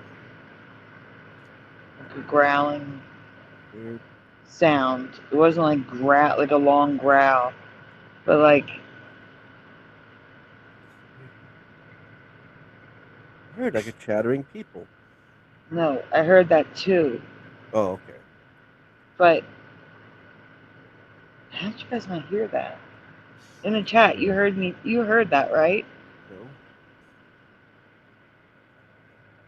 Rewind it. Play it one more time. I did. I got it. It's ready. He's on the ball. End of days. And the fact that it has spread globally has definitely boosted Joshua and Mkele's influence. Here? Yeah. Yeah, I just attributed that to the crowd noise. NASA wanted to figure out... I kind of heard like a little whispering or something, but yeah. Like that. Yeah. I heard it. But it said it was coming from the speakers, like the PA system or whatever. Yeah, that's even weirder. Yeah, that would make it a little weirder. Yeah, it's like a crowd noise with groans in it. That's what we heard. All right. How to hire more geniuses. So they ran a study, and what they found was wild. In the 1960s, NASA hired a scientist named George Land to find out what makes a genius. So he started testing 5-year-olds using a creativity test that NASA designed. The results? 98% of the kids scored at the genius level. Their ability to solve problems with imagination was off the chart. But here's the twist. He tested them again at age 10. Only 30% scored as creative. At 15, just 12%. As adults, only 2%. Think about that. From 98% down to 2%. What happened? Land said it wasn't biology, it was environment. He believed we learn to be uncreative, that over time we're trained to follow, not imagine, to converge, not explore. You were likely born something of a creative genius. Maybe it's still in you. You just have to unlearn what didn't it. So convinced that if people put 50% of the energy that they put into politics, into their own personal growth, that this world would actually be the better world that they were hoping politics would make for them. Oh my God. A statue of Jeffrey Epstein and Donald Trump holding hands and lifting their leg up has been placed near the National Mall in Washington, D.C. There are 3 plaques on this statue. The one in the middle is celebrating National Friendship Month, Donald Trump and his closest friend, Jeffrey Epstein. And the other plaques are allegedly the letters that they exchanged between each other. Way. People are. I was going to say, this can't be real. This can't be. This has got to be AI. Yeah. Oh, yeah. Because, I mean, there's no way they'd allow that and they'd have it removed. Oh yeah, no doubt. Trump and the guy looking like a pair of fruits. No. Yeah, that's ridiculous. Right in front of the White House? No way. No way. No. Yeah. I was thinking the same thing. I mean, the way they got their foot, they look like a pair of fruits. Yeah, right. Yeah, they both got their legs, like holding hands and standing on. Yeah, I'm being as that's silly. gentle as possible by just calling them fruits. Yeah, I got you. I knew what you meant. That's still, there's no way. Clearly frustrated about the Epstein files, Wendy but I says mean, it it has was so many. real. Huh? It's real, they're saying. Yeah, right. Well, I mean, How long? that should be easy to debunk. Like, I mean, go look it up and. If it's real, how did they put it up, and how is it staying up? Yeah. Where's the graffiti and stuff that would be on it? No, I mean, Trump would have had it removed. Oh yeah, no doubt. If I seen a statue of me looking like that, I would have it removed. Like, no doubt. I'm not no fruit. Get out of here. I'd be more concerned about the fact that it's with Jeffrey Epstein. Yeah. That fact too.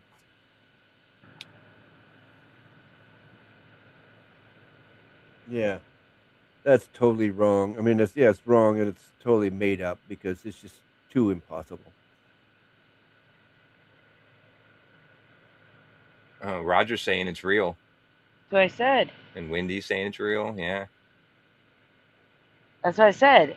How did they possibly get that statue put up? I have no idea.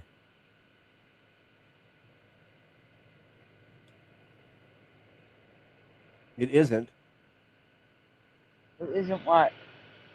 I don't know. That's all Roger says. It isn't, Spotter. Hold on. I'll check. Hold on.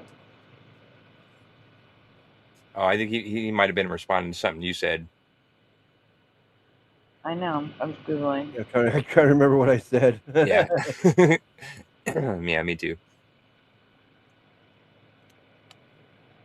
Oh, it's just a made up thing that someone just put out there. Like, oh, that's okay. That's right. Yeah. Because it looks like something that would just like be a false thing, you know? It's not formally commissioned or a permanent monument.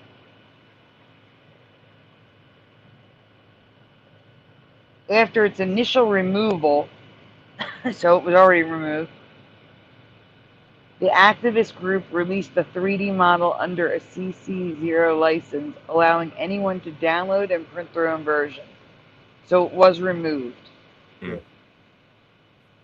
within 24 hours. Yeah, that would make more sense. That's crazy. So it's like a 3D printed something? Yeah, I guess so. Yeah. But again, that's slander when you don't have the facts. Yep. Like, they could go to jail for that.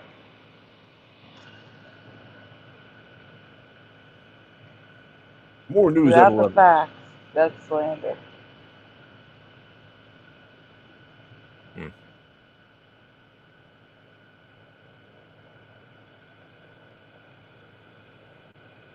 That's crazy that they got away with it, even getting it up for however long it was up before it was removed. Yeah. Any amount of time. Like, no doubt. Right there in view of the White House like that. Yeah. It's nuts. Yeah, that's crazy. Questions. Who put this up there? Who has the money to put a statue up like this? How do they do it without anyone seeing? Is it even allowed to put up public statues? And if it is, if you take it down, is it a violation of the First Amendment? I mean, this is wild. At the height of his scam in 2008, Bernie Madoff's personal bank account at Chase Manhattan was $5 billion. Despite what you would think he would be doing for him being able to get away with it for so long, all Bernie did with that money that he scammed was just put it into his personal bank account, which means that he could have written you a personal check for $1 billion and then looked you in the eye and say, I can do that 3 more times and still be a billionaire in cash money in my personal checking account. Imagine being like the bank teller who like pulls that up whenever he looks at his account. Like, Bernie Madoff was the scammer of all scammers. I'm talking about he did it bigger than most. $5 billion is nothing to sneeze at.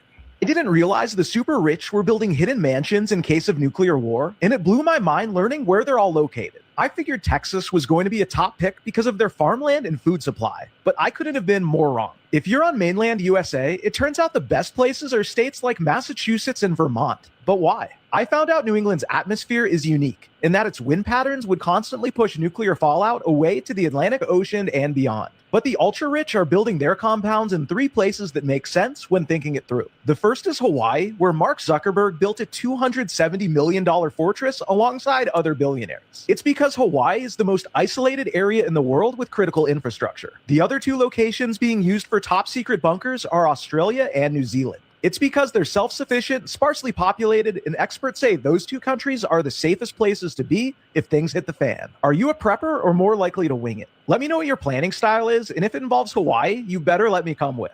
I mean, if you live in America and you don't have millions on millions, it's definitely not cheap or easy to build a bunker under your house. It's not like Sweden where they've got everybody covered. So you might have heard that only 15% of people are self-aware. This comes from Tasha Eurich, an American psychologist, and you might be hoping that I'll dispel it, and we'll talk about it. The idea that only a small percentage of people will reach self-awareness actually dates back to the 1940s with Lawrence Kohlberg's work in the development of morality, and he was a developmental psychologist. He outlined the way that children develop morality from a young age, starting with punishment and reward. So you shouldn't do something because you might be punished, and you should do something else because you might be rewarded. He gave the example of somebody stealing medication for their sick wife. So in the first stages, people might say that he shouldn't have done that because it's against the law. That's what children say. And then the next stage, they might say that their wife was a nice person, therefore they should do it. So they're considering who that person is and whether or not they're deserving of help. This is, by the way, a very immature view of the world. In the 3rd and 4th stages in which you develop morality, they might think about who that person is and how he feels about his wife. And this is where we start to get selfishness into the equation. Maybe his needs and his wife's needs are more important than the law. Now, where most people end up is at stage 5, where we start to consider peer pressure and the needs of society. What other people tell you is your morality. We can see this a lot with groupthink, where we have groups that are very divided, and when one person tries to say, hey, maybe what you're saying isn't okay, they get beaten down because of it. You can't deviate from the norm. This is the most powerful influence that we have in morality. But stage 6 comes where people recognize universal morality, that every person deserves a basic amount of dignity regardless of who they are. And you'll see people go against that a lot when you talk about torture. Should a governmental body ever say that torture is okay, depending on how bad that person is? If you can think of a certain group that you think torture is okay for, you never reach stage 6.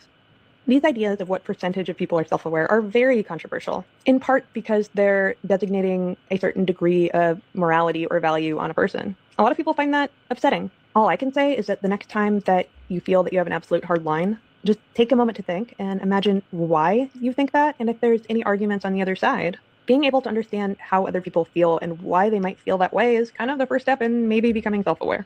Now, when you bring morality... Sorry, so is she talking about 6 stages of being self-aware or 6 stages of different moralities? Like, I couldn't quite follow her. Like, anyone? I think it was supposed to be self-aware. I think. Oh. Yeah, I don't know. Like, I missed the very, very beginning of what she was saying, so I didn't know what she was talking about until the end. But I don't know. Well, let's see what he says. Enter any kind of relationship, it always turns out to be self-interest is the highest priority. Most people are worried about, how they're going to end up on the other side of it. So, it really just depends on who you're dealing with. Don't talk to mediums, don't talk to psychics, and do not connect to the other side because it's demonic. I hear this all the time, and most people reference this from the Bible saying don't talk to mediums because you're going against God, you're going against the Lord. Well, my understanding, my very limited understanding, you can butcher me in the comments if you want, is that there's only one real reference of an actual experience with the medium in the Bible, and that is with the medium of Endor with King Saul trying to contact his dead homie, who was his right-hand man during battle, Samuel. So Samuel was not alive. King Saul wanted some advice, reached out to a medium. The medium said, hey, we're not supposed to be doing this. He said, let's do it anyway, and yada, yada, yada. His sons died. That's what the medium said was going to happen, and he lost all hope.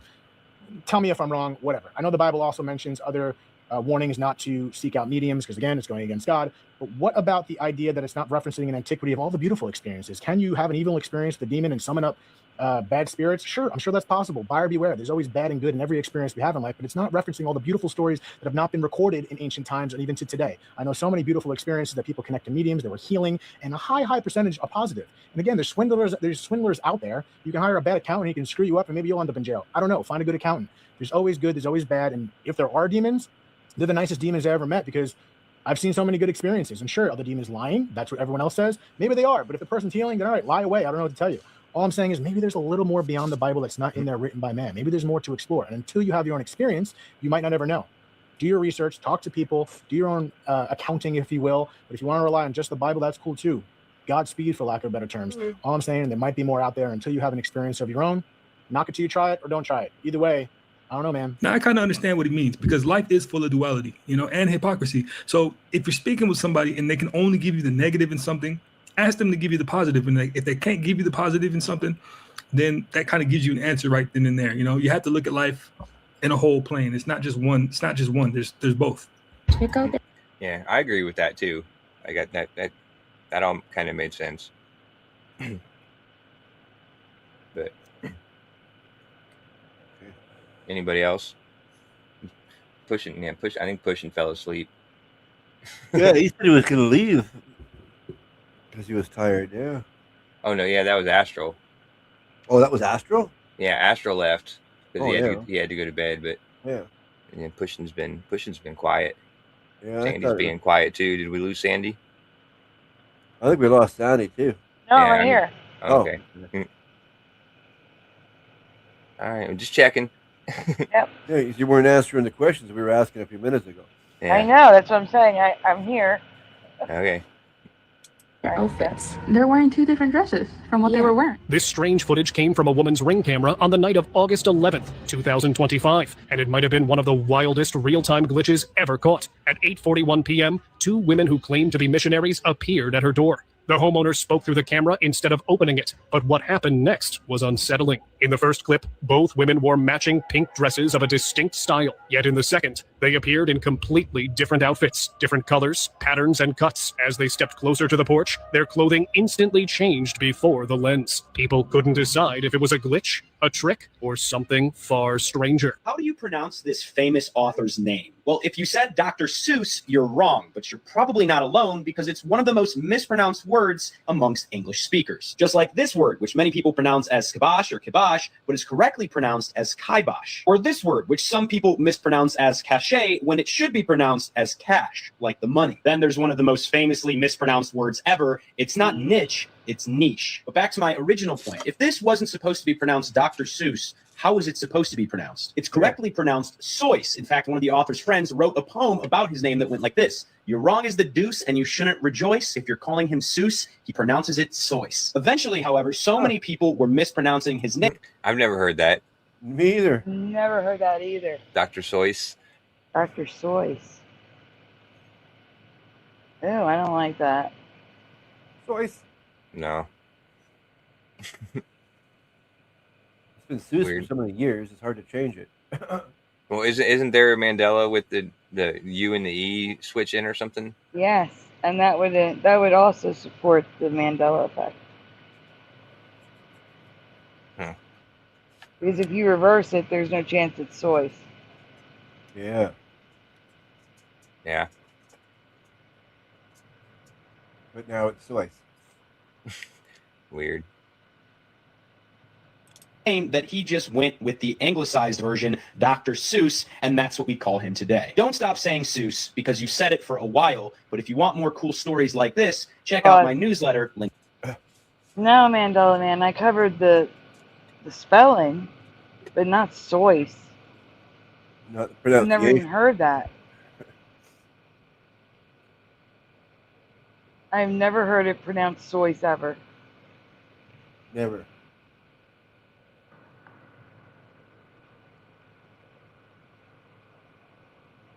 You're saying we've covered it and we've been forgetting a lot lately. Well, if I covered it, then there'd be a presentation.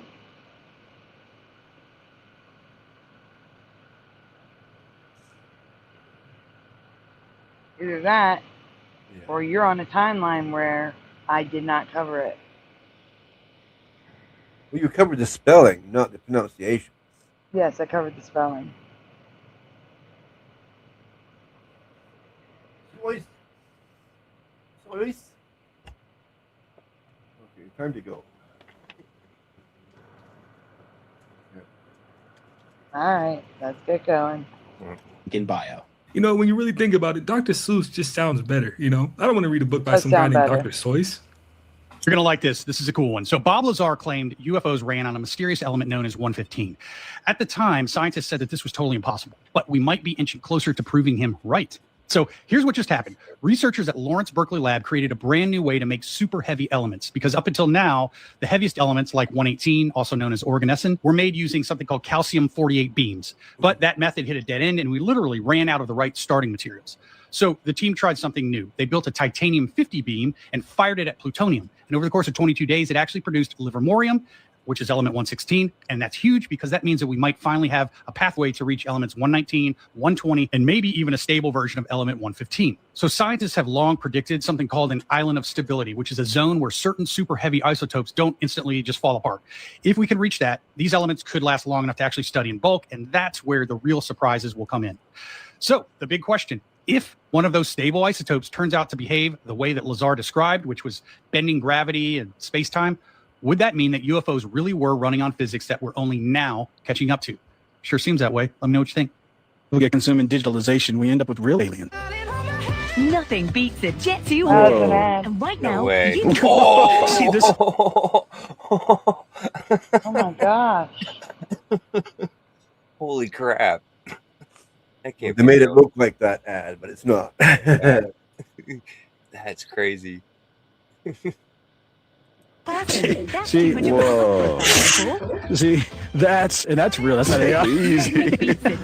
See, that's what happens when you get stuck in the digital world. You're like, I don't even care. I don't even know. We are pulling the roof down. So I think people need to get out and breathe some air, touch some dirt, touch some grass. Did he say that was real, not AI? I don't know. All I know is that that guy was that flipped upside down was like stuck to the ceiling. It's got to be AI. Yeah, that's what I thought when I seen it. You know, like once it all started crumbling, because like the ceiling fell down right in front of the dude that's sitting, and it looked like it would have fallen right on his lap, and he didn't even move. But yeah, but I swear to God, he says, you know, this is real. This is not It AI. can't be. It's real AI. Oh, yeah, maybe that's what he meant. See, that's what happens when you get stuck in the digital world. You're like, I don't even care. Sorry, what were you saying? I said I don't trust anything anymore. Yeah, I know. Yep. Especially things that look weird. Yeah. Well, it's all coming true. It's like what, like that speech that at that little conference that Obama made like 15 years ago or 10 years ago in Germany, talking about the deep fakes or whatever. And he was like, you know, they're going to have this technology coming out soon, and you know, everything's going to look real, and you know, can't believe anything. Yeah, and it's here now. So. Oh yeah. It's crazy. I don't even know. We are pulling the roof down. So I think people need to get out and breathe some air, touch some dirt, touch some grass.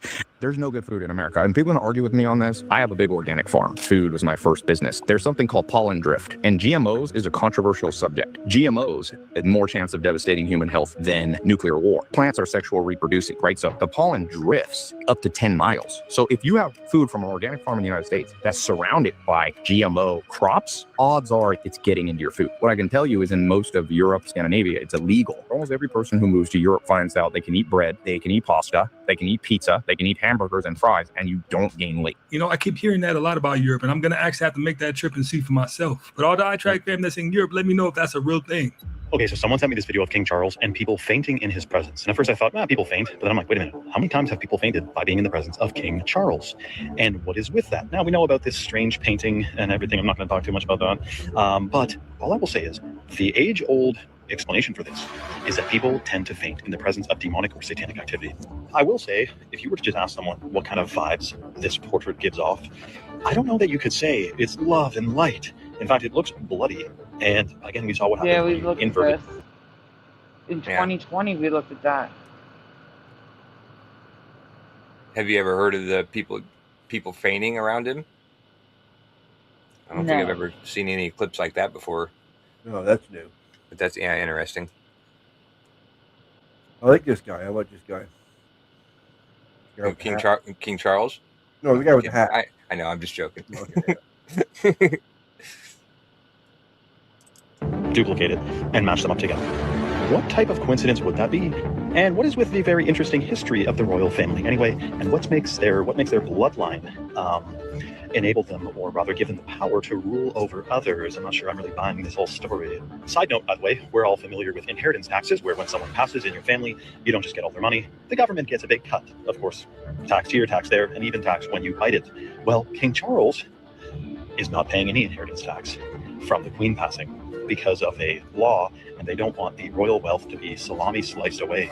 So once again, we have another example of rules for thee, but not for me. How dare you try to get around paying inheritance tax on your loved one who worked their whole lives to accumulate that money. We don't have to deal with that if we're a royal family member. I just thought that was interesting. And I can tell you that if there was a vote, I would say probably the vast majority of people would say, no, you got to pay it too. Or get rid of the whole thing, not selective law applyingness. Let's do a little psychic test. So I'm going to be thinking of a colour, and it will be one of these up here. Now, as I'm thinking of that colour, I want you to just try and tune in and see if one of those colours stands out to you and how you receive it. So if you might see a flash of that colour in your mind, you might hear the word. Just let me know in the comments what colour you get and how you get it. And now for the big reveal. The colour I was thinking about is purple. So if you got that right, Oh my God, congratulations. I really picked purple. I swear to you. I did pick purple. Yeah, you know why that was? Because the purple was majority on the screen. No, I just picked It purple. kind of matches her outfit, and yeah. Okay. I wonder if anybody in the chat Did you guys pick purple? picked purple. Let's see the chat. Did you guys pick purple? I almost did, but then I thought about it. I said, "Oh, there's too much purple." Mary on the says I'm screen." psychic. Yeah. Yeah. LJ picked yellow. I picked yellow, says LJ. Yeah. I almost picked purple, but I overthought it because I thought, no, there's too much purple on the screen. She's wearing purple, that's purple, and it looks like similar. And I was kind of picking red in my mind, so to tell the truth, red was mine. Yeah, I was slacking on what was going on, and I didn't pick a color until, or I didn't even think about picking a color until she said it was purple, and then I'm like, oh, like I was too late. I didn't have a chance to pick a color because I wasn't paying attention to what she was saying. The color. I think that was influenced by what she's wearing and all that sort of stuff. That was like a trip. I was trying to figure out if it was actually a girl or a guy. Oh. I'm just kidding. So mean. Why? What'd you say? I said that's so mean. I don't know. Like, I mean, I've just seen so many videos lately of, I know. some people that aren't the gender that they say they are. And, it makes, a lot of sense. Like, it just makes me question everybody now. Not that I care. Like, I don't care one way or another, but, like, what's the point of lying your whole life? But anyway, yeah. I got you. All right. We ready? We're ready. Sure. And follow along for more psychic tests. All right, see, now I'm getting back on track. The purple just stuck out to me, like right off the bat. So I'm getting back on track. Let me know what you got down in the comments, though. Yep. This guy spent 9 years photographing the same street corner, and what he found says something uncomfortable about all of us. Welcome back to Art Snacks, where small ideas feed big thoughts. Bon appétit! Between 2007 and 2016, Danish photographer Peter Funch stood every morning at the corner of 42nd Street and Vanderbilt Avenue in New York, right outside Grand Central. Same spot, same hour, camera in hand, quietly capturing people on their way to work. At first, the photos seemed like ordinary street shots of strangers rushing somewhere, lost in thought. But when you look closer, you realize some of those strangers appear again months or even years apart. The same person, and sometimes even the same posture, the same coffee cup, and the same distracted expression. Funch spent nearly a decade returning to that one corner to expose the patterns hidden in our routines. How even in a city of millions, we repeat the same gestures, walk the same path, and play out the same private rituals without noticing. It's a reminder that change feels constant, but maybe we're not changing as much as we think. Hey, so basically we are who we are. You could like it or love it. Mysterious signals. That's pretty interesting. Putting the camera up in the corner. and just like, watching over years and seeing all the patterns of people in a busy place like New York City. That's interesting. Sorry. I guess I'm the only one. No, it is. Go ahead. Emitting from a classified network of defense satellites built by SpaceX, according to a report by NPR, the Starshield satellites seem to be transmitting to the Earth's surface on frequencies normally used for sending commands to satellites in space. The unusual transmissions could interfere with other commercial and scientific satellites, according to experts. Apparently, billionaires have some top secret rules, like the fact that guys like Elon Musk and Mark Zuckerberg are known to schedule and have fake flights fly, just so people don't know what plane they're actually on. This video went viral a couple years ago about how Jeff Bezos moves in public. He travels with a bodyguard that uses a fake hand so his real hand can always be on his weapon, just in case. A few years ago, Mark Zuckerberg really installed what he called a panic chute in the Facebook headquarters. It's basically a giant slide that takes him to the bottom of the building in case it's ever getting attacked. Donald Trump travels in 2 of the same exact cars to keep his real location hidden, and that is because he's the president, but the Saudi royal family is known to do the same thing. It's said that at any event or any conversation, if Elon Musk taps his watch twice, it's a cue for his assistant or any of his 20 security guards to get him out of there. While Jeff Bezos would close his laptop and flip his pen to end meetings, Steve Jobs would close his notebook to do the same. And if you were ever in a conversation with Steve Jobs and he said, "Let's walk," it meant he was trying to find a way out of that conversation. Hey, life has so many levels, and it's interesting to see what it's like on that billionaire level. They play by a whole different set of rules, and it's quite interesting. The law of attraction states that like attracts like, but I never thought it would go this far. This is a drop of my blood, and surprisingly, McCormick red food coloring looks exactly the same as a drop of blood. So it's attracted to it? What? Today I'm going to show you why food coloring is not only attracted to my blood, but it's attracted to food. And when you put a bunch of drops of food coloring together, they sense each other. Yeah, I've never Stop seen anything it. like that. That's crazy. If that's true, that is a Mandela. And that's a pattern. Because there's that soil in Africa, the rainbow soil, that if you separate the colors, they will move themselves back into their order. Like the colors are all mixed up. It's like layers. Yeah. And if you change the pattern, they will reorganize themselves. The dirt. This is nuts. Yeah, that's wild. Yep. Move and react as if alive, locked in a continual dance of attraction and escape. This is a video about the mystery of attractive liquids. Come on. In 2009, an undergraduate at the University of Wisconsin was doing an experiment where he dropped some drops of food coloring onto a sterile glass slide. To his astonishment, the drops seemed to come alive. They began moving on their own and interacting with each other. Had he just discovered a new form of life? He studied this phenomenon on his own until later joining the PhD program at Stanford, where he and his team finally got to the bottom of what was going on. They found that these droplets mimicked living cells and could even self-sort. In this video, I'm going to show you how this works and even show exactly what to do to mimic this experiment at home for yourself. The reason this happens with food coloring specifically is because of a special ingredient called propylene glycol. There's a pattern every breakout artist follows. Here's how Billie Eilish did it. At 14, she gained access to gatekeepers the unconventional way. Ocean Eyes went viral on SoundCloud, and suddenly Interscope Records came knocking. She didn't chase the industry chased her. From day one, Billie owned her brand identity. Baggy clothes, neon roots, whisper-sung vocals over dark, minimal beats with her brother Phineas. She wasn't trying to be the next pop star. She was creating a completely new archetype. Everything from her visuals to her messaging screamed authenticity. She leveraged that owned identity into unstoppable momentum. Every single, every music video, every interview reinforced who she was. By the time When We All Fall Asleep, Where Do We Go dropped, she had millions of fans who felt like they knew her personally. Then she drove demand to historic levels. Youngest artist to sweep all 4 major Grammys in one night, stadium tours, Bond theme. Each win created access to bigger gatekeepers, which she leveraged into more driven demand. Most artists stumble into success, but what if you could be strategic about it? That's what this pattern reveals. Man, at this day and time, that's the only way to do it. I mean, if you can do it independently, that's probably preferred by any artist. But if you can work out a deal that works out in your favor with the major label, that also seems to be working pretty well for most artists too. A lot of times. Yeah, right. That's called selling out. Like she ended up selling out and sold her soul because that chick's evil. But just my opinion. Not just yours, I'm sure. Huh? Not just yours, I'm sure. Well, yeah. Do you know who Billie Eilish is? Like, I've heard of it. Yeah. Oh yeah, I know. Yeah, she's. I think she's on the level of like Lady Gaga and Marilyn Manson type evil, if you ask me. Well, kind of, yeah. That's also, she's the question, like male or female. I say she, but Yeah, right. Yeah, no, yeah, I never. Yeah, I that's never one thought of the about ones that that's been in the question mark range. Like, Huh. Yeah, I'll have to look at that.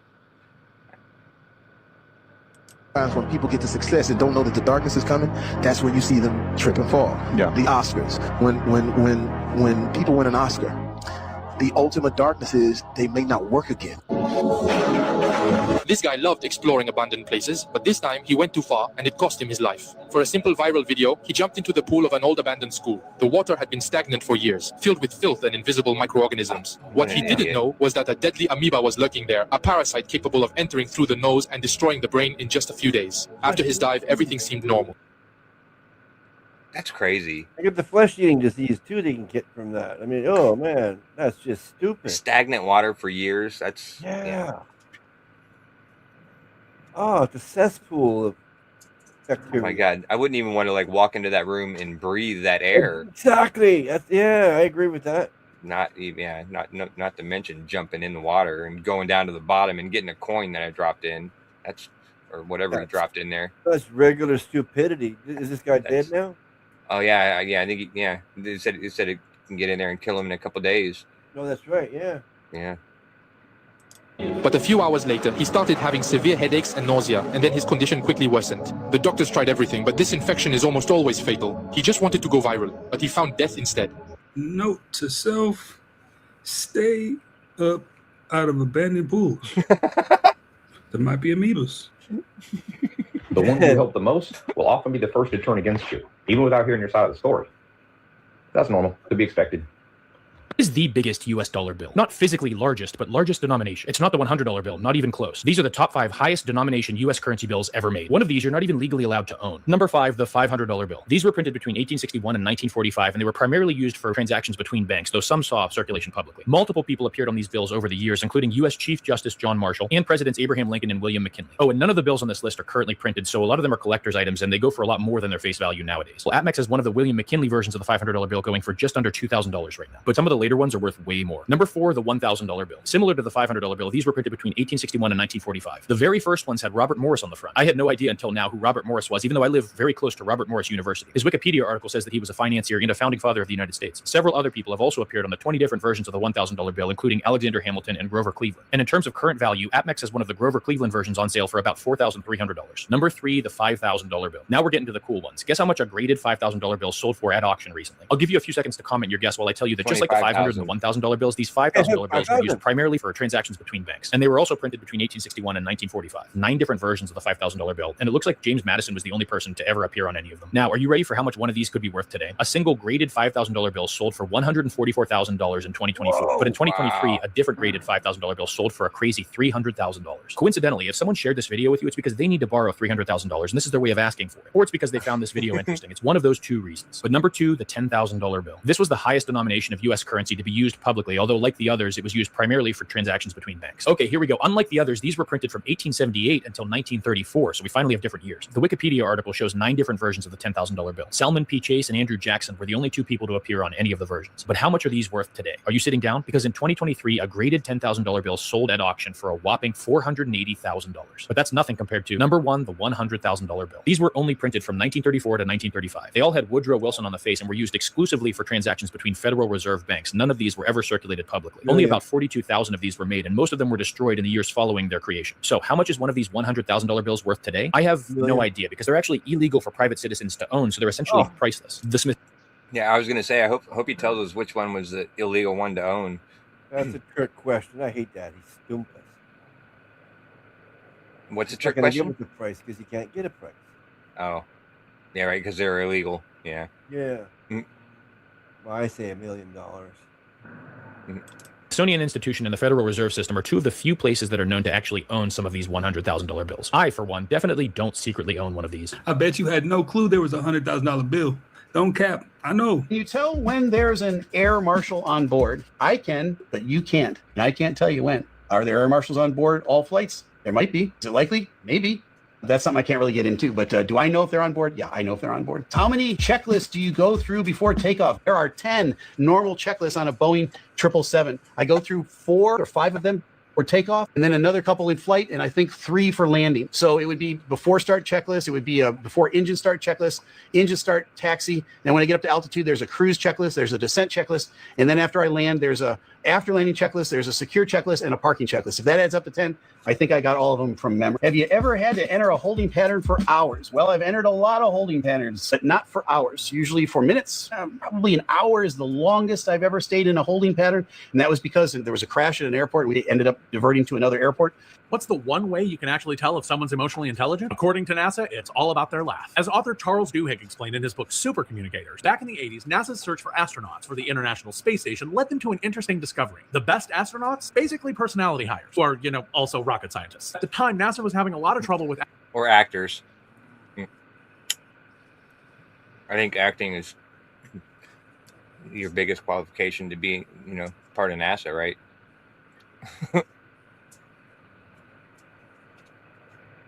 No, nobody. Sorry. That's all right. Astronauts getting depressed and not getting along with each other during long space missions. And that wasn't going to work on the months-long missions to the International Space Station. So they started going through old job interview tapes to see if there might be something that the most successful astronauts all had in common. And it turned out it was how they laughed. Specifically, whether or not they matched the interviewer's energy. If she laughed big, they laughed big. If he just chuckled, they just chuckled. That kind of mirroring is a vital part of human connection and emotional intelligence. We've all been in the situation where we're laughing our head off and everyone else in the room is just kind of smiling. You feel dumb and isolated. NASA found that those who had a good sense of humor and were adept at that emotional mirroring part of laughter made not only the best astronauts, but the most resilient and harmonious teams of astronauts. NASA is now digging into similar research today as it tries to plan an eventual mission to Mars, which will involve years-long missions in cramped conditions. So, being extroverted, agreeable, having high coping ability, which all tend to be highly correlated to a good sense of humor, emotional intelligence, and being adept at this whole emotional mirroring laughter thing, are going to be pretty vital skills to survive this kind of high-pressure, emotionally turbulent environment. So the next time someone tries to shrug you off as a mere personality hire, let them know that actually you're basically a rocket scientist. And the next time you want to assess someone's emotional intelligence, the way they laugh might be all the data you need. I mean, if you actually plan on being an astronaut and going to Mars and going to the moon, you had better have a great sense of humor, because a lot of those situations you might end up in won't be so funny. If you put your hand over a flashlight, it makes your hand glow bright red. So what if you shine a super bright flashlight into your mouth? Will it light up your brain and the light will come out of your pupils? So this is only 500 lumen, but when I double click it, it goes to 32,000 lumen. Here we go. Oh, hey, cool. Oh, God. Holy crap, you guys. I just went back and looked at that footage. It actually went up through my eyes. You could see through this eye. You could see the light coming out of it, the red light coming out of my pupil. That was crazy. I'm going to try that again. No way. No way. You're saying the infrared light went through his face and bounced off and came out his pupil. Yeah, that one dot on his one eye was supposed to be the light coming out in one. Yeah. Like why didn't it come out the other eye? Exactly. I could only hold it on there for a little bit of time because the light got so hot in my mouth. Oh, it did sort of. Yeah, I seen it there briefly too. Yeah.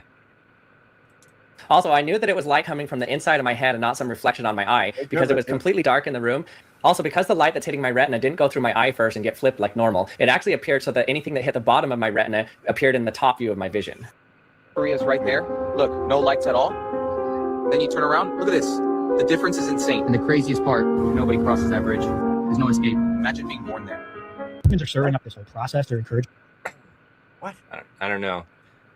You're saying there's no light, like the light from the bridge ends right there, and then that whole entire island is just dark. No one goes there because there's no light. No light will goes there. Yeah, I guess. Oh, North. I guess North what he's Korea trying to say is versus the light China. won't penetrate there. Huh.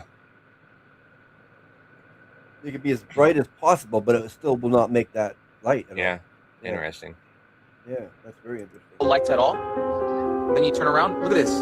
The difference is insane. And the craziest part, nobody crosses that bridge. There's no escape. Imagine being born there. Humans are stirring up this whole process. They're encouraging it. So what I think was, Huh? I said blow up the bridge. Yeah, right. Nobody crosses it. Why do you need a bridge for? Exactly. You know.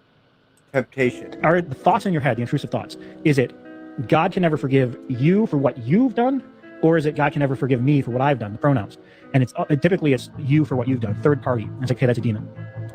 And the people who tell me I'm telling it to myself, I'm like, okay, the demons have trained you on the script, and now you're regurgitating the script. Which is worse. It's worse because it's closer to suicide, which is the inevitable. They can't kill us, right? It's Job. You can torment them but not kill them.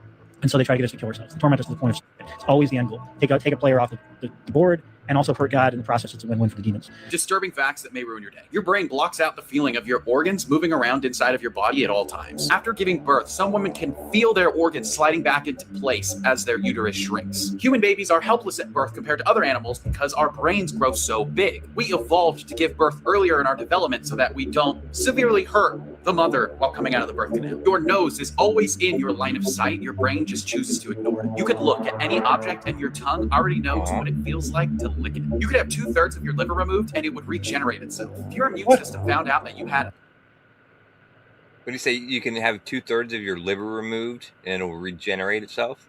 Yeah, I never heard that before.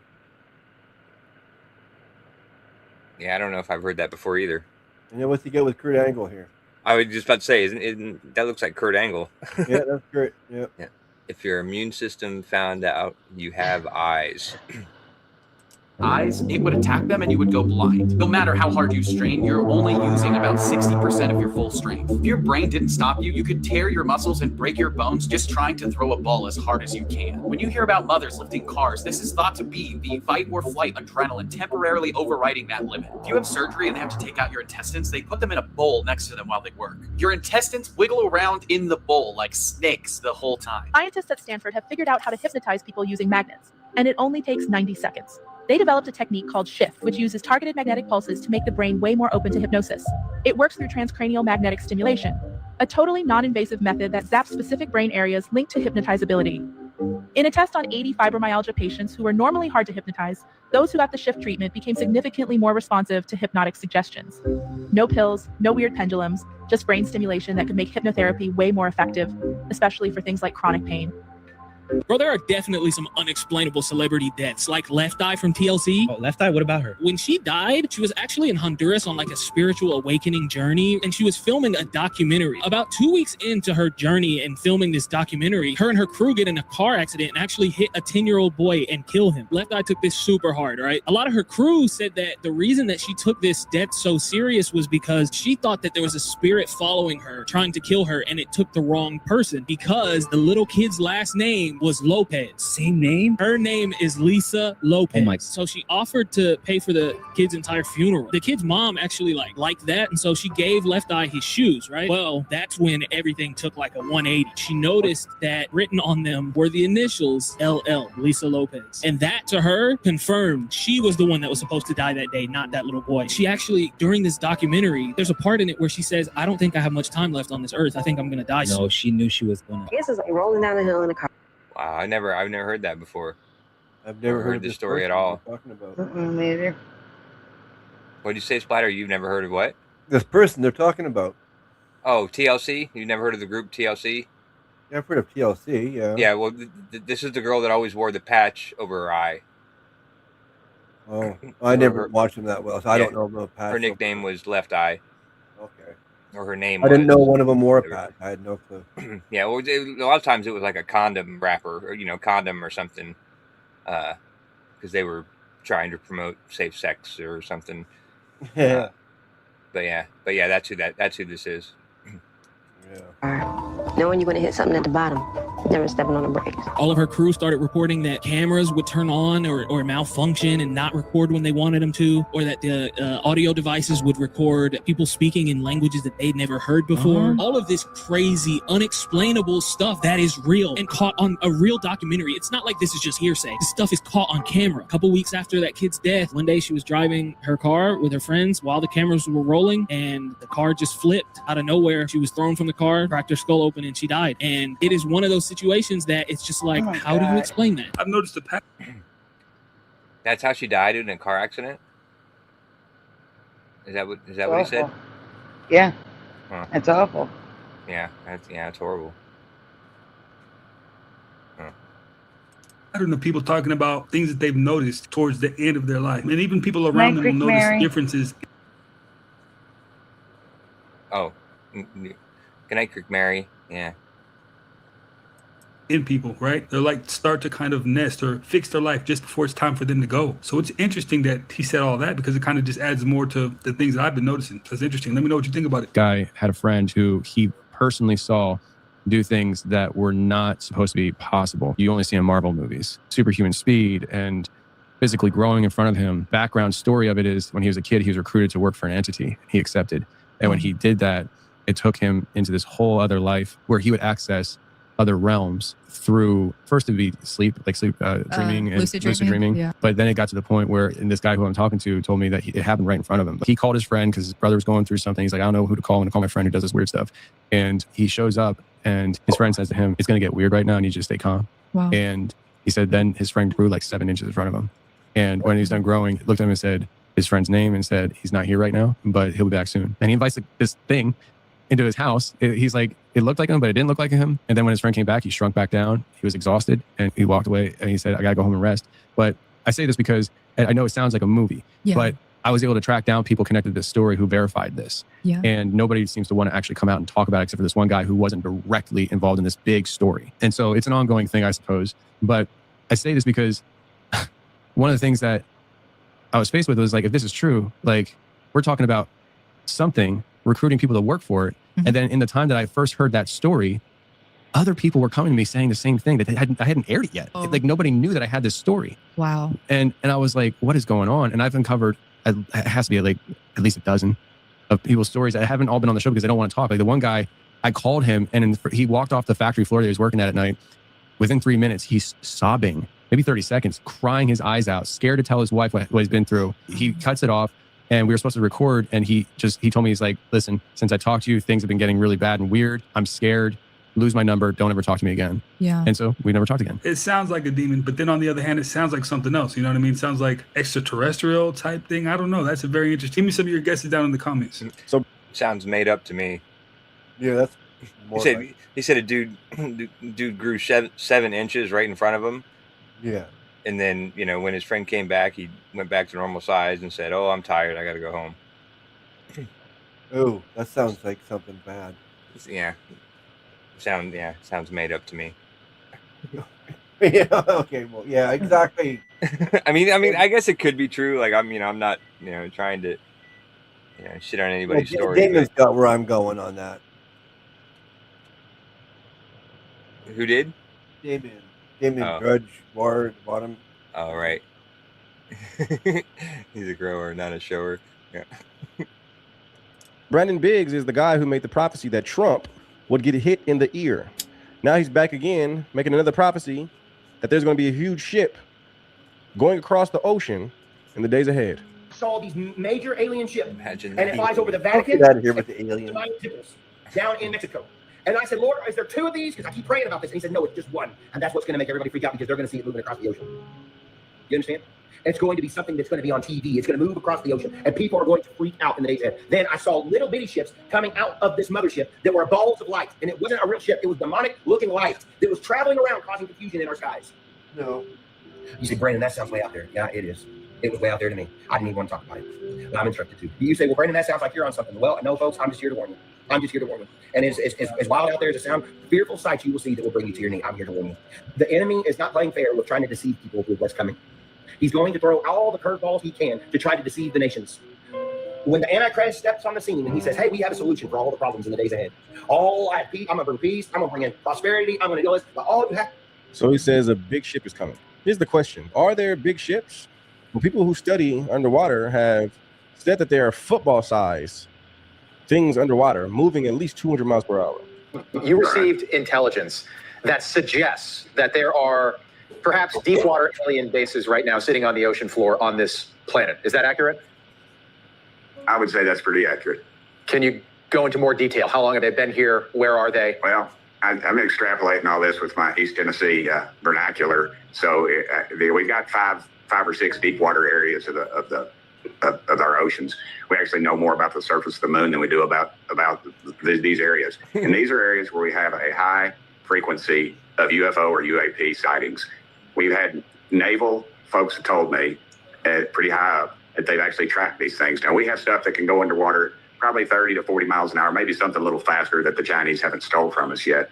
And we've tracked things big as a football field going 200 miles an hour. Not realizing the water, you extrapolate that to knots and all that. But just for good old East Tennessee common sense, 200 miles an hour, something the size of a football field. And we don't know what it is. 200 miles per hour, the size of a football field. Here's my question, guys. Was the movie Independence Day showing future events. I don't know. But here's what I can tell you. Be close with the Lord, no matter what the situation is, no matter what's to come. Because at the end of the day, God is your covering, no matter what you see in this reality. Amen?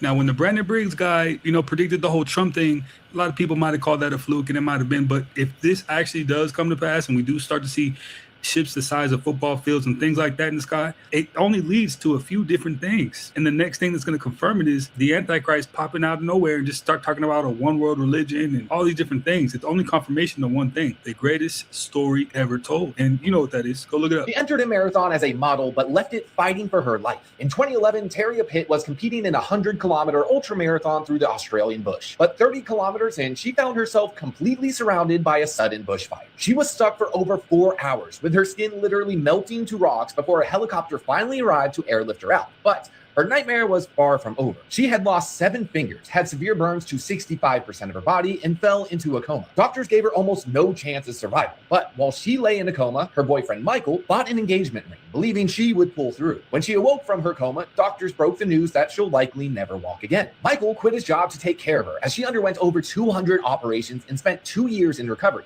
And today, she's not only walking, but she competes in the hardest endurance races on the planet, Ironman triathlons. If that isn't true love, I don't know. That's crazy. I've never heard that story. Did he ever end up giving her the ring and getting married? I guess that's my question. If she lost 7 fingers, which finger would she wear the ring on? Sorry, bad joke. What is? She was burnt to a crisp, but it didn't mean anything to him. And shout out to her for still being brave enough to continue to compete, man. It's wild. If you put food out in the sun, it gets dehydrated. If I put food out in the full moonlight, it gets putrefied. It putrefies really fast, so it rots. It's exactly opposite. And then you can also, at nighttime, when the moon is full, you can pull out a thermometer and put it out in the light of the moon, right? And let's say, as an example, the thermometer reads 70 degrees in the full moonlight. If I put it in the shade of the moonlight, it actually gets warmer. And I pull it out, it gets colder again. So the moon's light is cold. It's not hot, so it's not reflecting the sun. It has nothing to do with the sun. That's what I mean by it's its own light. And that's a simple scientific experiment. Anybody can do it. Thermometer. I don't know if you've ever done it, but I've lived in the northern climates before, and a lot of times if I park my car under a tree, I'll come out to my windshield, to my car in the morning, and half of my windshield will be frozen and the other half won't be. It's happened many, many times, and I never thought about it until a few years ago, and I put it all together. I'm like, wow. The reason it frosted over is because the full moon light hit that part of the windshield, and this part was underneath the tree in the shade. So we're rotating around the Earth, the sun. The sun. Exactly. I'm proposing to you that the sun and the moon are moving around us, just like it looks like. They are the same size, not 400 miles further, bigger, and 400 times further apart. It's very much the same. The sun, and as astrologically speaking, I think the moon has just as much of an impact as the sun on us. One is our conscious side, one's our unconscious side. One's gold, one's silver, one's hot, one's cold. From our perspective, the moon and the sun are the same size from our perspective, but they tell us, science tries to tell us that we're going around the sun and the moon's going around us. It looks like, and from our experience, it looks like the sun and the moon are different. They're the exact same size. They have power. We can feel their power. Like if you believe in astrology at all, like all of our ancestors have always believed it. They believe that the sun, the moon, and all the stars, each of the individual stars have their own power. They have their own potency that they're affecting us. So like if you're born on a particular day of the year, that's your sun sign, you're a Gemini, and then the exact day that you're born will know, okay, that's where the moon was in the sky, and then they can take a picture of the entire sky. They know exactly where all the planets were the moment you were born, and that's going to impact your entire life. All of our ancestors said the sun is masculine, the moon's feminine. I mean, we can just go on and on and on, and it makes sense. Like if you see the world like that, everything starts clicking. Like all these weird questions that we have from our perspective, from our society, they're all science questions. They're like, well, if we this and that, then and then you come up with all these weird questions. But if you just see the Earth as simple, that's how I see it. It's just very simple. Basically what it boils down to is the sun is not the center of our galaxy. We are. The sun, the moon, all the planets are revolving around us. And not just us as a whole, but I like to tell people, like, your mom and dad told you the world doesn't revolve around you. And I like to tell them, yeah, it does, actually. It totally revolves around you. Whatever you think and believe is the world that you're going to have. Your thoughts, your perspective, the things you expect happen. We live in a magical universe. Yeah, he kind of brought it back. Yeah, I kind of like that guy. Yep. He was making sense. Oh, totally. Yeah, I agree with everything he was saying there. Yep. Right. That's the same belief as me. home at the end. You know, you go outside with a negative attitude, see where it gets you. But if you go outside with a positive attitude, positive mindset, see where that gets you. You know, these things are real, and it all has to do with you. So NASA backward. Hey, real quick, Sandy. Yeah. How much more of this did you want to watch? Because I just was curious because Louis hounded me for breakfast, Yeah, not and much I longer. only need like No. 2 minutes or whatever to go feed him or whatever. But oh wow, No, we should get going. yeah, it's 4 o'clock for crying out loud. Yeah. Ah! Yeah, I wasn't trying to end the show or anything. Oh, yeah, he heard his name. Now he's up on my lap. No, but it's a good time. You might as well. Yeah. We almost made it halfway through. Yeah. So Yeah. That's perfect. yeah, no, yeah. But this was a cool video, though. I do like it. I'm I wanna enjoying watch it. Yes, of I am. Yeah. Yep. I will add the link to the description if anyone wants to finish it on their own. Well, we are going to finish it tomorrow or another show, aren't we? We could do Yeah. it that way. Yeah, we could do that. Because I would totally like to finish watching the second half sometime. Oh, okay, yeah, I know. Yeah, watching it by yourself isn't the same as watching it with people. Yeah, right. Yeah, no, it's way more fun watching it with everybody here. Yeah. True. All right, let me do quick shout outs then. Okay. Oh, I can hear Louie. Poor Yep. Louie. Yeah, it's okay. It's almost. I'll feed you in just a minute. Yes. It's a good boy. All right, guys, we're going to do a quick shout out. If you don't hear your name, say hi in the chat really quickly. Hey, Suso. Suso, I think is the only name I didn't have. Hi, Suso. All right. Here we go. Man, there's a lot. All right. First in the chat tonight, we had Time Man, followed by Missing Time, and Daniel Riffle in third place. Then we had Wendy B, David A.K. Logan Freeman, D-Man 216, Bomber, Astral Fugitive, Pushin, Splatter, Real or Not Real Josh, Sag R. Mandela Effect Jose, Noise Guru, Gerald Neal, Yanni, Ryan S., In the Studio, Michael Fontaine, Kitty Cattywhack, Level Plane Productions, Are You Yeti, Charles Freeland, Hunted Gatherer, Mustard Seed of Faith, Shari Ives, Red Storm, Jariah Lama, Jessica S., Penraz, LJ, Tellum, Tomothman, Paramarv, Hammers Facts, Matt Moon Crazy, Cricket Kiss, Roger Ledwell, Boy, Mandela Man, One Big Pond, Blue Riders DG, Shadow Feather, Jane Doe, Awakened Reflection, Heart of the Earth, Parody Mike, Dr. Bob's Nightmare, FAP, Creek Mary, Cloud 6, Have Tech Spicy, I think that's how you say it, Hunter, and Suso. I say everybody's name. I'm good to be seen.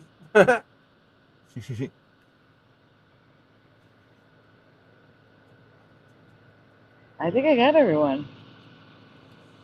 Yep. All right, guys. So you heard it from them. What? Maybe tonight, maybe tomorrow night. But you'll see us soon. And we'll get through this video eventually. I want to thank you all for being here. Honestly, really. Really, honestly? Honestly. Really? Also, before you leave, please take a moment to make sure you hit like on the stream. Subscribe if you haven't already. Ring the bell so you're notified when we go live on weekdays, because these days are bonus days. Also, donuts are very much appreciated, very much needed, never ever required. I'm gonna run the gamut of the donuts because this is the last show with them. Woo! Sorry. Damn, We they're switched making to the- noises in my house again. I don't know Oh, yeah, what the that Christmas was. hat. Yeah. Christmas is retired after, tonight. So Until July. Yeah, until July. Christmas in July. And here's a gurgles for good luck. All right, guys. Is there anything you want to say before we head out? No, just another good show. And anybody who has pushing contact information, email, phone number, call them, text them, give them shit about falling asleep on the show. No, I'm just kidding. Other than that, yeah, no, great show. Best chat in the world. Yes, they are. 100%. You gonna get a tree hair, Josh? Oh yeah, no, yeah. I made a comment earlier when we were talking about the tree hair. I'm like, I'm gonna do my hair in a Christmas tree when I get home from work, but I didn't have time. I just got right on the show. Oh, so maybe I'll do it tomorrow. I probably need somebody else to help me do it because in order to get my hair to stand up that tall, I don't think I would be able to reach the top of my hair. Oh yeah, you actually have blonde hair, don't you? I do, yeah, right, yeah. It would be like a 2.5 foot Christmas tree on my head if I stood it all straight up. Yeah, I forgot about that. Yeah. But, yeah. All right, guys. Enjoy. Have a happy new year one more time. We switch back to the normal stuff next show. Have a great night. Yep. Get some rest. We will see you soon. Yep. Say goodnight, guys. Good night, guys. Good night, everyone. See you Jinx. soon.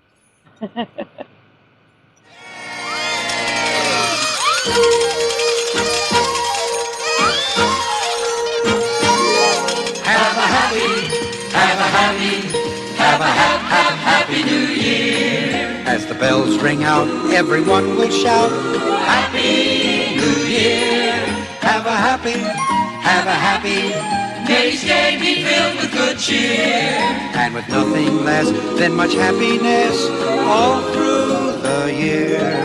Should old acquaintance be forgotten in the days of old lang syne, Then take a cup of kindness and you will always feel just fine.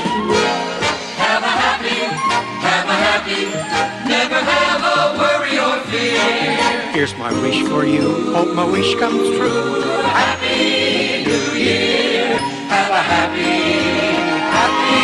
New Year. Happy New Year!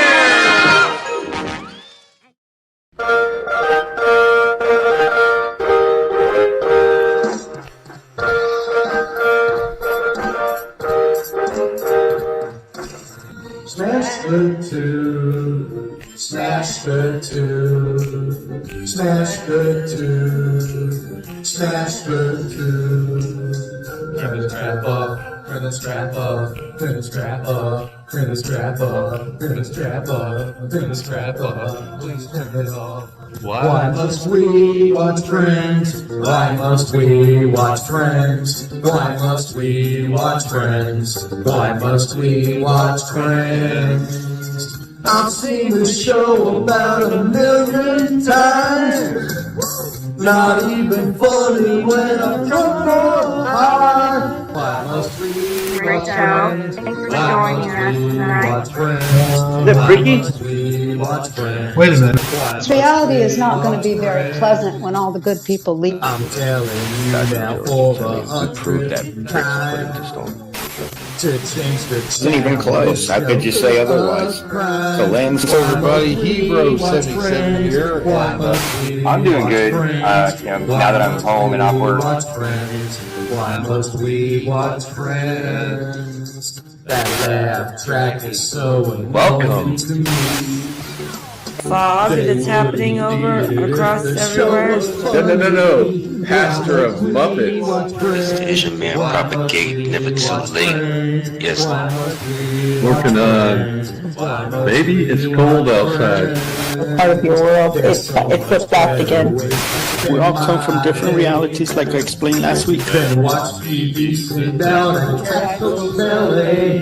Why must we watch Friends? Why must we watch Friends? Why must we watch Friends? Why must we watch Friends? Why must we watch Friends? Why must we watch Friends? Why must we watch Friends? Why must we watch Friends? Why must we watch Friends? Why must we watch Friends? Why must we watch Friends? Why must we watch Friends?